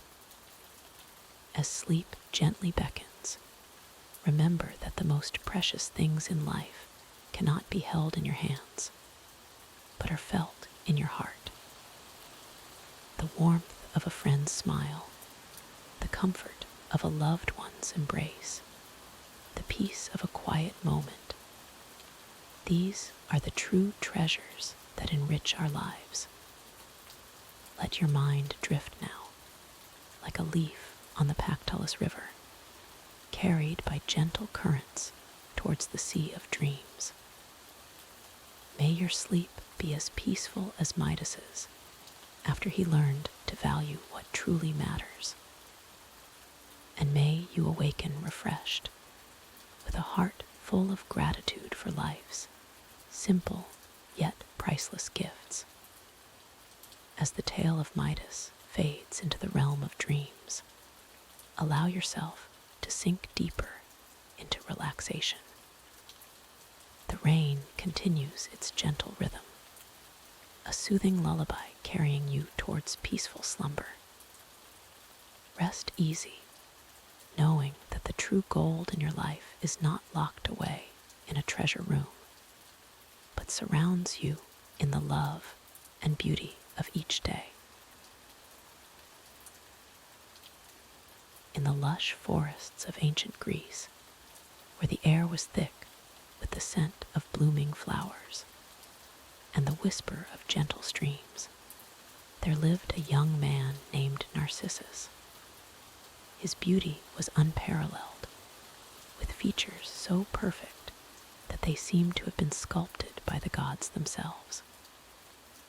Narcissus's golden hair shimmered in the sunlight, his eyes sparkled like precious gems, and his skin was as smooth and flawless as polished marble.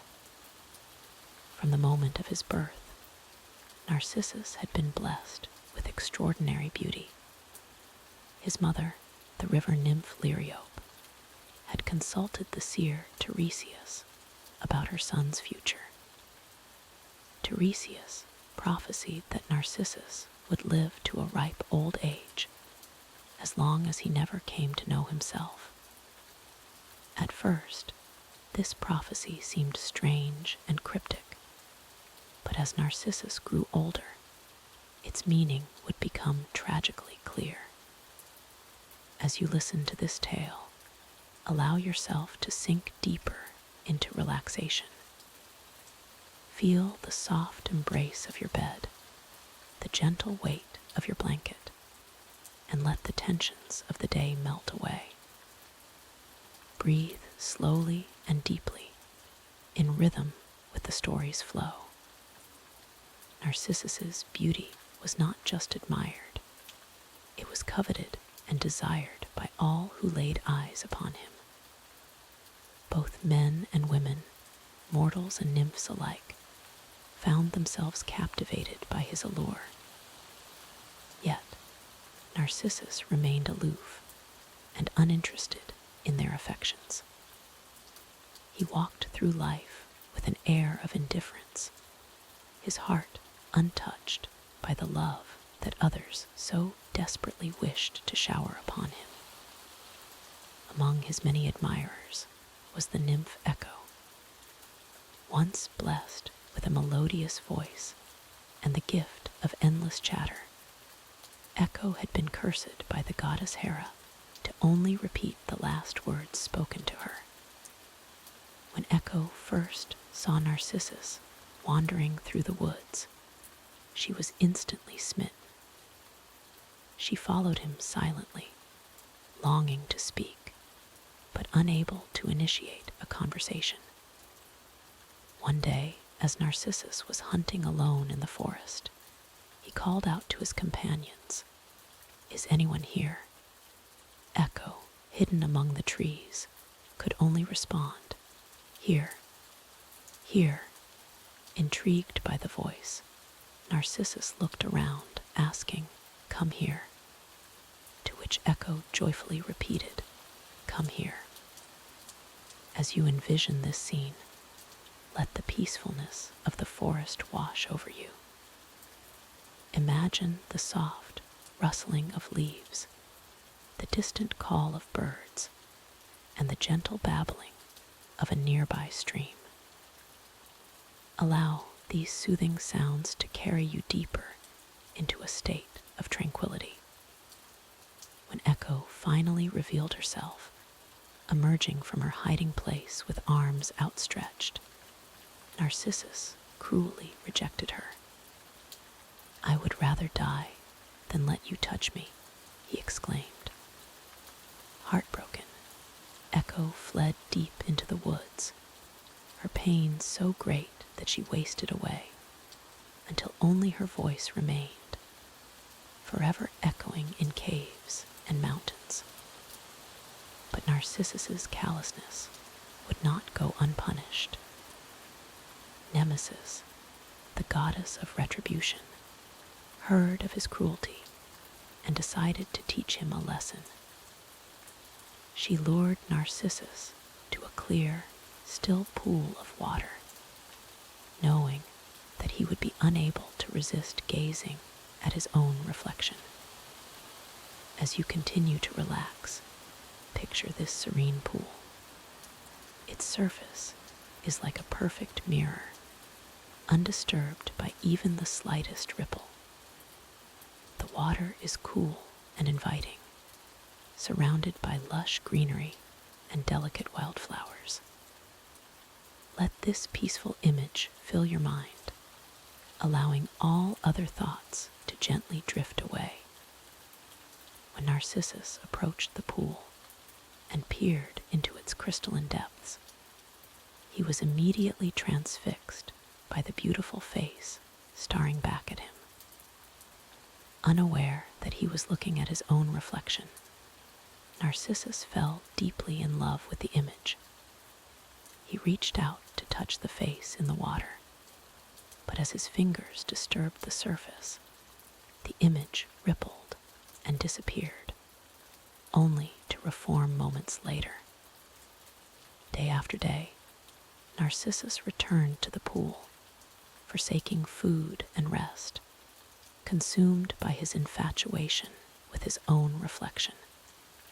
He spoke to it, pleaded with it, and tried in vain to embrace it. "Why do you elude me?" he would cry. "Your beauty is beyond compare, and I love you with all my heart. Please come to me." As you listen, feel the weight of Narcissus's obsession. Then, consciously let it go, allowing your own body to become lighter, more relaxed with each breath. Let any tension or worry dissolve, just as ripples fade from a calm pool. Slowly, Narcissus began to waste away, his strength ebbing as he refused to leave the poolside. He grew pale and weak, his once radiant beauty fading like the last light of sunset. In his final moments, understanding dawned upon him. He realized that the face in the water was his own, and that he had fallen victim to his own vanity. As Narcissus's life force ebbed away, he whispered to his reflection, "O marvelous boy, I loved you in vain." With these words, he closed his eyes for the last time, his body slumping beside the pool that had been both his love and his doom. where Narcissus's body had lain, a beautiful flower sprouted. Its white petals surrounded a yellow center, and it bent its head as if gazing into the water, forever commemorating the young man who had loved himself too much. This flower, which we now know as the narcissus, can be found growing near streams and pools, a lasting reminder of the dangers of excessive self-love and the importance of empathy for others. As our tale comes to a close, reflect on the lesson of Narcissus. In life, as in sleep, balance is key. Just as we must care for ourselves, we must also extend compassion to others. Let this wisdom settle gently in your mind as you drift closer to slumber. Allow your breathing to become even slower and deeper. Feel the comfort of your resting place, the softness beneath you, the warmth around you. As Narcissus found peace in his transformation, so too can you find peace in this moment of rest. Let go of any remaining thoughts or tensions, surrendering to the welcoming embrace of sleep. Remember, like the ever-blooming narcissus flower, each new day brings a chance for renewal and growth. As you journey into the realm of dreams, carry with you the gentle reminder to balance self-love with love for others, and to always keep your heart open to the beauty that surrounds you. In the realm of ancient Greece, where gods and mortals intertwined their fates, there lived a young woman named Arachne. Her story, dear listener, is one of pride, talent, and the consequences of challenging the divine. As you settle deeper into your restful state, allow the gentle patter of rain to carry you back to a time when the threads of destiny were woven by both mortal hands and immortal will. Arachne was a maiden of Lydia, renowned throughout the land for her exceptional skill in weaving. Her tapestries were so exquisite that people would travel from far and wide just to catch a glimpse of her work. The vibrant colors and intricate patterns she created seemed to come alive, telling stories more vivid than any bard could hope to sing. As you listen, imagine the soft whisper of thread being pulled through a loom, the rhythmic clack of the shuttle as it passes back and forth. Let these gentle sounds mingle with the rain outside, lulling you into a deeper state of relaxation.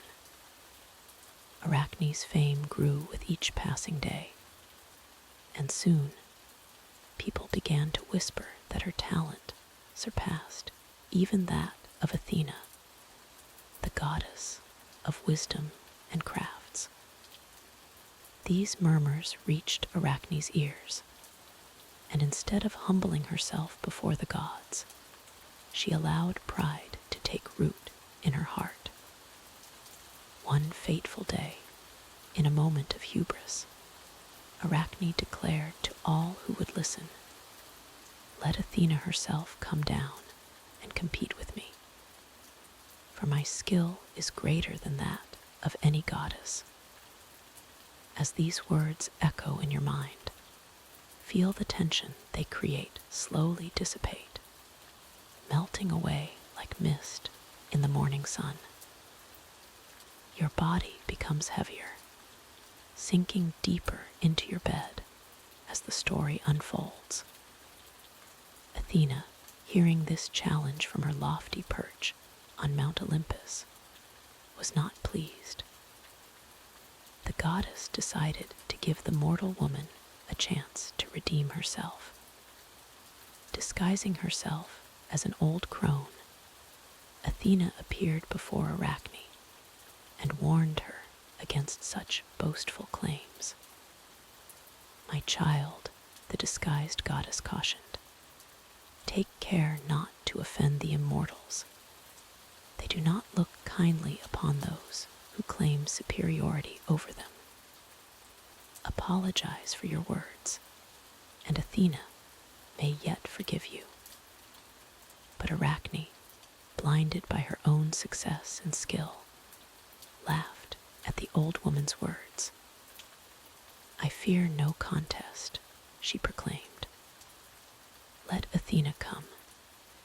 I will show all the world that a mortal's hands can create beauty that even the gods must envy. As you picture this scene, allow any tension in your own body to release.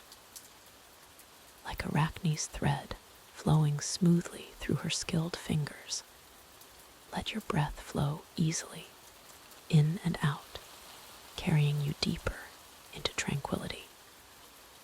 At these words, the old crone's form shimmered and changed, revealing the resplendent figure of Athena herself. The goddess's gray eyes flashed with a mixture of anger and disappointment. "Very well, Arachne," she said, her voice as cool and sharp as a blade. "If it is a contest you desire, then a contest you shall have." And so the competition began. 2 looms were set up side by side, one for the goddess and one for the mortal. As they worked, a crowd gathered to watch the extraordinary event unfold. The sound of shuttles flying and threads being woven filled the air, a soothing rhythm that now blends with the patter of rain in your ears. Athena's tapestry depicted the gods in all their glory, showing scenes of divine justice, and the fate of mortals who dared to challenge the Olympians. Her work was a masterpiece, glowing with an otherworldly light that no mortal hand could hope to replicate. Arachne, for her part, chose to weave scenes of the gods' follies and indiscretions. Her skill was indeed remarkable, her tapestry so lifelike that the figures seemed to move within the threads. But her choice of subject was a grave insult to the gods, born of her prideful heart. As the contest drew to a close, even Athena had to admit that Arachne's technical skill matched her own. But the goddess was enraged by the disrespect shown in the mortal's work. In her anger, Athena tore Arachne's tapestry to shreds. Feel your own anger and frustrations dissolve as you listen, much like the threads of Arachne's ruined work. Let each breath carry away any lingering tension, leaving you in a state of peaceful acceptance. Arachne, seeing her life's work destroyed, and finally realizing the magnitude of her folly, was overcome with shame and despair. In her anguish, she took a rope and hanged herself, unable to live with the consequences of her pride. But Athena, seeing the tragic result of her wrath, felt a pang of pity for the talented mortal. In a final act that was both punishment and mercy, the goddess transformed Arachne's lifeless body. "If you wish to weave so badly," Athena proclaimed, "then weave you shall, for all eternity." And so Arachne's form shrank and changed, her arms multiplying until she had 8 limbs. Her body became small and round, and fine silk began to issue from her new form. Arachne had become the first spider, destined to weave her delicate webs for all time. As you envision this transformation, allow your own body to feel light and free. Imagine any remaining stress or worry transforming into silken threads that drift away on the cool night breeze, leaving you utterly relaxed. The tale of Arachne serves as a reminder of the dangers of excessive pride and the importance of respecting forces greater than ourselves. Yet, it also speaks to the immortality of art, for though Arachne's human form was lost, her ability to create beauty lives on in every spider's web that glistens with morning dew. As you drift closer to sleep, consider the delicate balance between confidence in one's abilities and humility before the vastness of the universe. Like Arachne's web, we are all connected in a grand design, each playing our part in the cosmic tapestry. Let the gentle rhythm of the rain outside remind you of the eternal cycle of creation and transformation. As Arachne's story settles in your mind, allow your consciousness to float freely, unburdened by pride or fear. You are safe here, cradled in the soft darkness of night, your own thoughts as light and ethereal as a spider's silk.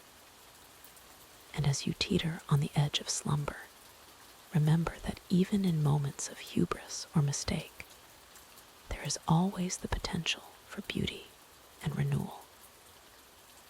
Like the spider spinning her web anew each day, each morning brings a fresh start, a chance to weave the fabric of our lives with wisdom, grace, and humility. Now, as the story of Arachne fades into the tapestry of your dreams, allow yourself to slip deeper into the realm of sleep. Here, in this peaceful space between waking and dreaming, you are free to weave your own beautiful creations, unfettered by the judgments of gods or mortals. Rest easy, dear listener, and may your dreams be as intricate and wondrous as the finest spider's web. In the realm of ancient Greek mythology, few stories capture the imagination quite like the tale of Icarus, a young man whose ambition and desire for freedom led him to soar to great heights, only to fall in a tragic descent.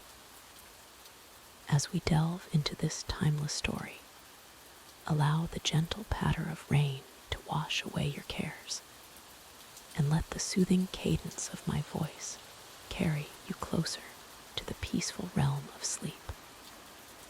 Our story begins on the island of Crete, where the brilliant inventor Daedalus and his son Icarus found themselves imprisoned by King Minos. Daedalus, renowned for his unparalleled craftsmanship and ingenuity, had constructed the legendary labyrinth to house the fearsome Minotaur. However, his knowledge of the labyrinth's secrets made him a liability to the king, who ordered both father and son to be confined within a high tower overlooking the sea. As you listen, imagine yourself standing atop that tower, feeling the cool sea breeze caress your skin, hearing the distant crash of waves against the rocky shore. The scent of salt and freedom hangs tantalizingly in the air, just out of reach. This was the world Daedalus and Icarus inhabited, day after day, their minds yearning for escape, while their bodies remained trapped within unyielding stone walls. Daedalus, ever the problem solver, spent countless hours observing the seabirds that soared past their prison. He watched their graceful movements, studied the curve of their wings, and contemplated the mechanics of flight. As the days turned to weeks, and weeks to months, an idea began to form in his brilliant mind, a daring plan that would either lead to their freedom or seal their fate. In the quiet of night, as Icarus slept, Daedalus worked tirelessly. He gathered feathers that had fallen from the passing birds, carefully collecting them in secret. With wax from their candles, he began to fashion wings, intricate, beautiful creations that mimicked the structure of a bird's wing. Each feather was meticulously placed, each joint carefully crafted to allow for the complex movements required for flight. As you drift deeper into relaxation, picture the dedication and love poured into every aspect of these wings. Daedalus worked not just for his own freedom, but for that of his beloved son. In each careful placement of a feather, in each delicate application of wax, he infused his creation with hope, with the promise of a future beyond their stone prison. When the wings were finally complete, Daedalus presented them to Icarus. The young man's eyes widened with wonder and excitement as his father explained their purpose and the plan for escape.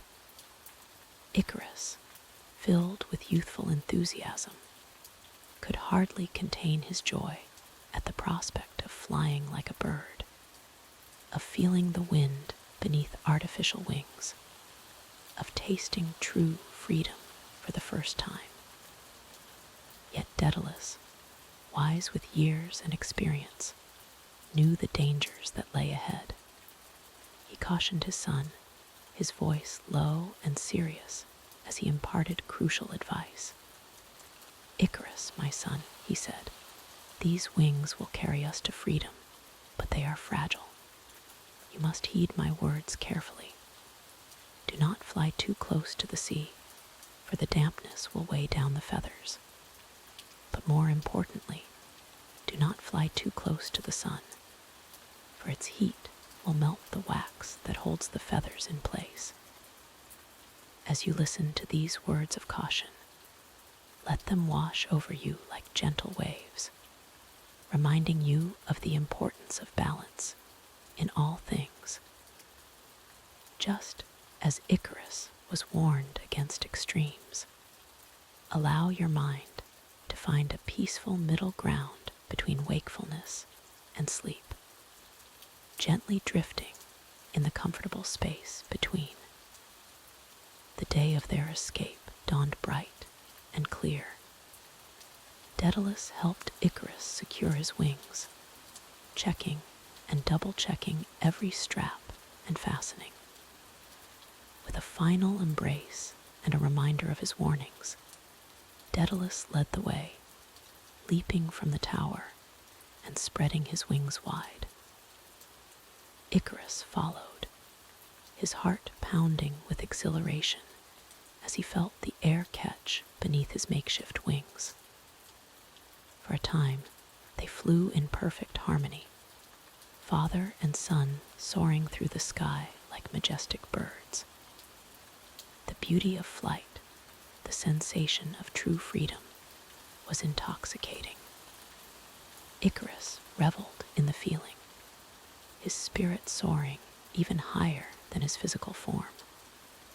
The world stretched out beneath them, a patchwork of greens and browns of the earth, the deep blue of the sea, and the endless expanse of sky above. As you imagine this scene, feel yourself floating gently, supported by unseen currents of air. Let the tension in your body release, allowing yourself to be carried effortlessly, just as Icarus was carried by his wings.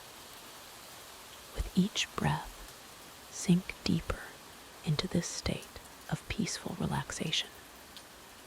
But Icarus, overcome by the sheer joy of flight and the exhilaration of freedom, began to forget his father's warnings. Filled with a sense of invincibility, he yearned to fly higher, to touch the heavens themselves. Slowly, steadily, he began to ascend, climbing higher and higher into the sky, leaving his father's concerned calls far below. The sun grew larger in Icarus's vision, its warmth caressing his skin. He welcomed its embrace, heedless of the danger. As he climbed higher, the wax holding his wings together began to soften, then to melt. Feathers loosened and fell away, floating on the air currents like delicate snowflakes. It was only when Icarus attempted to climb higher still that he realized something was terribly wrong. His wings no longer responded as they should, and suddenly he found himself falling. The exhilaration of flight turned to terror as he plummeted toward the sea below, his father's anguished cries echoing in his ears. As Icarus fell, the sea rushed up to meet him. The once welcoming blue expanse now seemed as hard and unyielding as the stone walls of their former prison. With a final, desperate flap of his ruined wings, Icarus plunged into the depths of the sea, leaving behind only a scattering of feathers on the water's surface to mark his passing. Daedalus, witnessing his son's tragic fall, was overcome with grief. He searched the waters, calling Icarus's name in vain, but found no trace of his beloved child. With a heavy heart, he continued his journey alone, eventually finding sanctuary in Sicily, where he would live out his days mourning the loss of Icarus and the price of their bid for freedom. As our tale draws to a close, let the story of Icarus serve not as a cautionary tale of hubris, but as a gentle reminder of the beauty of balance. In your own life, as you navigate between ambition and caution, between reaching for your dreams and staying grounded, may you find the perfect middle path that allows you to soar without risking a fall. Allow the rhythm of the rain to sync with your breathing. Each drop a soft reminder to release any tension you may be holding. As you lie here, safe and comfortable, know that you are perfectly balanced, not too high, not too low, but exactly where you need to be in this moment. Let the memory of Icarus's flight fill you with a sense of peaceful weightlessness. Imagine yourself gently floating, supported by warm currents of air, free from worry or fear. With each breath, sink deeper into this state of tranquil relaxation, letting go of the waking world and drifting closer to the realm of dreams. As sleep beckons, know that you carry within you the wisdom to navigate life's challenges with grace and balance. Like Daedalus, you possess the ingenuity to overcome obstacles. like Icarus, you have the courage to reach for the stars. And in this moment, you have the serenity to rest, to rejuvenate, and to prepare for whatever tomorrow may bring. Close your eyes now, if you haven't already, and allow yourself to be carried on invisible wings into the peaceful depths of slumber. The tale of Icarus fades into the background, leaving behind only the soothing sound of rain and the calm assurance that you are safe, you are at peace, and you are drifting gently into a restful sleep. In the realm of Greek mythology, where heroes and magical creatures intertwine, there exists a tale of ambition, humility, and the consequences of hubris. Tonight, we delve into the story of Bellerophon and Pegasus, a tale that reminds us of the delicate balance between greatness and pride. As you listen, allow the gentle patter of rain to lull you into a state of tranquil contemplation. In the realm of ancient Greece, where gods and mortals intertwined their fates, there lived a maiden whose story would echo through the ages. Her name was Atalanta, and her tale is one of swiftness, determination, and the unexpected twists of love. As you rest and listen, allow the gentle patter of rain to carry you into this mythical world. Atalanta was born to King Iasus of Arcadia, who had longed for a son.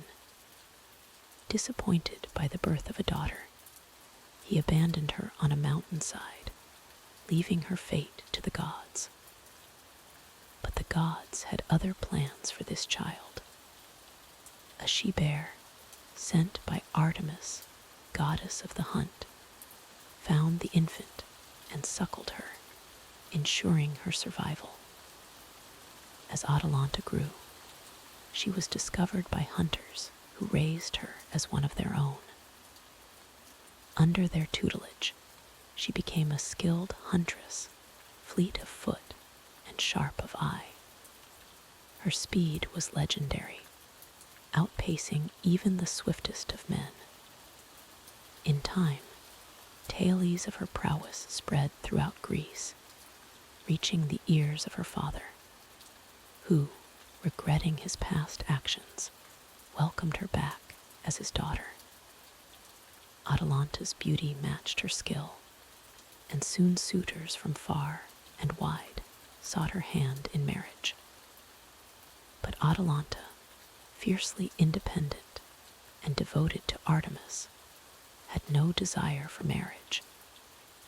She declared that she would only wed a man who could defeat her in a foot race. Those who lost would face death. It was a challenge that deterred many, but not all. As you lie there, imagine the scene. A grassy field stretching out before you, the air filled with anticipation. Atalanta stands at the starting line, her lithe form poised for action, her eyes fixed on the distant goal. Beside her, a line of hopeful suitors, each believing they might be the one to claim victory in her hand. Many tried, and many failed. Atalanta's speed was unmatched, and the trail of defeated suitors grew long. It seemed that no man could hope to outrun her. But fate, as it often does in Greek myths, had a twist in store. Enter Hippomenes, a young man who watched these races with growing admiration for Atalanta's skill and beauty. Hippomenes, knowing he could not match Atalanta's speed by his own merit, sought divine intervention. He prayed to Aphrodite, the goddess of love, for assistance. Moved by his devotion, Aphrodite gifted him 3 golden apples from the garden of the Hesperides. These were no ordinary apples, but fruits of irresistible beauty and allure. As you continue to relax, picture the golden apples nestled in Hippomene's hands, their surface gleaming with an otherworldly light. Feel the weight of destiny in those small, precious objects. With these, Hippomenes prepared to face Atalanta in the race that would determine both their fates. The day of the race arrived. Atalanta and Hippomenes took their positions at the starting line. The signal was given, and they were off, 2 figures blurring across the landscape. At first, Atalanta pulled ahead with her legendary speed. But then, Hippomenes reached into his tunic and cast the first golden apple ahead of them. Atalanta, seeing the apple's unearthly beauty, couldn't resist. She veered from her course to retrieve it, allowing Hippomenes to take the lead. But soon, her natural speed brought her alongside him once more. Again, Hippomenes threw an apple, and again, Atalanta was compelled to chase it. As you listen, let the rhythm of their race lull you deeper into relaxation. The pounding of feet on earth, the gasps of exertion, the moment of decision, as another golden apple arcs through the air. Feel the tension ebb and flow like gentle waves upon a shore. The race neared its end. Atalanta had recovered from her second detour and was closing in on Hippomenes. The finish line loomed ahead. With one final, desperate act, Hippomenes hurled the last apple. This one rolled far to the side, and Atalanta, compelled by the apple's divine allure, had to veer sharply to retrieve it. In that moment, Hippomenes crossed the finish line first. He had won the race, and with it, Atalanta's hand in marriage. Atalanta, true to her word, accepted her defeat and her new husband. Some say she had grown to admire Hippomenes' cleverness and determination, seeing in him a worthy partner. But the story doesn't end there, for the gods are ever watchful of mortal affairs. In their joy and passion, Hippomenes and Atalanta forgot to pay tribute to Aphrodite for her aid. The goddess, angered by their ingratitude, cursed the couple. As they traveled through a sacred grove, she filled them with uncontrollable desire. They made love in the temple of Cybele, the mother goddess, desecrating her sacred space. Cybele, enraged by this sacrilege, transformed the lovers into lions. It was believed by the ancient Greeks that lions could not mate with their own kind, thus ensuring that Hippomenes and Atalanta would never again know the joys of love. Yet, they remained together, bound by their shared fate. As this tale draws to a close, reflect on the twists of Atalanta's journey. From abandoned child to legendary huntress, from reluctant bride to transformed beast. Her story reminds us of the complex tapestry of fate, love, and divine intervention that weaves through Greek mythology. Let Atalanta's race become a metaphor for your journey into sleep, Like her, you've been running through your day, facing challenges and making choices. Now, as you lie here, you're nearing the finish line of wakefulness. Ahead lies the golden prize of restful slumber. Feel your body becoming heavy, like Atalanta's feet when she paused to collect each golden apple. Let each breath be a step closer to deep, peaceful sleep. The race of your day is over, and now you can rest, victorious in your own right. As the rain continues its gentle rhythm outside, imagine it washing away the last vestiges of tension from your body. You're safe here, protected from the capricious whims of gods and fate. Allow yourself to drift, floating on the currents of myth and dream, carried ever deeper into the realm of sleep. Remember, like Atalanta and Hippomenes, sometimes the path to our destiny takes unexpected turns. But here, in this moment, your path is clear and peaceful, leading you gently into the welcoming arms of slumber. Rest now, and let the ancient tales guard your dreams. In the realm of Greek mythology, few tales have had such far-reaching consequences as the judgment of Paris. This story of beauty, ambition, and divine intervention would set in motion events that would change the course of history. As you listen, allow the gentle patter of rain to lull you into a state of deep relaxation, letting the ancient tale wash over you like a soothing wave. In the misty depths of ancient lore, there exists a tale of fierce warriors, women whose prowess in battle rivaled that of the mightiest heroes. These were the Amazons, a tribe of female warriors whose very name struck both awe and fear into the hearts of men. As you settle deeper into your restful state, allow the gentle patter of rain to carry you back to a time when myth and reality intertwined, and the Amazons roamed the earth.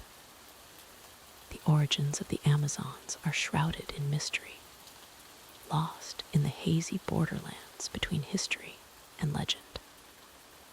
Some say they were daughters of Ares, the god of war, born with an innate skill for combat and a fierce independence that set them apart from other women of their time.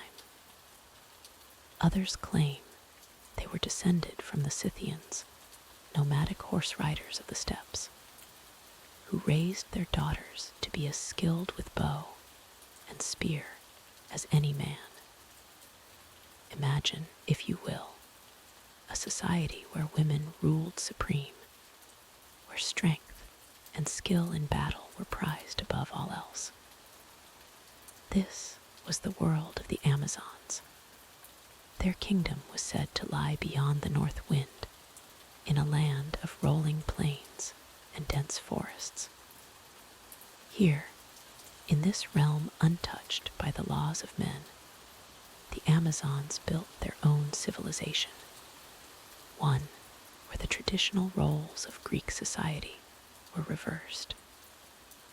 As you listen, let the sound of the rain become the thundering hooves of Amazon horses, carrying their riders across vast open plains. Feel the rhythm lull you deeper into relaxation, your body becoming as still and peaceful as the calm before a storm. The Amazons were renowned for their skill as horsewomen. It was said that they were the first to tame horses for riding, a skill that gave them a significant advantage in battle. They were masters of the bow, able to shoot with deadly accuracy even while mounted at full gallop. Their other weapon of choice was the double-headed axe, a fearsome tool that could cleave through armor and bone with equal ease. But the Amazons were more than just warriors. They were a complex society with their own customs and traditions. Unlike the patriarchal societies of ancient Greece, the Amazons valued their independence above all else. They were said to live apart from men, coming together only once a year for the purpose of continuing their lineage. Male children born to the Amazons were either sent away or, in some darker tales, sacrificed to their patron goddess, Artemis. As your mind drifts with the story, allow your muscles to relax further. Imagine the strength of these warrior women flowing through you, not as tension, but as a deep, grounding force, connecting you to the earth beneath you. The Amazons appear in many Greek myths, often as formidable opponents to the great heroes of legend. One of the most famous tales involves Heracles and his ninth labor.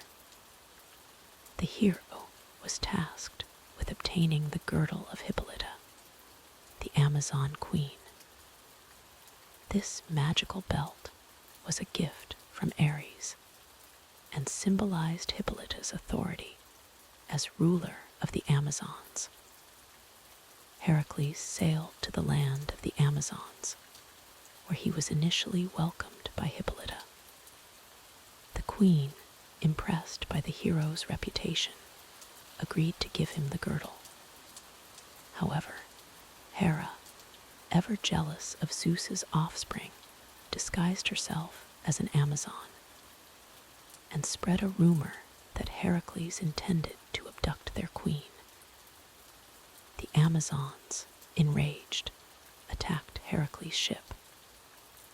In the ensuing battle, Heracles, believing Hippolyta had betrayed him, slew the queen and took the girdle by force. This act sparked a long-standing enmity between the Amazons and the world of men, a conflict that would echo through many subsequent myths and legends. As you contemplate this tale of misunderstanding and conflict, let any tensions in your own life fade away.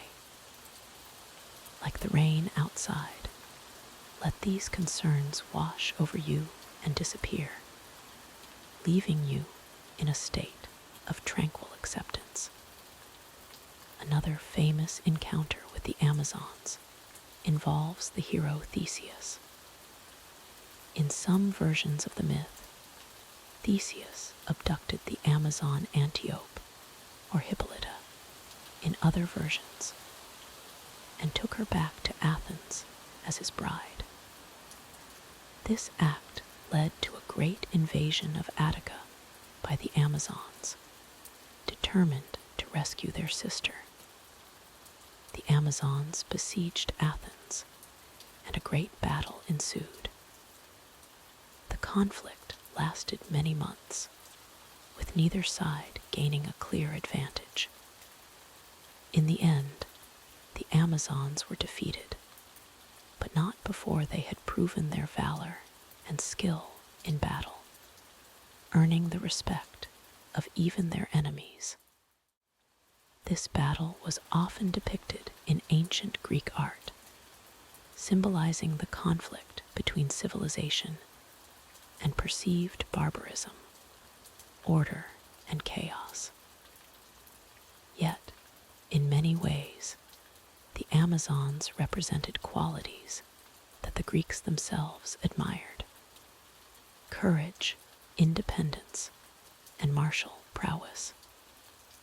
As the story of battle fades, allow your own struggles to recede. Feel a sense of peace settling over you like a soft, warm blanket. The rain continues its gentle rhythm, a soothing backdrop to your deepening relaxation. The Amazons also play a role in the tale of the Trojan War. Penthesilea, a mighty Amazon queen, came to the aid of Troy in its hour of need. She arrived with a contingent of her warriors after the death of Hector, breathing new hope into the beleaguered Trojans.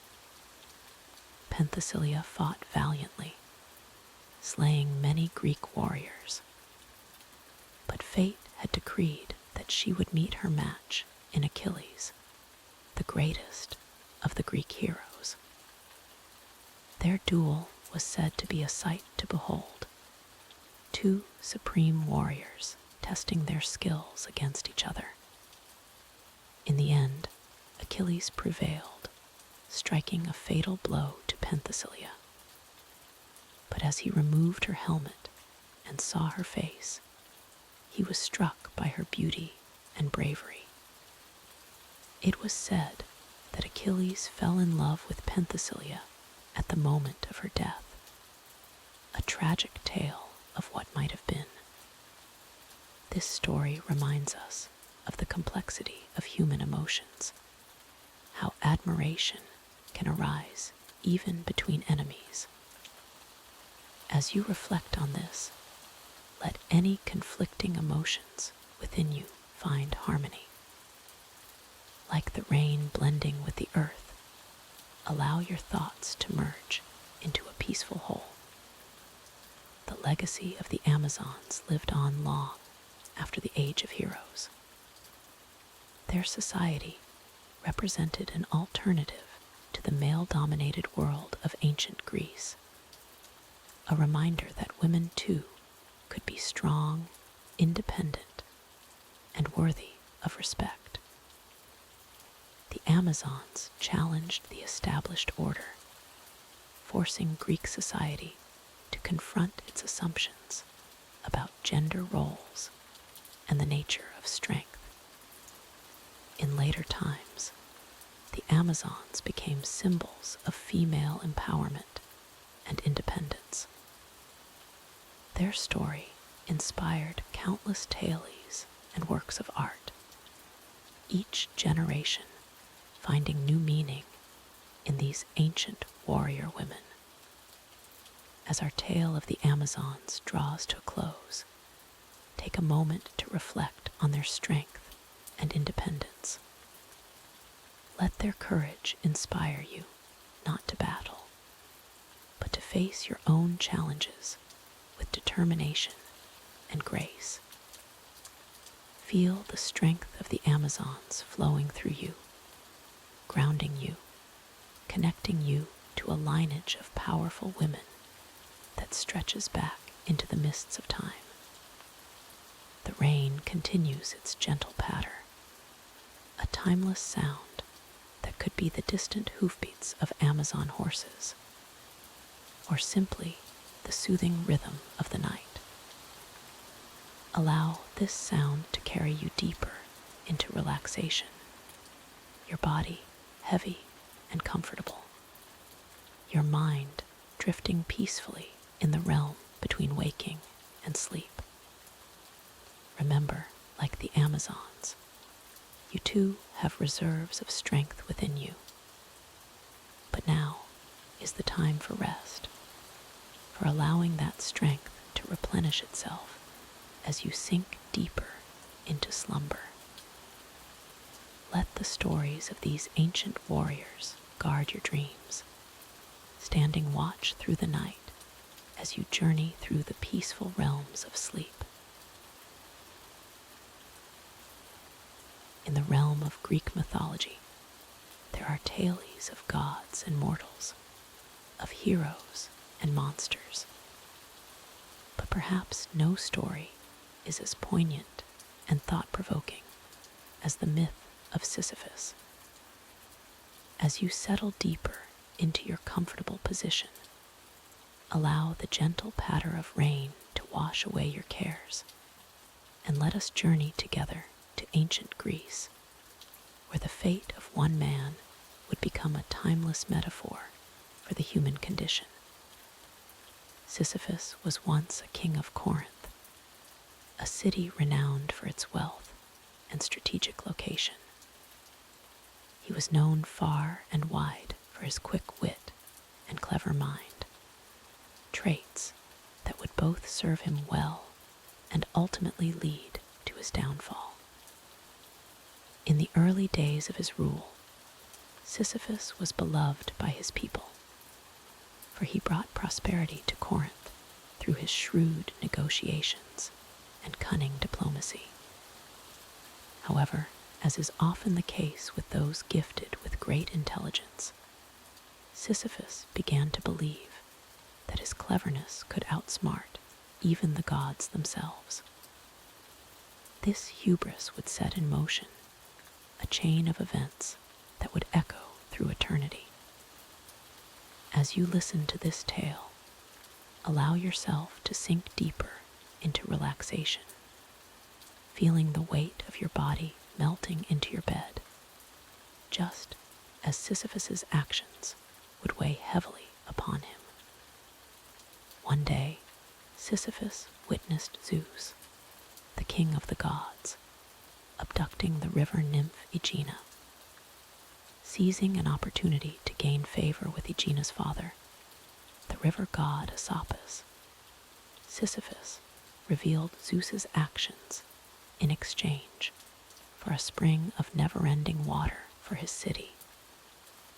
This betrayal of divine secrets enraged Zeus, who swore to punish Sisyphus for his impudence. But Sisyphus's transgressions did not end there. In his relentless pursuit of cleverness, he began to take pleasure in outwitting travelers and guests, violating the sacred laws of hospitality. His reputation grew not just as a wise king, but as a deceitful and treacherous host. The gods, already displeased with his previous actions, watched with growing anger as Sisyphus continued to flout divine laws. As you breathe deeply in and out, imagine the tension building in the heavens, like storm clouds gathering on the horizon. Just as those clouds would eventually break, so too would the patience of the gods. Zeus decided it was time to put an end to Sisyphus's schemes and sent Thanatos, the personification of death, to claim the king's life. But Sisyphus, ever the trickster, had one last ploy. When Thanatos arrived, Sisyphus feigned interest in the chains that death carried, asking for a demonstration of how they worked. The unsuspecting Thanatos obliged, and in a swift move, Sisyphus trapped death itself in the chains. With Thanatos bound, no mortal could die, throwing the natural order into chaos. As this story unfolds, feel the tension in your own body begin to release. Just as the world held its breath during Sisyphus's defiance of death, allow yourself to exhale slowly, letting go of any lingering stress or worry. The gentle sound of rain continues to wash over you, a soothing backdrop to this ancient tale. The gods, alarmed by the disruption of the cycle of life and death, sent Ares, the god of war, to free Thanatos and restore order. Sisyphus, knowing his time had truly come, devised one final trick. He instructed his wife not to perform the proper funeral rites upon his death, a clever plan to manipulate the rules of the underworld.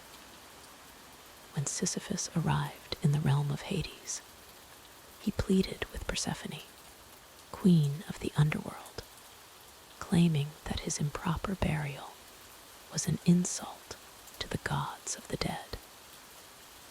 He requested permission to return to the world of the living to chastise his wife and arrange a proper funeral. Persephone, moved by his apparent piety, granted him leave to return.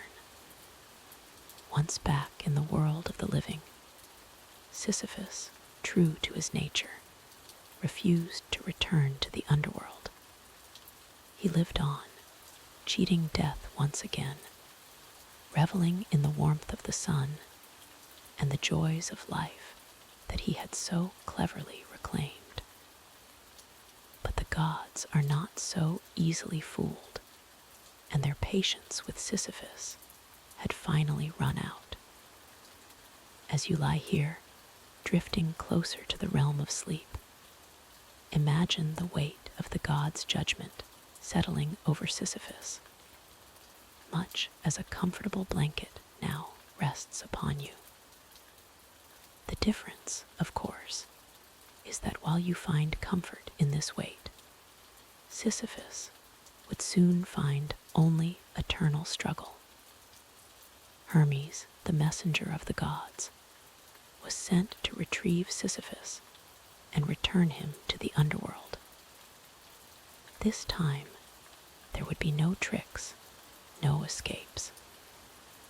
The gods had devised a punishment that would match Sisyphus's crime of hubris, a fate that would become synonymous with endless, meaningless toil. Sisyphus was condemned to roll a massive boulder up a steep hill for all eternity. But this was no ordinary task, for the boulder was enchanted.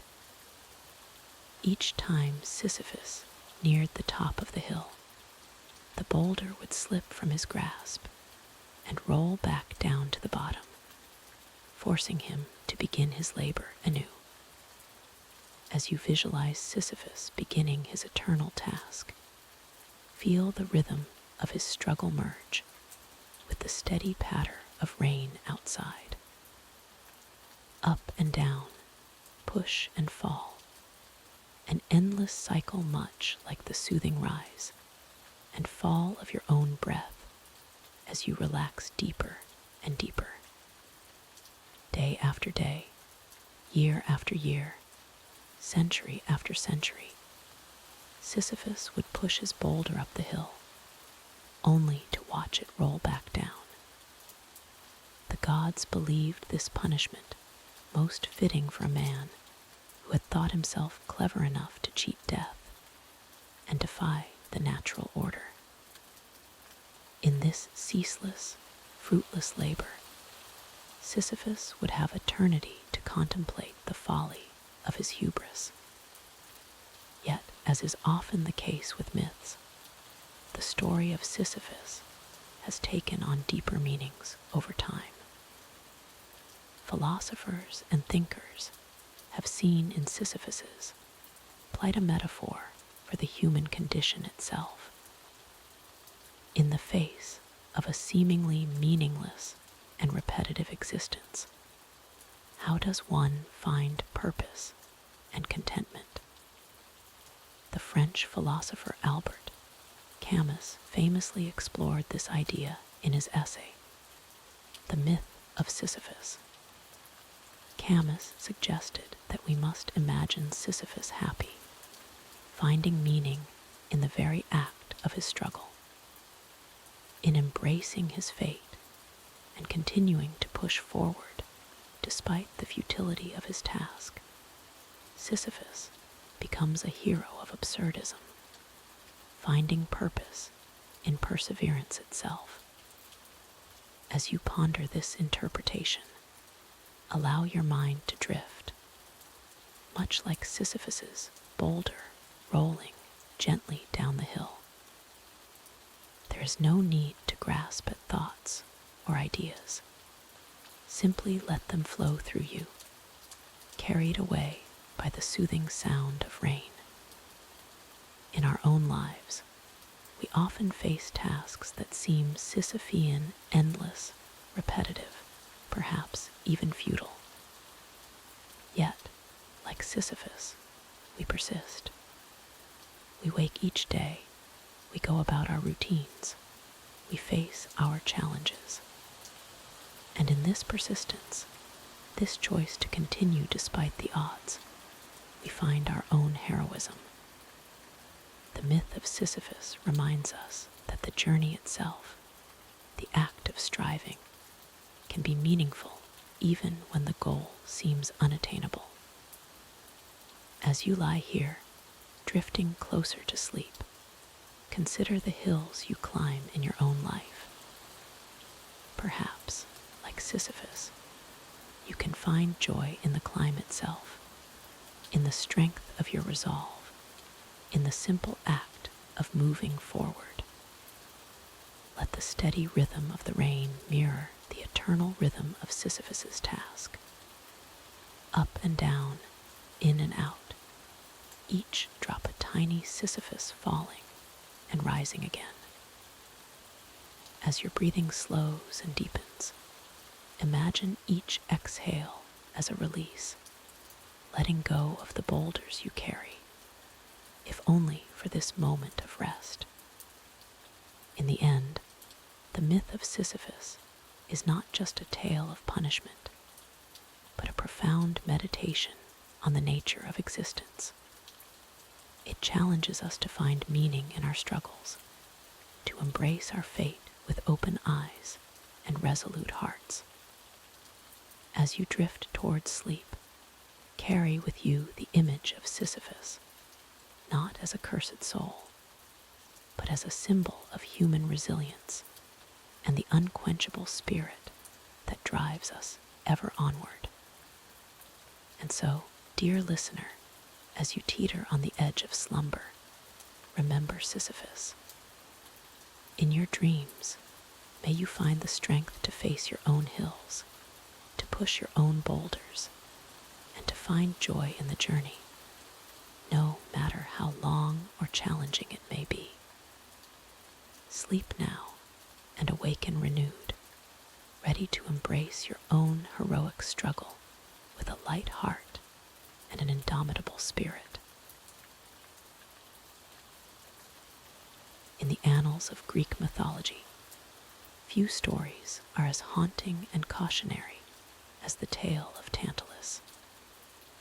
As you settle deeper into your comfortable position, allow the gentle patter of rain to wash away the cares of your day, and let us journey together into a realm where the lines between mortal and divine blur, where hubris leads to eternal torment, and where the consequences of one's actions echo through eternity.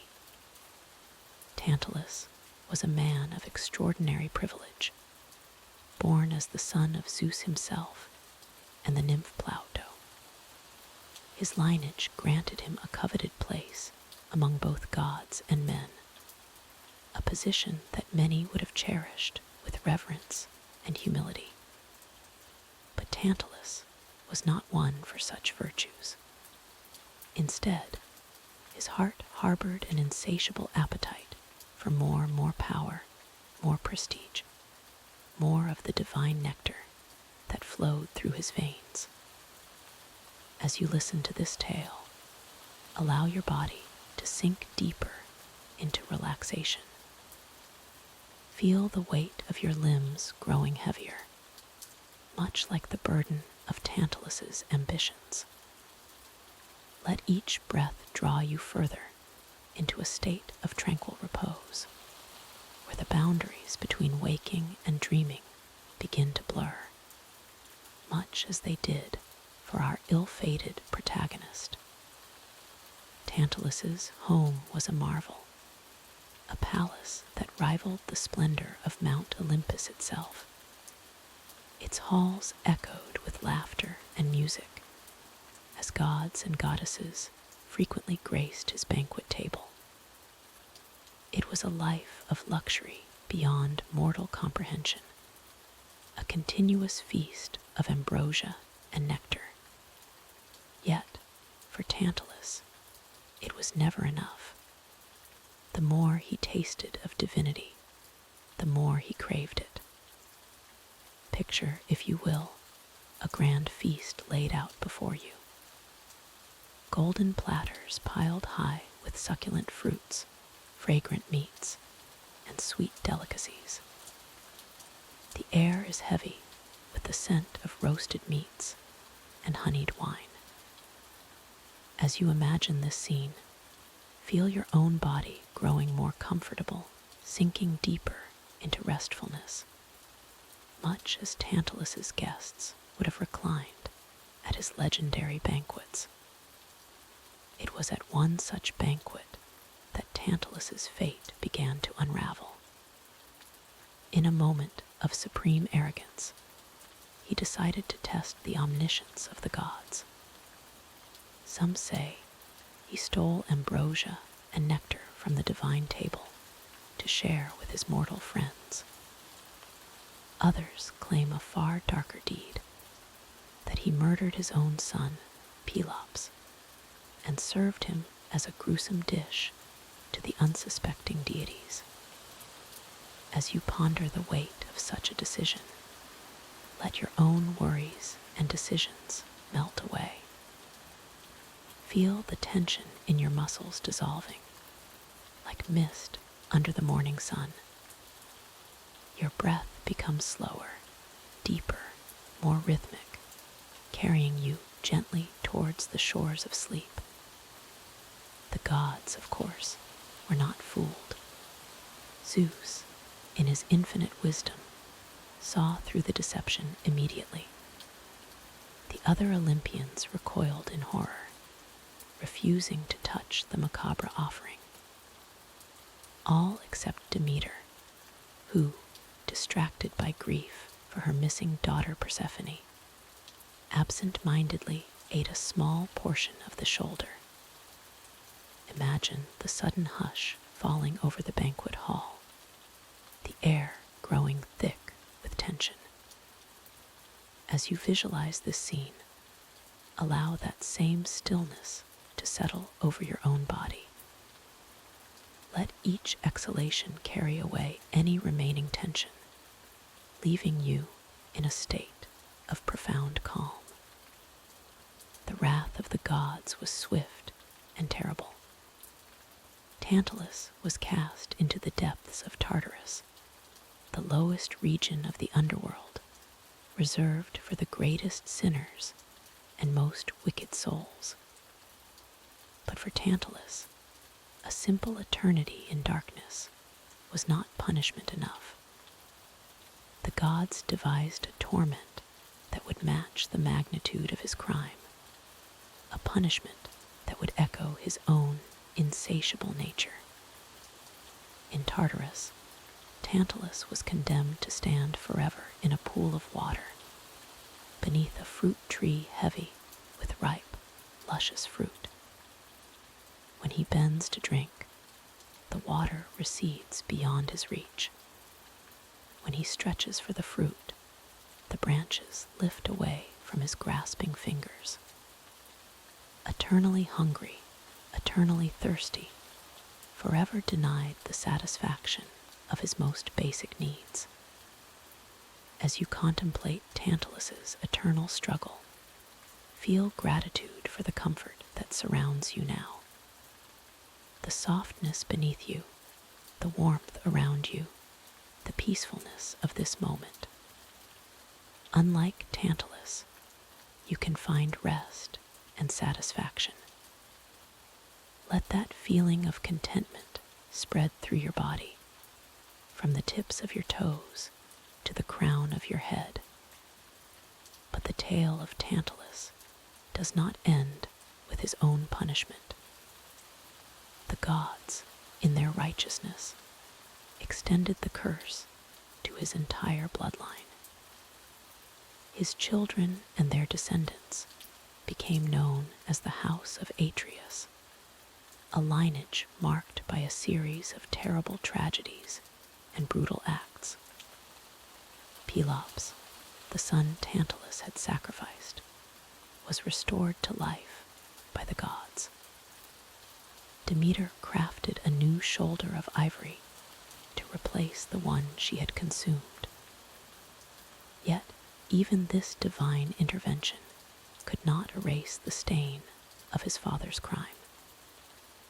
Pelops would go on to win his bride through treachery, setting in motion a chain of betrayals and murders that would haunt his descendants for generations. As the curse of Tantalus unfolded through time, let your own consciousness drift further from the concerns of the waking world. Each breath draws you deeper into a realm of peace and tranquility, far removed from the turmoil of curses and consequences.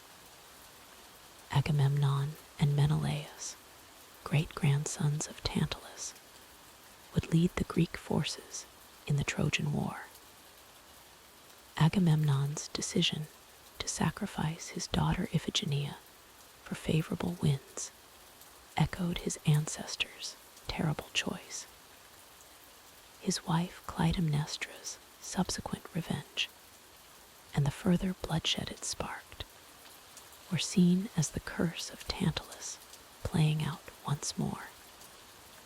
The story of Tantalus and his descendants serves as a powerful reminder of the dangers of hubris, the importance of respecting divine and natural laws, and the far-reaching consequences of our actions. It speaks to the universal human struggles with temptation, the desire for that which is beyond our reach, and the price of unchecked ambition.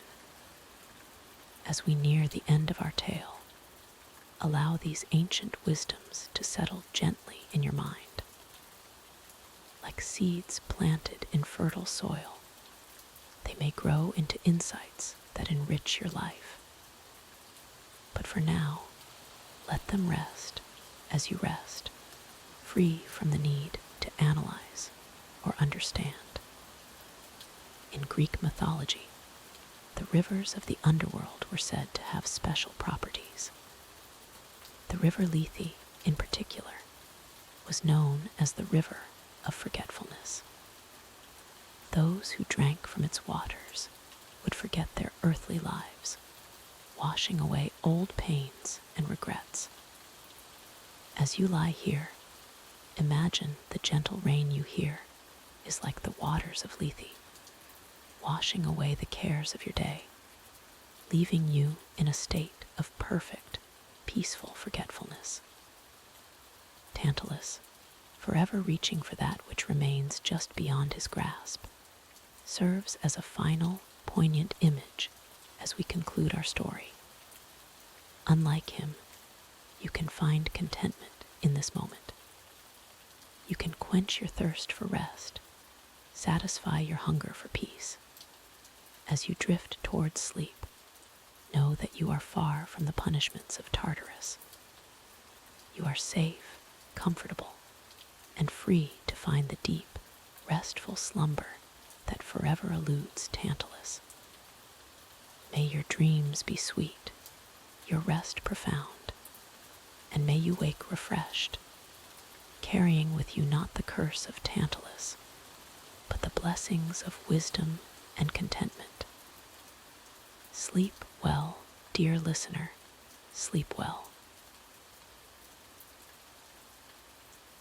As our journey through the realms of Greek mythology comes to an end, dear listeners, let the echoes of these ancient tales linger in your mind, like the soft patter of rain outside your window.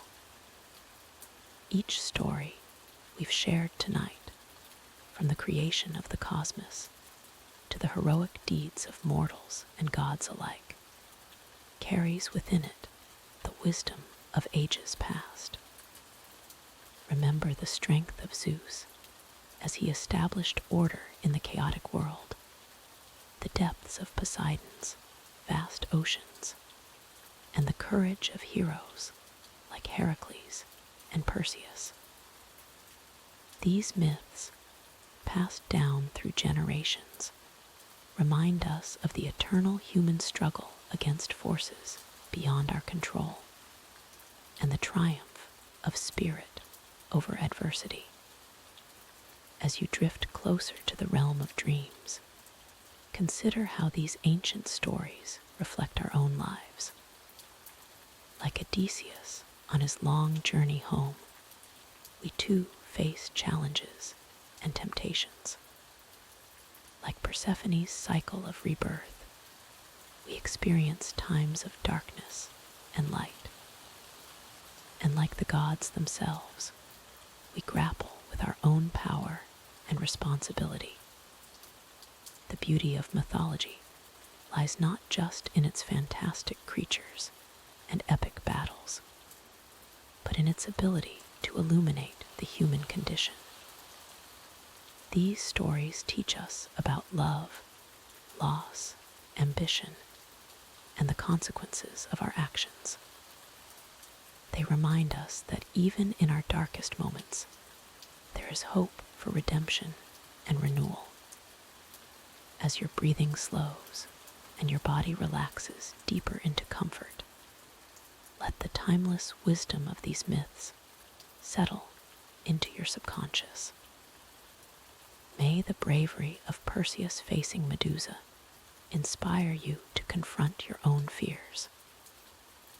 May the loyalty of Penelope waiting for Odysseus remind you of the power of faithfulness and patience. Think of Prometheus, who brought fire to humanity, and consider the light of knowledge and creativity within yourself. Reflect on the cautionary tale of Icarus and find balance between ambition and prudence in your own pursuits. Let the transformative power of these stories work within you as you sleep, bringing new insights and perspectives to your waking life. As we conclude our mythological journey, remember that you too are part of this grand tapestry of stories.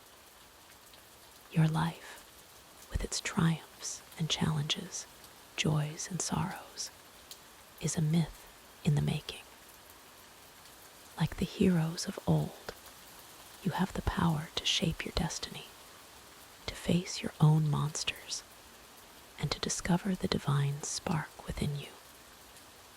Now, as sleep beckons you to its peaceful embrace, let go of the waking world and all its cares. Allow the gentle rain to wash away your worries, just as the waters of Lethe washed away memories at the edge of the underworld.